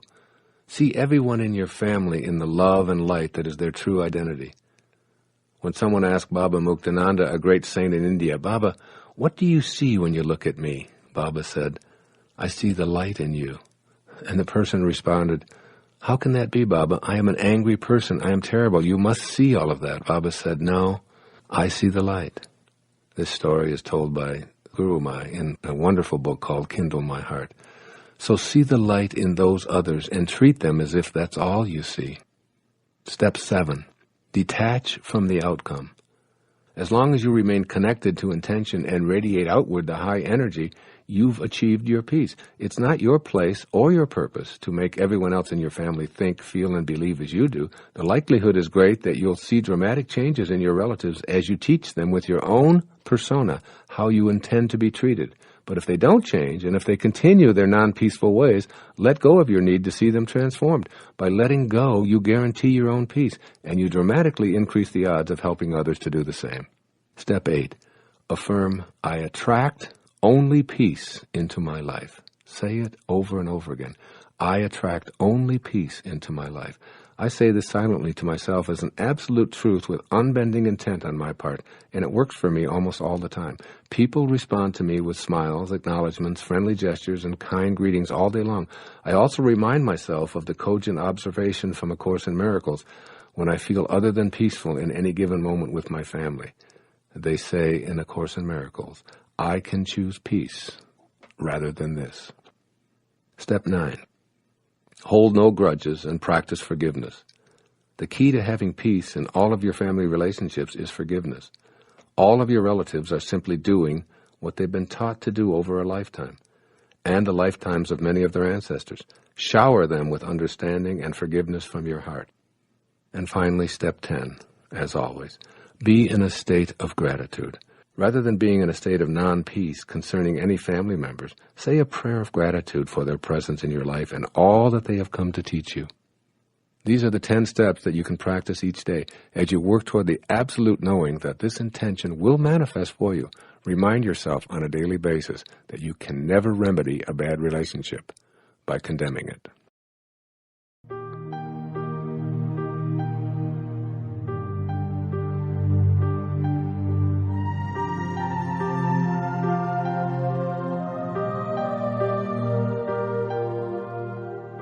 Chapter 10. It is my intention to feel successful and to attract abundance into my life. One of my own personal secrets for feeling successful and attracting bountiful abundance into my life has been an internal axiom that I use virtually every day of my life. It goes like this: change the way you look at things, and the things you look at change. Once again, change the way you look at things, and the things you look at change. This has always worked for me, and it will work for you too, I can guarantee it. Your intention to feel successful and experience prosperity and abundance depends on what view you have of yourself, the universe, and most important, the field of intention from which success and abundance will come. My little maxim about changing the way you look at things is an extremely powerful tool that will allow you to bring the intention of this chapter into your life.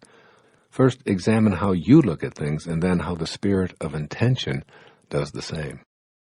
How do you look at life?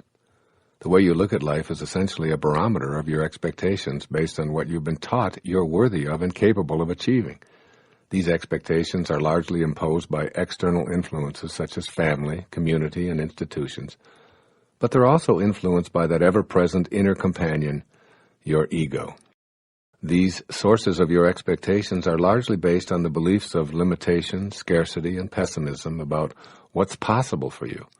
If these beliefs are the basis for how you look at life, then this perception of the world is what you expect for yourself.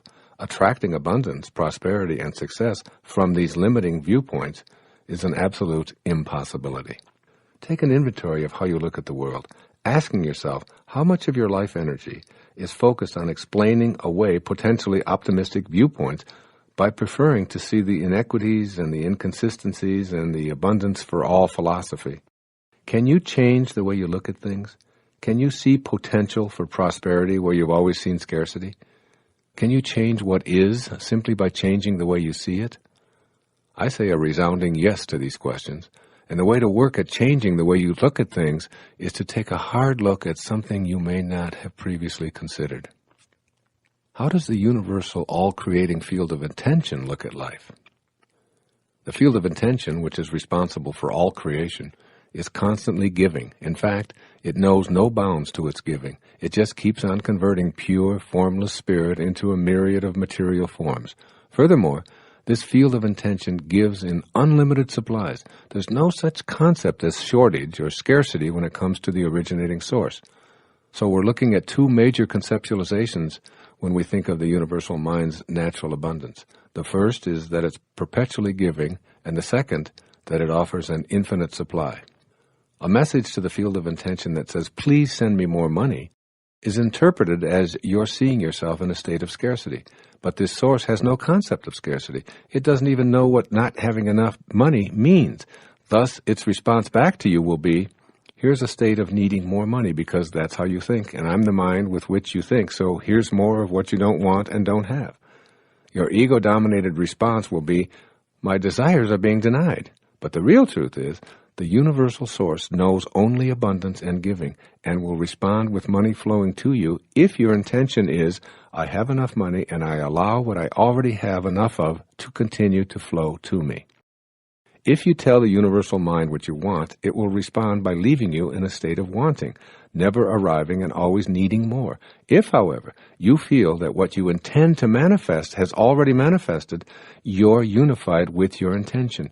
Never allowing a moment of doubt or listening to naysayers, you'll be in the presence of that all-creating field of intention. You can't come from shortage, you can't come from scarcity, and you can't come from wanting.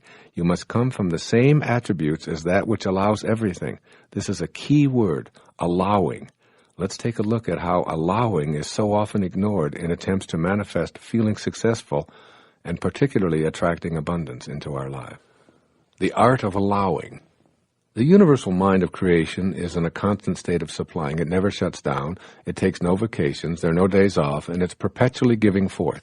Everything and everyone, without exception, emanates from this universal mind we're calling intention. So if everything comes from this infinite field of invisible energy, why is it that some are able to partake of it while others seem so separated from it? Allowing this all-giving source into your life means becoming aware of the resistance that you may be placing in the way of the abundance that's always being supplied. There's a long history of countless thoughts that have formed this field of resistance to abundance. This habit of disallowing grew from the belief system that you've cultivated over the years and that you rely on. Furthermore, you've allowed the resistance of others to enter this picture as well, and you surround yourself with the need for their approval in these matters. You solicit their resistant opinions, read newspaper accounts of all of those who failed to manifest the jobs of their choice, examine government reports about the poor job prospects and the declining economy, watch the television reports belaboring the sorry state of affairs in the world, and your resistance becomes even more convincingly entrenched. You've aligned yourself with the proponents of disallowing. What you need to do is to look at this belief system and all of the factors that continue to support it and say, it's too big of a job to change the entire thing. Instead, I'm going to start changing the thoughts that activate disallowing right here, right now. It doesn't matter what you thought before, or for how long, or how many pressures you're under to maintain your resistance. Instead, stop activating disallowing thoughts today, one thought at a time. You can do so by stating, I feel successful. I intend to feel the abundance that is here now. Repeat these words or create your arrangement of words which continually inundate your thoughts during your waking hours with a new belief of being successful and abundant. Those thoughts will then become what you say in silent prayer-like messages to yourself. I am success. I am abundance. When you're success itself, when you're abundance itself, you're in harmony with the all-creating source, and it will do the only thing it knows how to do. It will be endlessly giving and forthcoming with that which has no resistance to it, namely you and your thoughts. As you practice allowing and living the faith of least resistance, success is no longer something you choose, it's something that you are. Abundance no longer eludes you, you are it, and it is you. It flows unimpeded beyond your resistance. Herein lies another clue to the free flow of abundance. You must avoid becoming attached to and hoarding what shows up in your life. Abundance, detachment, and your feelings. While it's crucial for you to have a firm vibrational matchup with the all-creating abundance of intention, it's just as crucial for you to know that you can't hang on to and own any of the abundance that will be coming your way. This is because the you that would like to hang on to and become attached to your success and your wealth is not really you. It's that troublesome ego of yours. You're not what you have, and you're not what you do. You're an infinite, divine being disguised as a successful person who has accumulated a certain amount of stuff. But the stuff is not you. This is why you must avoid being attached to it in any way. Genuinely feeling abundant and successful is possible when you detach yourself from the things you desire and allow them to flow to you, and just as important, through you. Anything that inhibits the flow of energy stops the creating process of intention right where the obstacle is erected. Attachment is one such roadblock. When you hang on to that which arrives rather than allowing it to move through you, you stop the flow. You hoard it or decide to own it, and the flow becomes disrupted. You must keep it circulating, always knowing that nothing can stop it from coming into your life except any resistance you place in its way. Your feelings and your emotions are sensational barometers for detecting resistance and evaluating your ability to experience success and abundance. Paying attention to your feelings. Your emotions are the inner experience that tell you how much of the divine energy you're summoning for the manifestation of your desires. Feelings can be measuring tools that gauge how you're doing in the manifestation process. An exceptionally positive emotional response indicates that you're summoning the divine energy of intention and allowing that energy to flow to you in a non-resistant manner. Feelings of passion, pure bliss, reverence, unmitigated optimism, unquestioned trust, and even illumination indicate that your desire to manifest success and abundance, for example, have an extremely strong pulling power from the universal source directly to you. You must learn to pay close attention to the presence of these feelings, agents which are in charge of how you clean and purify the connecting link to intention. These emotions tell you precisely how much of the life force you're summoning and how much pulling power you have going for you at that moment. Your feelings indicate how well you're attracting the energy necessary for the fulfillment of your desires. Strong feelings of despair, anxiety, blame, hate, fear, shame, and anger, they're all sending you the message that you want success and abundance, but you don't believe it's possible for you. These negative feelings are your clues to get busy and balance your desires with those of the universal mind of intention, which is the only source of that which you desire. Negative emotions tell you that your pulling power from intention is weak or even non-existent. Positive emotions tell you that you're connecting to and accessing this power of intention. Concerning abundance, one of the most effective ways to increase that pulling power from intention to you is to take the focus off of dollars and place it on creating abundant friendship, security, happiness, health, and even high energy. It's here that you begin to feel those higher emotions, which let you know that you're back in the match game with the all-creating source. As you focus on having abundant happiness, health, security, and friendships, the means for acquiring all of this will be flowing directly toward you. Money is only one of those means, and the faster your vibrational energy around abundance radiates, the more money will show up in significant amounts. These positive feelings as indicators of your pulling power for success and abundance will put you into an active mode for co-creating your intentions. I'm not suggesting that you just have to sit around and wait for everything to fall into place. I'm suggesting that by declaring, I intend to feel successful and attract prosperity, your emotional energy will shift and you'll act as if what you desire were already true. Your actions will be in harmony with the faces of intention, and you'll be provided with what you are rather than attempting to be provided with what's missing. Making your intention your reality. What follows is a 10-step program for implementing the intention of this chapter, that is, to feel successful and to attract abundance right into your life. Step 1. See the world as an abundant, providing, friendly place. In this first step, you're receptive to a world that provides rather than one that restricts. You'll see a world that wants you to be successful and abundant rather than one that conspires against you. Step 2. Affirm, I attract success and abundance into my life because that's who I am. This puts you into vibratory harmony with your source. Your goal is to eliminate any distance between what you desire and that from which you pull it into your life. Abundance and success aren't out there waiting to show up for you. You are already it, and the source can only provide you with what it is, and consequently, what you are already. Step 3. Stay in an attitude of allowing. In an attitude of allowing, all resistance in the form of thoughts of negativity or doubt are replaced with simply knowing that you and your source are one and the same. Picture the abundance you desire freely flowing directly to you. Refuse to do anything or have any thought that compromises your alignment with source energy. Step 4. Use your present moments to activate thoughts that are in harmony with the 7 faces of intention. The key phrase here is present moments. Notice right now, in this very moment, if you're thinking that it's hopeless at this stage of your life to change the thoughts that comprise your belief system. Do you defeat yourself with thoughts of having had such a long life practicing affirmations of scarcity and creating resistance to your success and abundance that you don't have enough time left to counterbalance the thoughts that comprise your past belief system?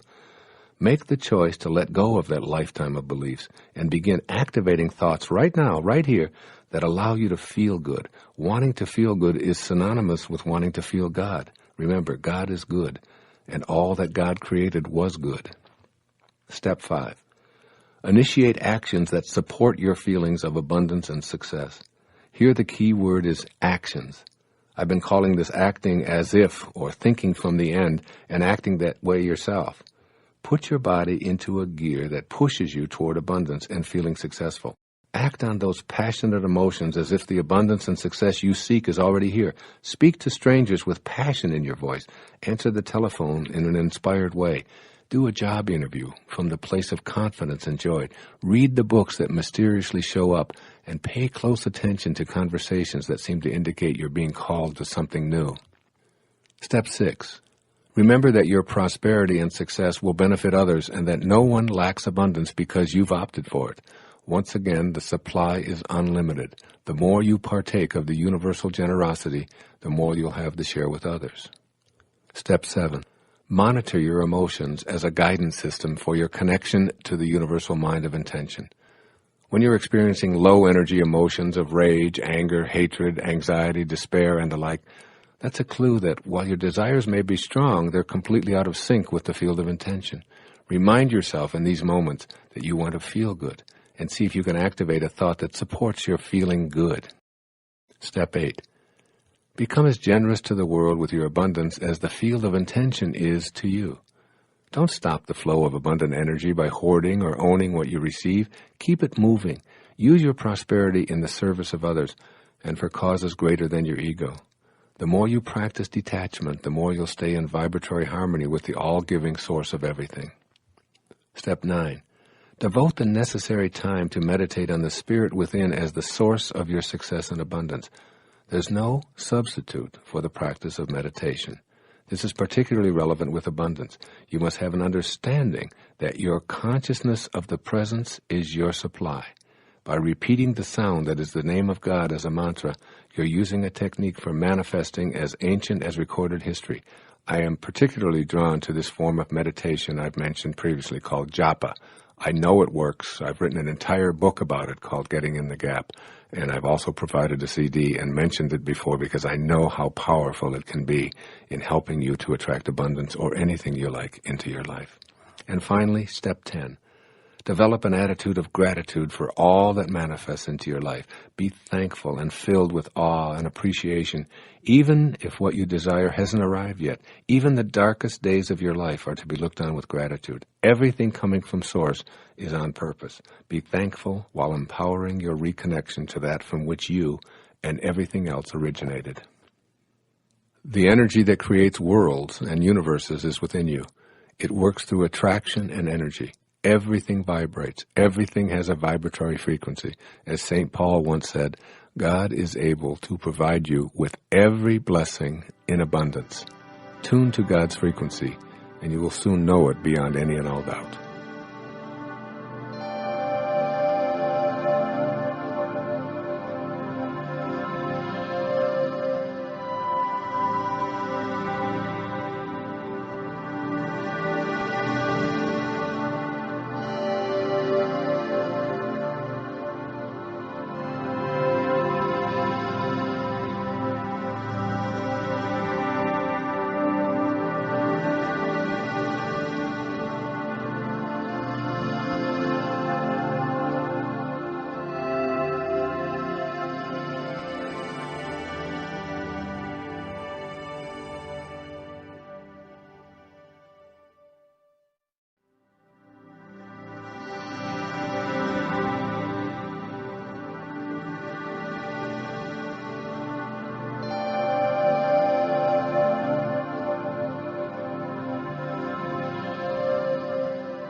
Chapter 11.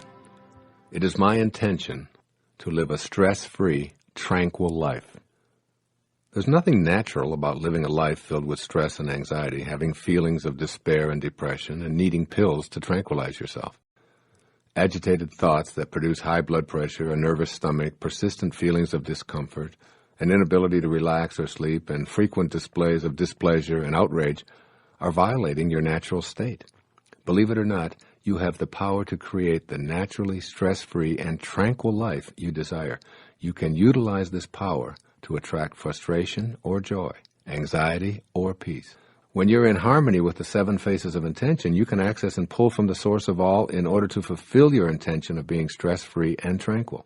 So if it's natural to have feelings of well-being, why is it that we seem to experience so much unwellness and tension? The answer to this question provides you with the key that leads to the peaceful life you desire. Stress is a desire of the ego. We speak of stress as if it were present in the world as something that attacks us. We say things like, I'm having an anxiety attack, as if anxiety is a combatant. But the stress in your body is rarely the result of external forces or entities attacking you. It's the result of the weakened connecting link to intention caused by your belief that ego is who you are. You are peace and joy, but you've allowed your ego to dominate your life. The following lighthearted way to stop taking yourself so seriously is from a book by Rosamund and Benjamin Zander. He's the conductor of the Boston Philharmonic Orchestra, titled The Art of Possibility. It illustrates in a delightful way how we allow ego to create many of the problems we encounter that we label stress and anxiety. It's called Rule Number 6. I'll share it with you. 2 prime ministers are sitting in a room discussing affairs of state. Suddenly a man bursts in, apoplectic with fury, shouting and stamping and banging his fist on the desk. The resident prime minister admonishes him. Peter, he says, kindly remember Rule Number 6. Whereupon Peter is instantly restored to complete calm, apologizes and withdraws. The politicians return to their conversation only to be interrupted yet again 20 minutes later by an hysterical woman gesticulating wildly, her hair flying. Again, the intruder is greeted with the words, Marie, please remember Rule Number 6. Complete calm descends once more, and she, too, withdraws with a bow and an apology. When the scene is repeated for a 3rd time, the visiting prime minister addresses his colleague. My dear friend, he says, I've seen many things in my life, but never anything as remarkable as this. Would you be willing to share with me the secret of Rule Number 6? Very simply, replies the resident prime minister. Rule Number 6 is, don't take yourself so damn seriously. Ah, says his visitor, that's a fine rule. After a moment of pondering, he inquires, and what, may I ask, are the other rules? Oh, there aren't any. As you encounter stress, pressure, or anxiety in your life, remember Rule Number 6. At the moment you realize you're thinking stressful thoughts. By noticing and discontinuing the inner dialogue that causes stress, you may be able to prevent its physical symptoms. What are the inner thoughts that produce stress? I'm more important than those around me. My expectations aren't being met. I shouldn't have to wait. I'm too important. I'm the customer here, and I demand attention. No one else has these pressures. All of these above, along with a potentially endless inventory of Rule Number 6 thoughts, are from the ego's bag of tricks. You aren't your work, your accomplishments, your possessions, your home, your family, your anything. You're an aspect of the power of intention, dressed in a physical human body, intended to experience and enjoy life on earth. This is the intention that you want to bring to the presence of stress. To fulfill the intention of this chapter to live a stress-free and tranquil life, you must become conscious of the need to activate thought responses that match your intention. These new responses will become habitual and replace your old habit of responding in stress-producing ways. When you examine segments of stress-producing incidents, you always have a choice. Do I stay with thoughts that produce stress within me, or do I work to activate thoughts that make stress impossible? Here's another easy tool that will help you to replace the habit of choosing anxiety and stress. I call them 5 magic words. Here they are. I want to feel good. I want to feel good. In an earlier chapter, I described how your emotions are a guidance system informing you of whether or not you're creating resistance to your intentions. Feeling bad lets you know that you're not connected to the power of intention. Your intention here is to be tranquil and stress-free. When you feel good, you're connected to your intentions, regardless of what goes on around you or what others expect you to feel. Many events will transpire in which your conditioned response is to feel bad. Be aware of these outer incidents and say the 5 magic words, I want to feel good. In that precise moment, ask yourself if feeling bad is going to make the situation any better. you'll discover that the only thing that feeling bad accomplishes in response to outer situations is to plummet you into anxiety, despair, depression, and, of course, stress. Instead, ask yourself in that moment what thought you can have that will make you feel good. When you discover that it's responding with kindness and love to the bad feeling, which is quite different from wallowing around in it, you'll begin experiencing a shift in your emotional state. Now you're in vibrational harmony with your source, since the power of intention knows only peace, kindness, and love. I assure you that your decision to feel good is a way of connecting to spirit. It isn't an indifferent response to events. By feeling good, you become an instrument of peace, and it's through this channel that you eradicate problems. By feeling bad, you stay in the energy field that creates resistance to positive change and experience a stressful, anxious state as a byproduct. The things you call problems will perpetually present themselves to you. They'll never go away. Resolve one, and another one will surface. You'll never get it done. I urge you to simply accept the fact that you'll never get it all done and begin to live more fully in the only moment that you have, which is now. The secret to removing the harmful effects of feeling stressed and under pressure is to be in the now. Announce out loud to yourself and all who are willing to listen to you, I'm an incomplete being. I'll always be incomplete because I can never get it done. Therefore, I choose to feel good while I'm in the moment, attracting into my life the manifestations of my desires. I am complete in my incompleteness. I can assure you that a follow-up on this statement will eradicate all anxiety and stress, which is precisely the intention of this chapter. All resistance melts away when you can feel complete in your incompleteness. The path of least resistance. You live in a universe that has limitless potential for joy built into the creation process. Your source, which we call the universal mind of intention, adores you beyond anything you can ever possibly imagine. When you adore yourself, in the same proportion, you've matched up with the field of intention, and you've opted for the path of no resistance.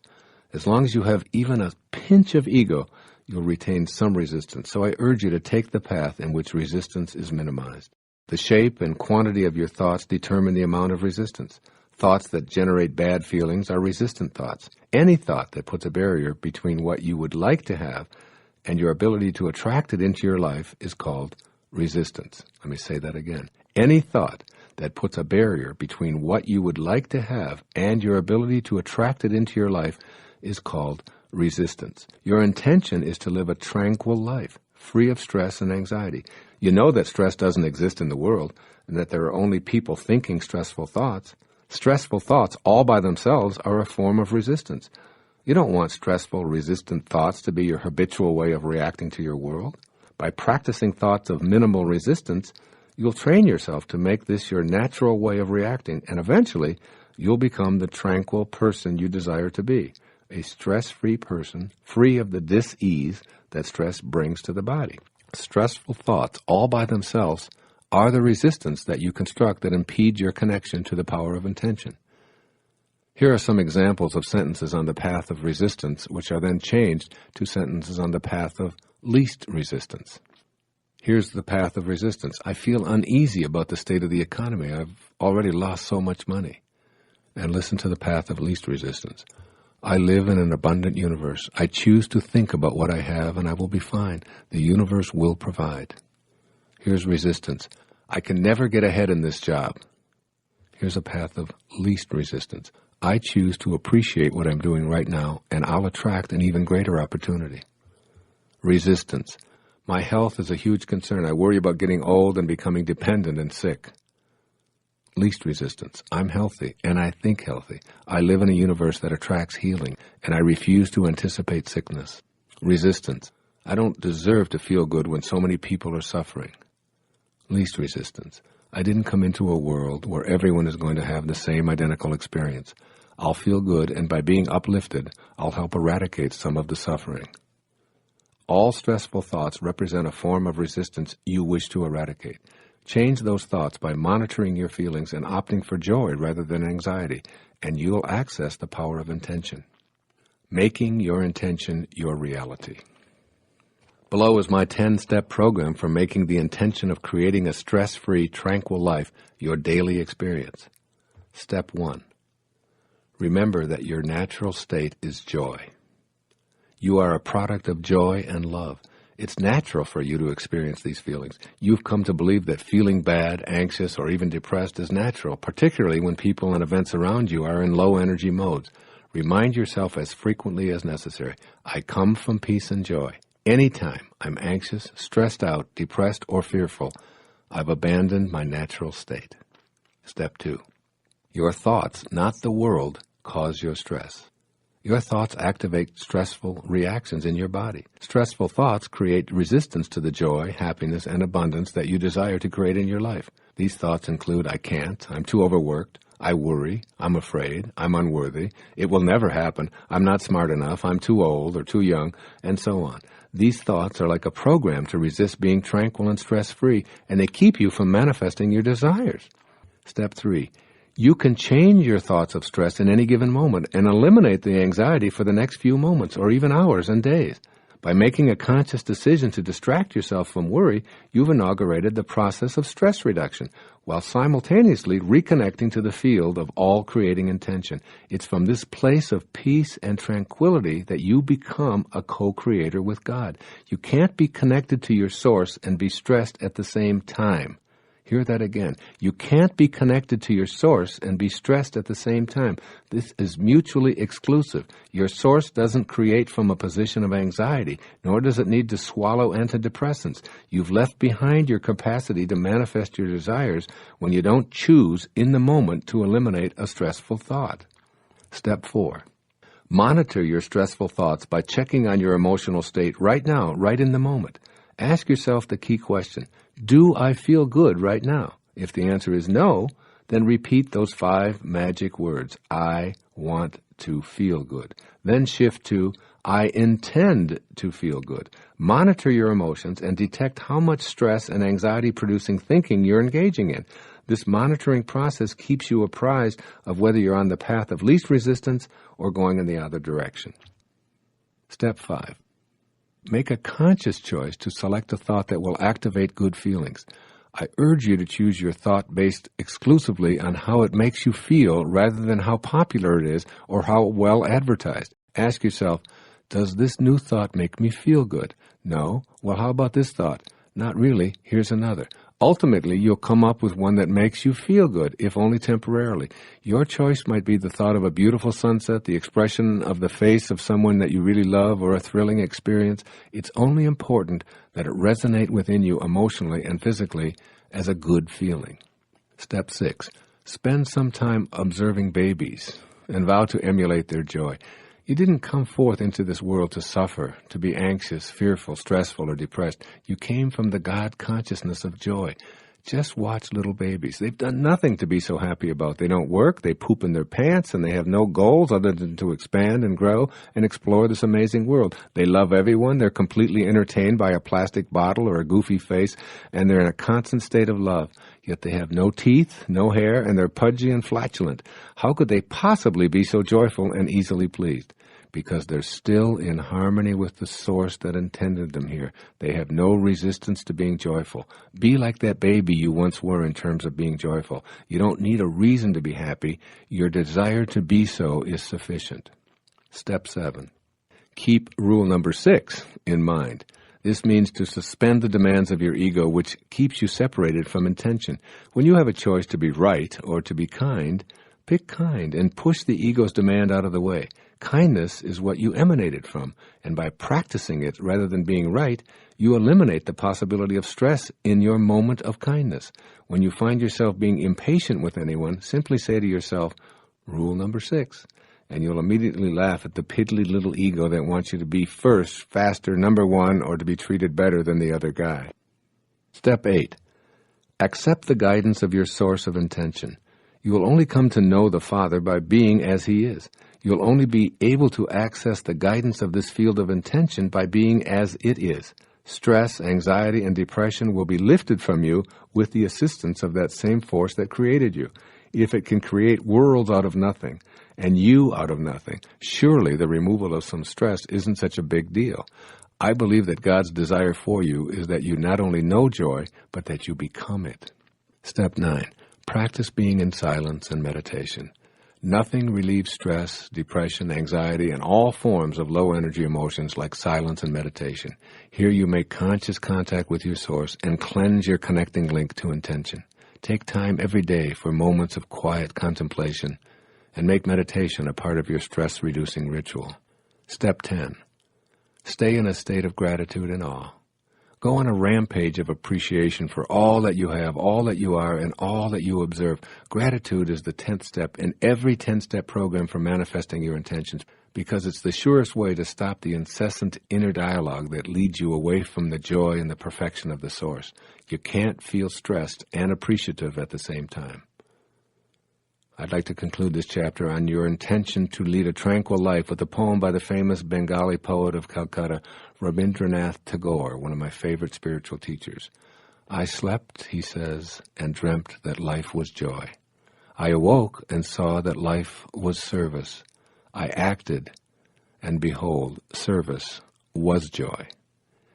It can all be joy in your inner and outer worlds. Sleep and dream of joy, and remember above all else, you feel good, not because the world is right, but your world is right because you feel good.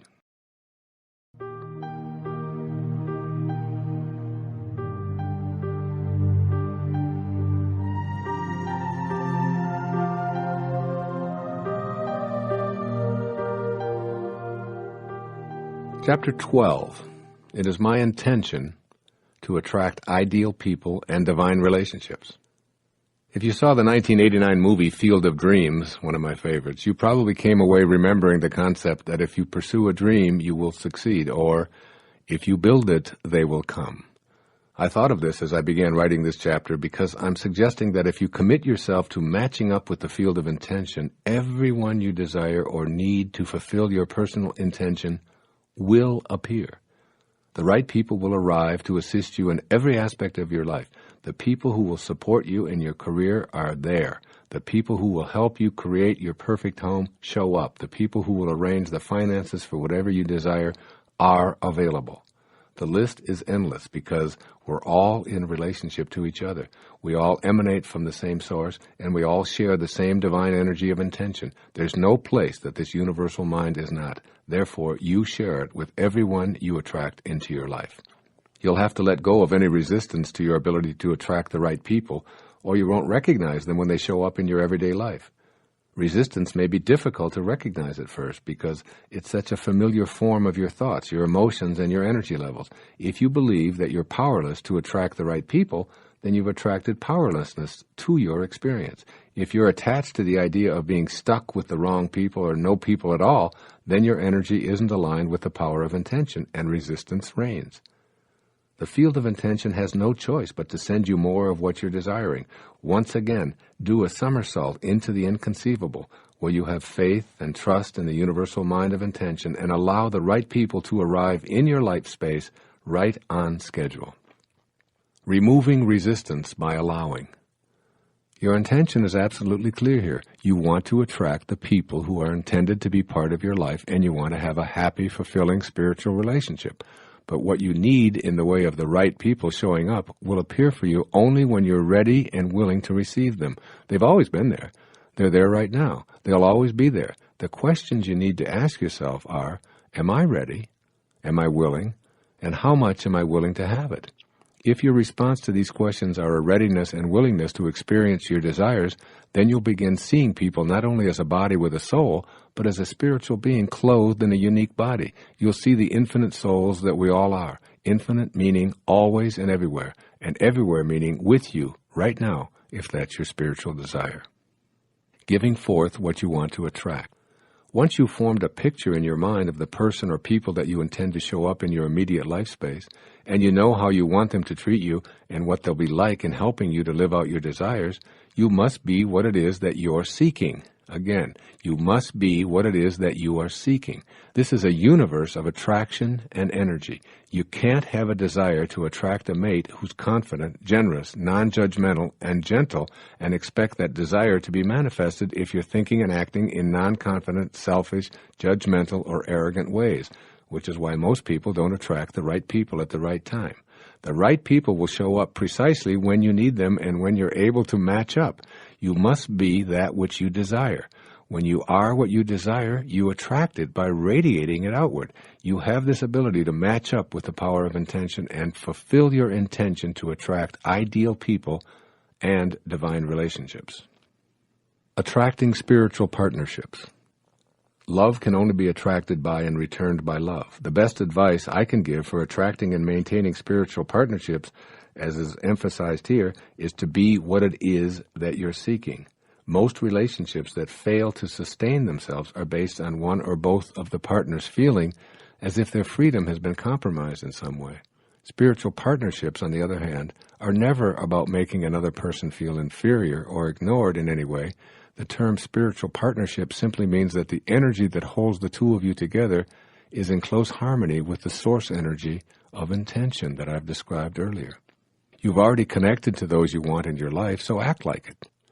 Mystically speaking, there's no difference between you and another person. A weird concept, perhaps, but nevertheless valid. This explains why you can't hurt another person without hurting yourself, nor can you help another person without helping yourself.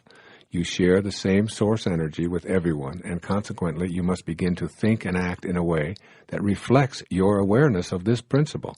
When you feel the need to have the right person show up, begin to change your inner dialogue to reflect this awareness. Rather than saying, I wish this person would show up because I need to get out of this rut, activate a thought instead that reflects your connection, such as, I know the right person will be arriving in divine order at precisely the perfect time. You are love. You emanated from pure love. You're connected to this source of love at all times. Think this way, feel this way, and you'll soon act this way.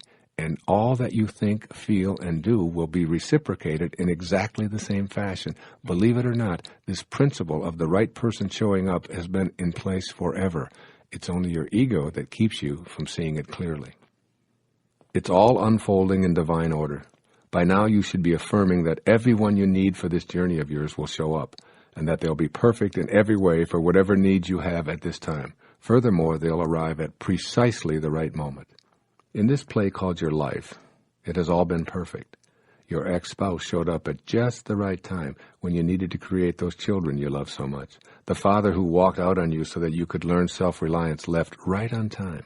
The lover who abandoned you was a part of this perfection. The good times, the struggles, the tears, the abuse, all of it involved people coming into your life and then leaving. And all of your tears will not and cannot wash out one word of it. This is your past. And whatever your energy level at that time, whatever your needs, whatever your station in life, you attracted the right people and events to you. You may feel that they didn't show up when you needed them, that in fact you were alone and no one showed up at all. But I urge you to see it from the perspective of all of life being in divine order. If no one showed up, it was because you needed to handle something on your own and therefore attracted no one to fulfill your energy level at that time. Viewing the past as a play in which all characters and all entrances and all exits were scripted by your source and was what you attracted at the time frees you from the very low energies of guilt, regret, and often revenge. As a result, you'll go from being an actor who's influenced by others playing the roles of producer and director to being the writer, producer, director, and star of your own glorious life.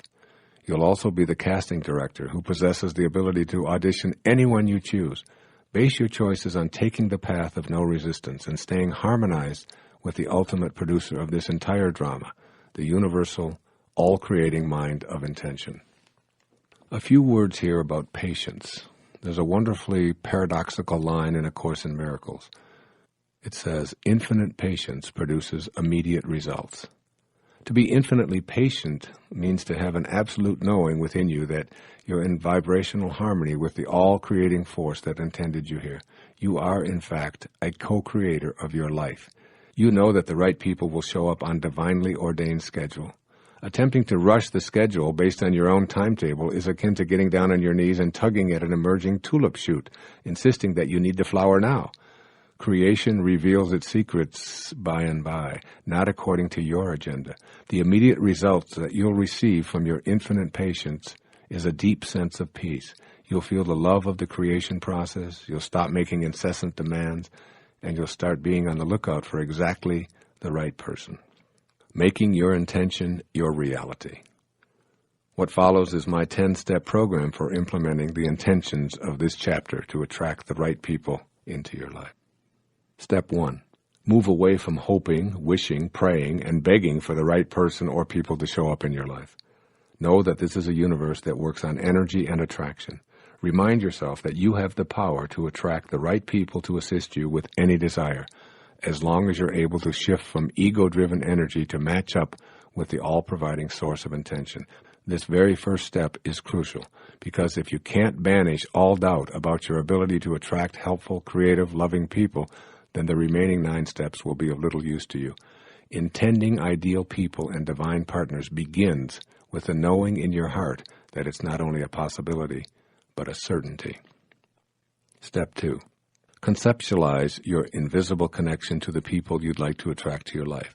Let go of your exclusive identification with the appearance of your body and its possessions. Identify with the invisible energy within you that sustains your life by directing the functions of your body. Now recognize that this same energy source flowing through the people you perceive to be missing from your life, and then realign yourself in thought with that person or persons. Know within you that this power of intention connects the two of you. Your thoughts of creating this merger also emanate from that same field of universal intention. Step 3. Form a picture in your mind of meeting the person or persons you'd like to have assist you or be in partnership with. Manifesting is a function of spiritual intention, matching up in vibrational harmony with your desires.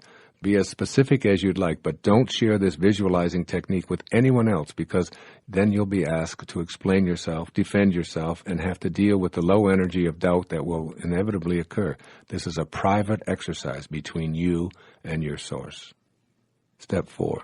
Act upon the inner picture. Begin to act as if everyone you meet is a part of your intention to attract ideal people into your life. Share with others your needs and desires without going into detail about your spiritual methodology.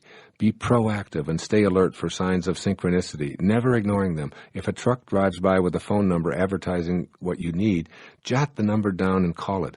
See all so-called bizarre coincidences surrounding your desires as messages from Source and act upon them immediately. I assure you that they'll occur repeatedly.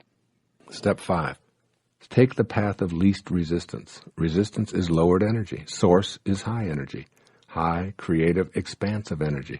When your thoughts are low energy vibrations, you simply can't attract the high energy people you need or desire.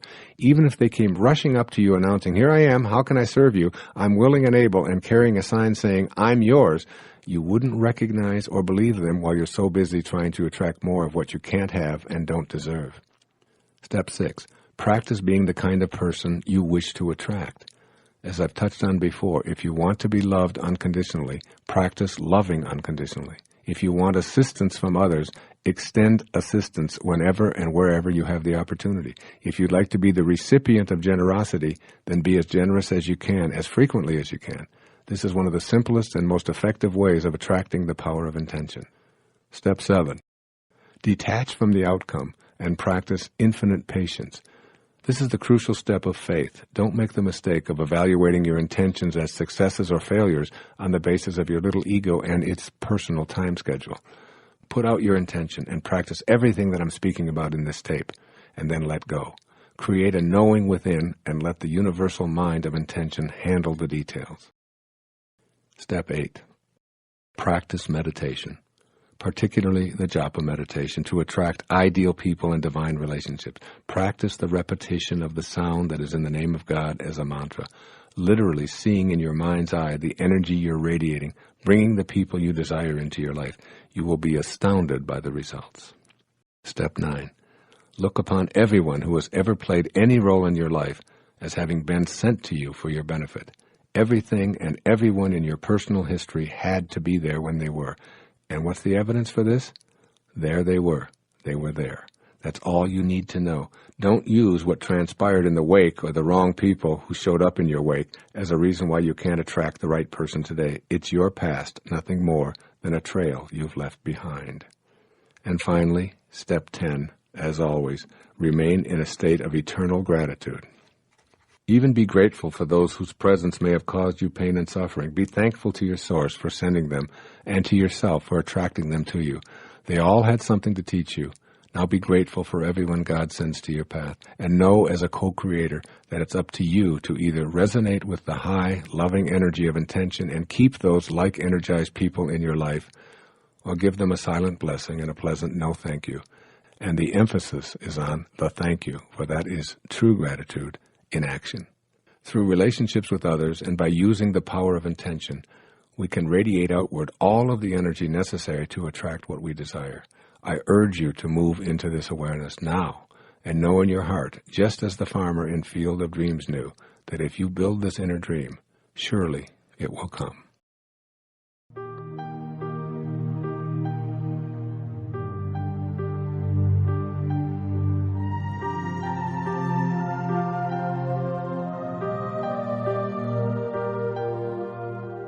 Chapter 13.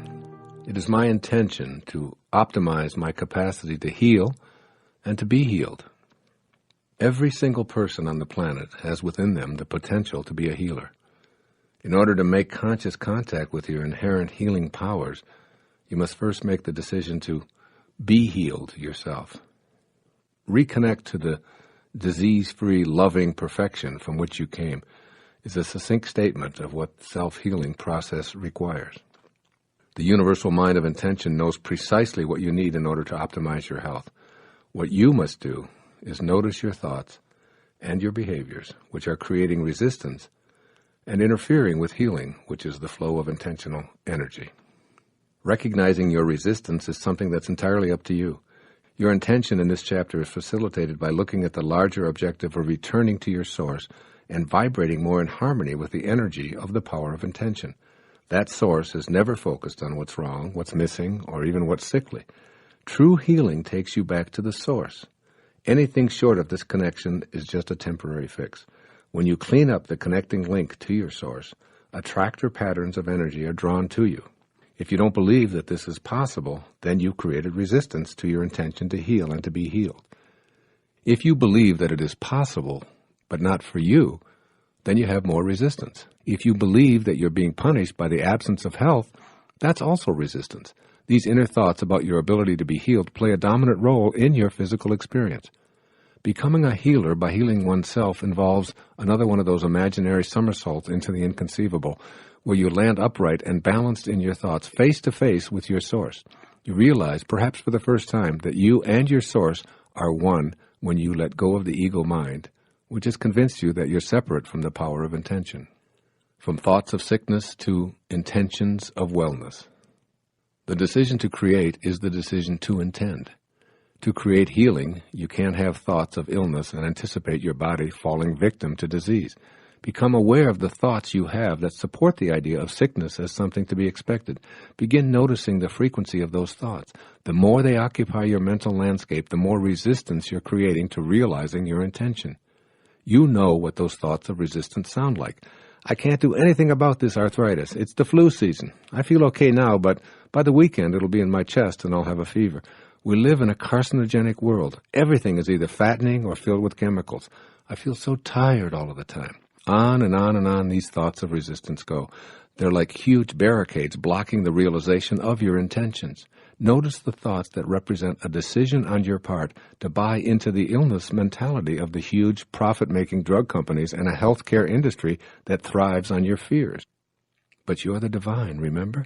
You're a piece of the universal mind of intention, and you don't have to think in these ways. You can opt to think that you have the ability to raise your energy level, even if all of the advertising around you points to a different conclusion. You can go within and hold an intention that says, I want to feel good. I intend to feel good. I intend to return to my source, and I refuse to allow any other thoughts of disorder or disease in. This is the beginning. You'll feel empowered by this unique experience.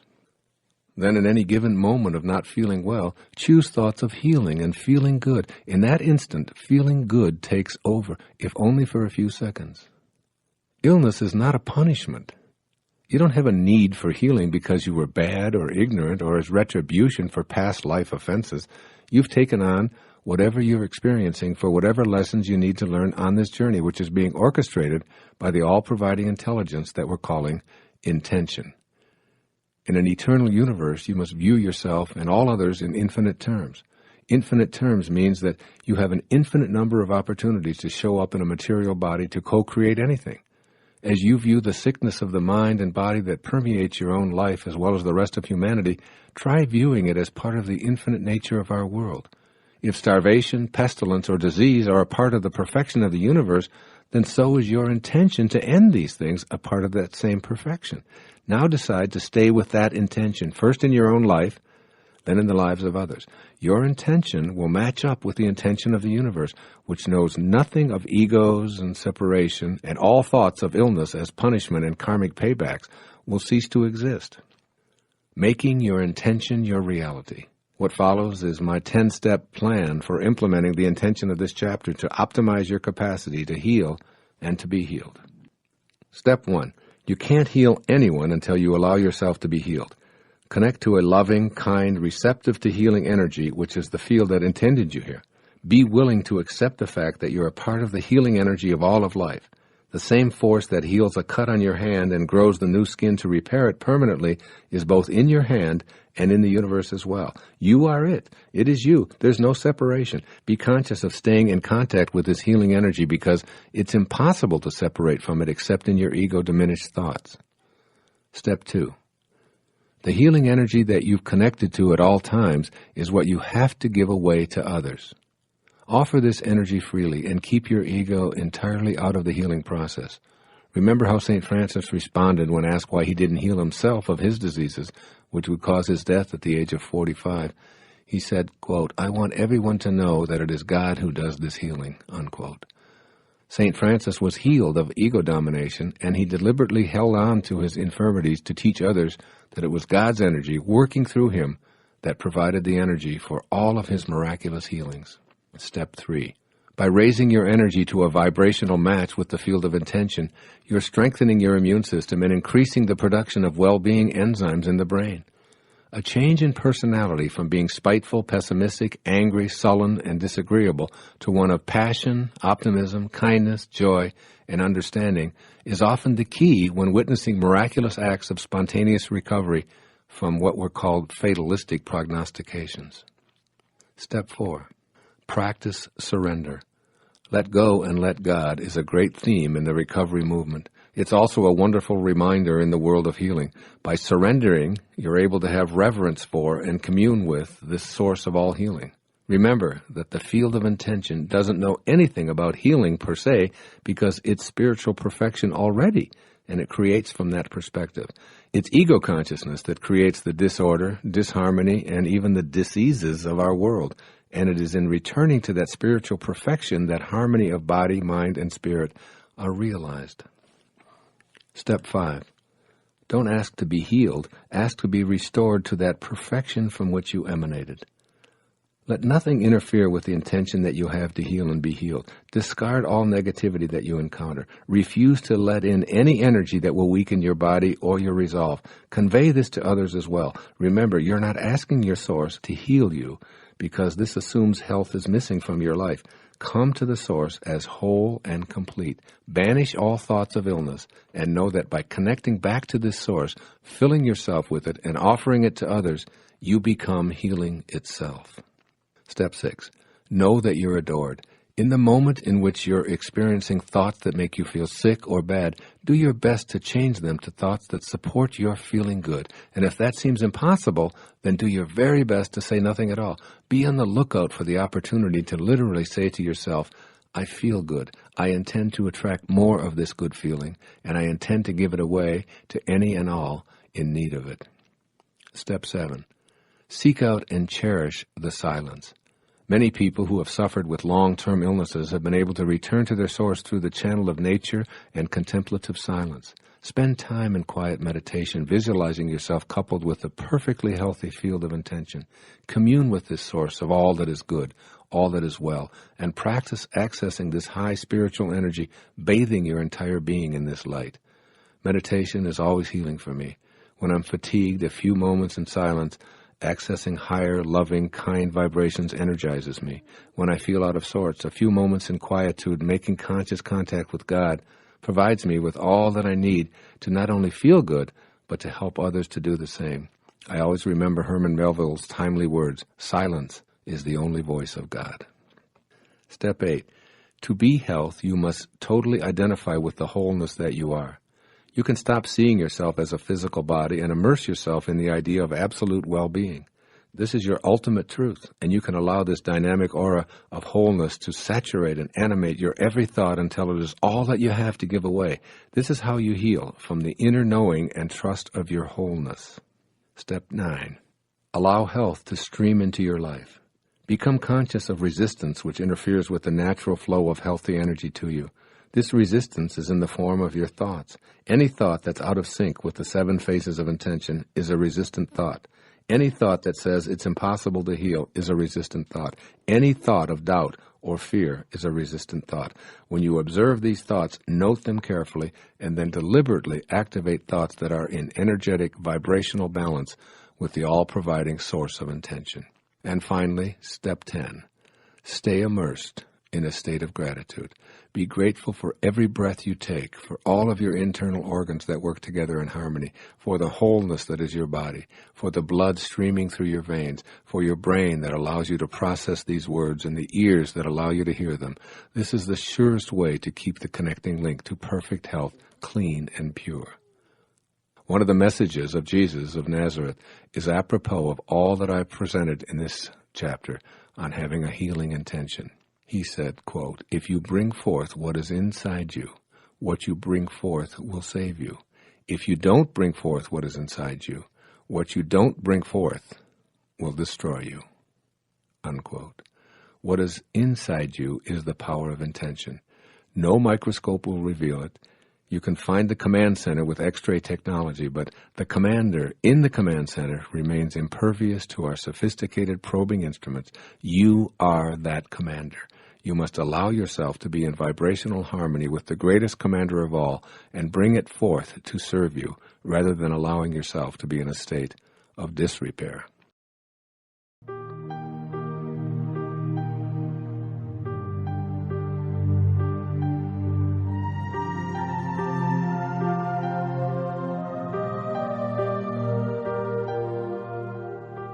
Chapter 14. It is my intention to appreciate and express the genius that I am. You may never have thought of yourself as a person who has genius residing within you. You may have thought that genius is a word reserved for the Mozarts, Michelangelos, Einsteins, Madame Curies, Virginia Woolf, Stephen Hawking, and others whose lives and accomplishments have been publicized. But keep in mind that they share the same essence of consciousness that you do. They emanated from the same power of intention as you did. They have all shared the same life force animating them as you do. Your genius is in your very existence, awaiting the right circumstances to express itself. There is no such thing as luck or accidents in this purposeful universe. Not only is everything connected to everything else, but no one is excluded from the universal source called intention. And genius, since it's a characteristic of the universal source, must be universal, which means that it's in no way restricted. It's available to every single human being. It certainly can and does show up differently in every single one of us. The qualities of creativity and genius are within you, waiting your decision to match up with that power of intention. Changing your energy level to access the genius within you. Higher energy is the energy of light, which is a way of describing spiritual energy. The 7 phases of intention are the ingredients of this spiritual energy.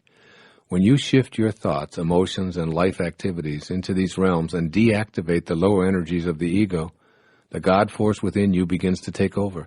It's so automatic that it travels faster than your thoughts. This is why your thoughts about how you did it are so bewildering. The higher energy level actually transcends thought, moving into vibrational harmony with the source energy of intention. As you release ego-dominated thoughts, which convince you that you're doing these amazing things and you are responsible for these unbelievable accomplishments, then you begin to tap into the power of intention. This is where the genius that you truly are resides. I'd like you to consider what may seem like a radical idea. Genius can show up in as many ways as there are human beings. Anything in any field that anyone has ever accomplished is shared by you. You're connected to every being that has ever lived or ever will live, and you share the same exact energy of intention that flowed through Archimedes, Leonardo da Vinci, the Virgin Mother, and Jonas Salk. you can access this energy. At the deepest level, all things and all people are composed of vibrations organized into fields that permeate the entire structure of the universe. You share these vibrations, and you are in this field. The starting point is knowing and understanding that this level of creativity and functioning called genius resides within you. Then begin to deconstruct doubts about your role here. Make a commitment to raise your energy levels to vibrate harmoniously with the field of intention, despite attempts by your ego and other egos to dissuade you. Expanding your reality. Pay attention to yourself in ways that allow the expansion of the infinite possibilities that you're potentially capable of. You may decide, as I have, that repairing an automobile and surfing in the ocean aren't what you're going to enjoy doing. You leave these activities to others, and you use your genius to engage in pursuits that please and attract you. Expand your reality to the point where you pursue what you love doing and excel at it. Involve yourself in the high energy levels of trust, optimism, appreciation, reverence, joy, and love. That means love for what you're doing, love for yourself, and love for your genius, which allows you to immerse yourself in any activity and enjoy the process of experiencing it fully. Trusting your insights. The process of appreciating your genius involves trusting those inner flashes of creative insight as being worthy of expression. Never, but never regard any creative thought that you're having as anything other than a worthy potential expression of your inner genius. The only caveat here is that these thoughts must be in vibrational harmony with the 7 faces of intention. Inner thoughts of hatred, anger, fear, despair, and destruction simply don't foster creative insights. The low-energy, ego-dominated thoughts must be replaced and converted to the power of intention. Your creative impulses are real, they're vital, they're worthy, and they crave expression. The fact that you can conceive of them is proof of this. Your thoughts are real, they're pure energy, and they're telling you to pay attention and get that connecting link to the power of intention polished up through living at different levels than you've accepted as normal or ordinary. At these levels, everyone is a genius. Appreciating the genius in others. Every person you interact with should feel the inner glow that comes from being appreciated, particularly for the ways in which they express their creativity. A core theme which strengthens the flow of the power of intention is wanting for others as much as you intend for yourself. Appreciating the genius in others attracts high levels of competent energy to you. By seeing and celebrating the creative genius, you open a channel within yourself for receiving the creative energy from the field of intention. My 16-year-old son Sands has a unique way of riding a surfboard unlike everyone around him in the ocean. I encourage him to do what comes naturally and express it with pride. He also created a unique language of communication similar to my brother David, which others in the family and close personal acquaintances emulate. Creating a language that others use is the work of a genius. I tell Sands this, and my brother too, whose unique language I've spoken for over half a century. My daughter Sky has a distinctive, one-of-a-kind singing voice that I love. I tell her so and point out that this is an expression of her own genius. All of my children, and yours as well, including the child within you, have unparalleled characteristics in many of the ways they express themselves. From the way that they dress, to the little tattoo, to their signature, to their mannerisms, to their unmatched personality quirks, you can appreciate their genius. Notice and appreciate your genius as well. When you're just like everybody else, you've nothing to offer other than your conformity. Take the road of seeing the face of God in everyone you encounter. Look for something to appreciate in others and be willing to communicate it to them and anyone who's willing to listen. When you see this quality in others, you'll soon begin to realize that this potential is available to all of humanity. This obviously includes you. Recognizing genius in yourself is an integral part of the dynamic. As Dr. Hawkins tells us in Power versus Force, until one acknowledges the genius within oneself, one will have great difficulty in recognizing it in others. Genius and simplicity. Begin to realize the intention of this chapter by uncomplicating your life as much as possible. Genius thrives in a contemplative environment where every minute isn't filled with obligations or hordes of people offering advice and insisting on your constant participation in ordinary mundane endeavors. The genius in you isn't seeking confirmation from others, but quiet space for its ideas to blossom. An uncomplicated life with fewer intrusions tolerated in a simple setting allows your creative genius to surface and express itself. The simplicity establishes a link to the power of intention, and your genius will flourish. Making your intention your reality. What follows is my 10-step program for putting this intention to appreciate and express the genius within you to work in your everyday life. Step 1. Declare yourself to be a genius. This shouldn't be a public pronouncement, but a statement of intention between you and your Creator. Remind yourself that you're one of the masterpieces that emanated from the universal field of intention. You don't have to prove that you're a genius, nor do you need to compare any of your accomplishments to those of others. You have a unique gift to offer this world, and you are unique in the entire history of creation. Step 2. Make a decision to listen more carefully to your inner insights, no matter how small or insignificant you may have previously judged them to be. The thoughts which you may have viewed as silly or unworthy of attention are your private connection to the field of intention. Thoughts that seem to persist, particularly if they relate to new activities and adventures, aren't in your mind accidentally.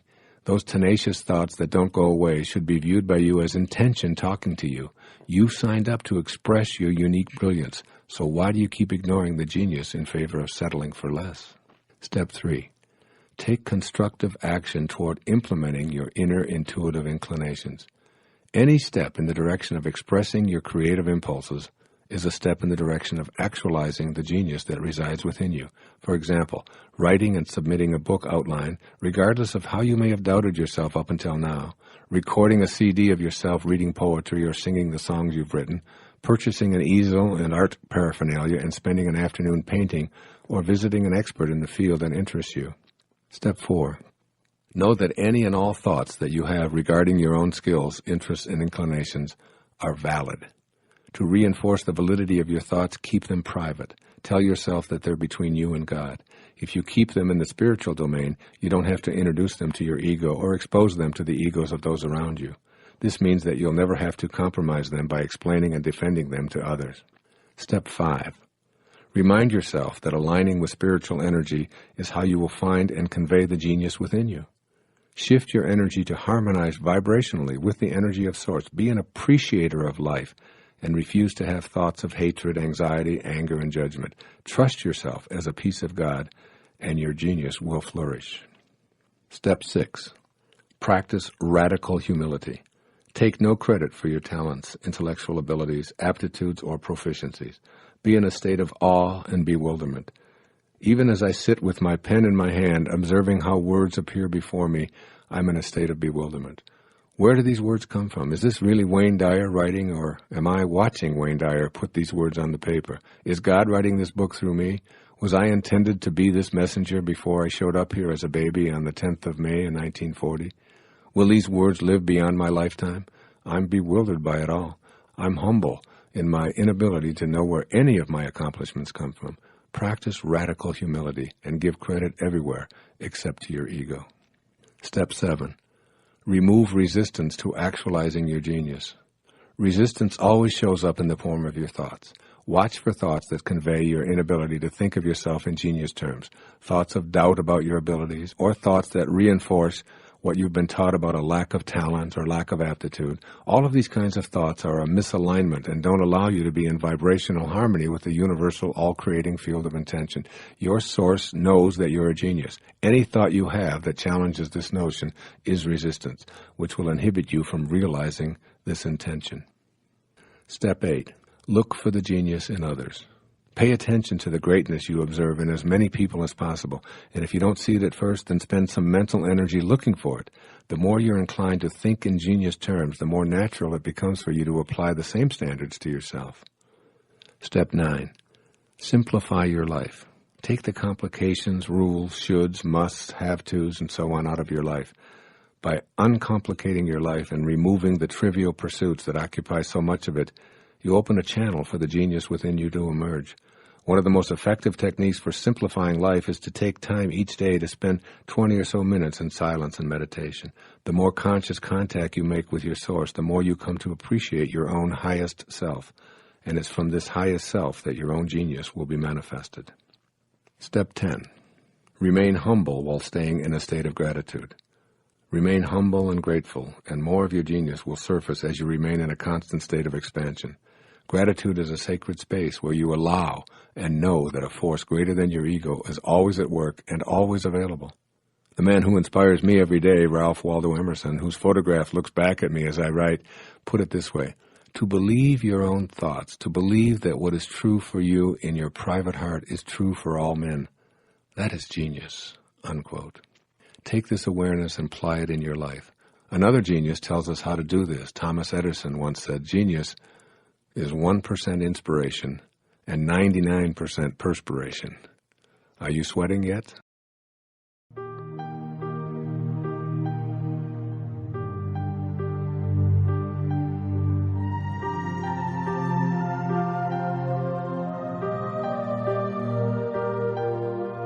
Part 3. The Connection. Chapter 15. A Portrait of a Person Connected to the Field of Intention. A person who lives in a state of unity with the source of all life doesn't look any different from ordinary folks. These people don't wear a halo or dress in special garments that announce their godlike qualities. But when you notice that they go through life as the lucky ones who seem to get all the breaks, and when you begin to talk to them, you realize how distinctive they are compared to people living at ordinary levels of awareness. Spend a few moments in conversation with these people who are connected to the power of intention, and you see how truly unique they are. These people, whom I call connectors, to signify their harmonious connection with the field of intention, are individuals who have made themselves available for success. It's impossible to get them to be pessimistic about achieving what they desire in their lives. Rather than using language that indicates that their desires may not materialize, they speak from an inner conviction that communicates their profound and simple knowing that the universal source supplies everything. Connectors don't place their thoughts on what they don't want because, as they'll tell you, the source of all can only respond with what it is, and what it is infinite supply. It can't relate to scarcity or things not working out because it's none of these things. If I say to the source of all things, it probably won't work out, I'll receive back from it precisely what I sent to it. So I know better than to think anything other than what my source is. To connectors, it all seems so simple. Keep your thoughts on what you intend to create. Stay consistently matched up with the field of intention, and then watch for the clues that what you're summoning from the all-creative source is arriving in your life. To a connector, there are simply no accidents. They perceive seemingly insignificant events as being orchestrated in perfect harmony. They believe in synchronicity and aren't surprised when the perfect person for a situation appears, or when somebody they've been thinking about calls out of the blue, or when a book arrives unexpectedly in the mail, giving them the information they needed, or when the money to finance a project they've been intending mysteriously shows up. To connectors, everything that shows up in their life is there because the power of intention intended it there. So they're always in a state of gratitude. They feel thankful for everything, even things that might seem to be obstacles. They have the ability and desire to see a temporary illness as a blessing, and they know in their heart that somewhere an opportunity exists in the setback, and that is what they look for in everything that shows up in their life.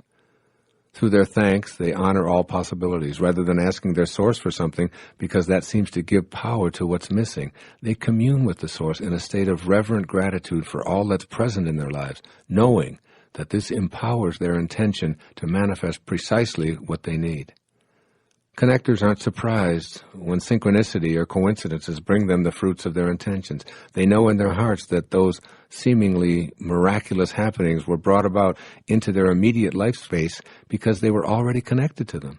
Ask connectors about it and they'll tell you, of course, it's the law of attraction at work. Stay tuned vibrationally to the source of all life that intended you, and everyone else here and all of the powers of that field of intention will cooperate with you to bring into your life what you desire. They know that this is how the universe works. Others may insist that connectors are just plain lucky, but the people who enjoy the power of intention know otherwise. They know that they can negotiate the presence of anything they place their attention on as long as they stay consistent with those 7 faces of intention. Connectors have an uplifting effect when they come into contact with people who are living in lower energy levels. Their peacefulness causes others to feel calm and assured, and they radiate an energy of serenity and peace. They're not interested in winning arguments or accumulating allies. Rather than trying to persuade you to think like they do, they're convincing through the energy they exude. People feel loved by connectors because they're merged with the source of all life, which is love. Connectors tell you without hesitation that they choose to feel good regardless of what's going on around them or how others might judge them. They know that feeling bad is a choice and that it isn't useful for correcting unpleasant situations in the world. So they use their emotions as a guidance system to determine how attuned they are to the power of intention. If they feel bad in any way, they use this as an indicator that it's time to change their energy level so that it matches up with the peaceful, loving energy of the source. They'll repeat to themselves, "I want to feel good," and they'll bring their thoughts into harmony with the desire. Connectors are always in touch with their infinite nature. Death is not something that they fear, and they'll tell you this, if you ask, that they were never truly born, nor will they ever die. They see death as like taking off a garment or moving from one room to another, merely a transition. They point to the invisible energy that intends everything into existence and see this as their true self, because connectors always feel aligned to everyone and everything in the universe. They don't experience the feeling of being separate from anyone else or from what they'd like to attract into their lives. Their connection is invisible and non-material, but it's never doubted. Consequently, they rely on this inner, invisible spiritual energy that permeates all things. They live in harmony with spirit, never seeing themselves as separate.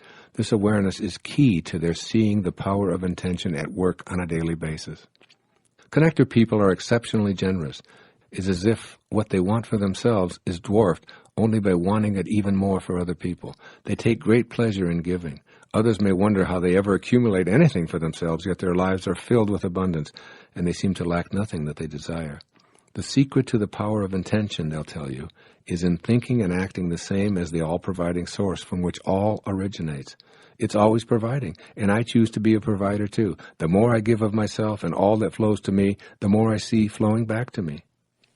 Connectors are highly inspired people. They live more in spirit than in form. Consequently, they're inspired and inspiring, as opposed to informed and filled with information. These are people who have a strong sense of their own destiny. They know why they're here, and they know that they're more than an encapsulated collection of bones, blood, and organs in a skin and hair-covered body. They're all about living this purpose and choosing to avoid being distracted by the demands of the ego. They have great reverence for the world of spirit, and by communing with this source, they stay inspired. Connectors will encourage you to stay in vibrational harmony with Source out of a sense of responsibility to the entire planet, and they regard this as a vital function to emulate. This isn't something they think about and discuss from a purely intellectual perspective. It's what they feel deeply within themselves and live passionately every day. As you observe these connectors, you'll note that they don't dwell on illness and disease. They move through their life as if their body is in perfect health. They actually think and feel that any current disease pattern has never been present, and they believe that they're already healed. They believe that they attract the new outcomes because they know that there are many possible outcomes for any given situation, even for a condition that may seem to others to be impossible to overcome. They'll tell you that the possibilities for healing outcomes are here and now, and the course that an illness will take is a matter of their own perspective. Just as they believe that external turbulent systems becomes peaceful in the presence of our peace, they see this as a possibility for internal turbulence. Ask them about their healing capabilities, and they'll say, "I'm already healed, and I think and feel from only this perspective." You'll often see your illnesses and physical complaints disappear when you're in the presence of exceptionally high-energy connectors. Why? Because their high spiritual energy nullifies and eradicates the lower energies of illness. Just as being in the presence of connectors makes you feel better because they exude and radiate joyful, appreciative energy, so too will your body heal by being in this kind of energy field. Connectors are aware of the need to avoid low energy. They'll quietly retreat from loud, bellicose, opinionated people, sending them a silent blessing and unobtrusively moving along. They don't spend time watching violent TV shows or reading accounts of atrocities and war statistics. They might appear docile or uninteresting to people who wallow in the horrors being discussed and broadcast. Since connectors have no need to win, to be right, or to dominate others, their power is the fact that they uplift others with their presence. They communicate their views by being in harmony with the creative energy of the source. They're never offended because their ego isn't involved in their opinions. Connectors live their lives matched up vibrationally to the field of intention. To them, everything is energy. They know that being hostile, hateful, or even angry toward people who believe in and support low-energy activities which involve violence in any form will only contribute to that kind of debilitating activity in the world. Connectors frequently mirror the 7 faces of intention spoken about in this program. You'll see people who are extraordinarily creative, who have no need to fit in or to do things the way others expect them to. They apply their unique individuality to tasks, and they'll tell you that they can create anything that they place their attention and imagination upon. Connectors are exceptionally kind and loving people. They know that harmonizing with source energy is replicating the kindness from which they originated. Yet it's not an effort for connectors to be kind. They're always grateful for what comes to them, and they know that kindness toward all of life and our planet is how to display gratitude. By being kind, others want to return the favor and become allies in helping them to achieve their intentions. They associate with an unlimited number of people, all of whom are full of love, kindness, and generosity, assisting each other in fulfilling their desires. You'll also notice how connectors see the beauty in our world. They always find something to appreciate. They can get lost in the beauty of a starry night or a frog on a lily pad. They see beauty in children, and they find a natural radiance and splendor in the aged. They have no desire to judge anyone in low-energy negative terms, and they know that the all-creating source brings only beauty into material form, and so it is always available. Connectors never know enough. They're inquisitive about life, and they're attracted to every manner of activity. They find something to enjoy in all fields of human and creative endeavors, and are always expanding their own horizons. This openness to everything and all possibilities, and this quality of always expanding, characterizes their proficiency at manifesting their desires.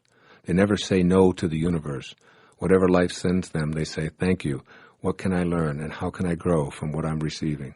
They refuse to judge anyone or anything that the Source offers them, and this always expanding attitude is what ultimately matches them up with Source energy and opens up their life to receiving all that the Source is willing to provide.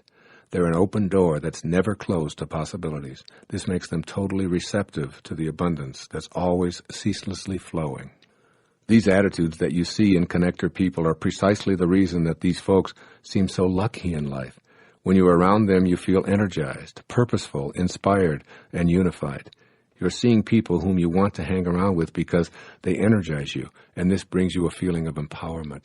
When you feel empowered and energized, you step into the flow of abundant source energy yourself, and you inadvertently invite others to do the same. The connection isn't just to source energy, it's to everyone else and everything in the universe. Connectors are aligned with the entire cosmos and every particle within the cosmos. This connection makes the infinite power of intention possible and available. These highly realized people think from the end, experiencing what they wish to intend before it shows up in material form. They use their feelings as a gauge to determine if they're synchronized with the power of intention. If they feel good, they know that they're in vibrational harmony with Source. If they feel bad, they use this indicator to adjust to higher energy levels. And finally, they act on these thoughts of intention and good feelings as if all that they desired were already here. If you ask them what you can do to make your desires come true, they'll unhesitatingly advise you to change the way you look at things. And the things you look at will change. I urge you to replicate their inner world and rejoice in the infinitely magnificent power of intention. It works. I guarantee it.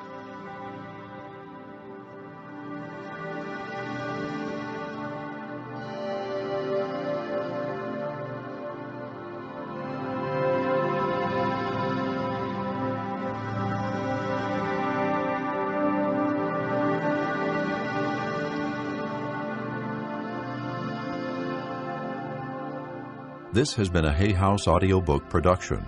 If you would like a free catalog of books and videos offered by Hay House, please call us at 1-800-654-5126. Thank you for listening.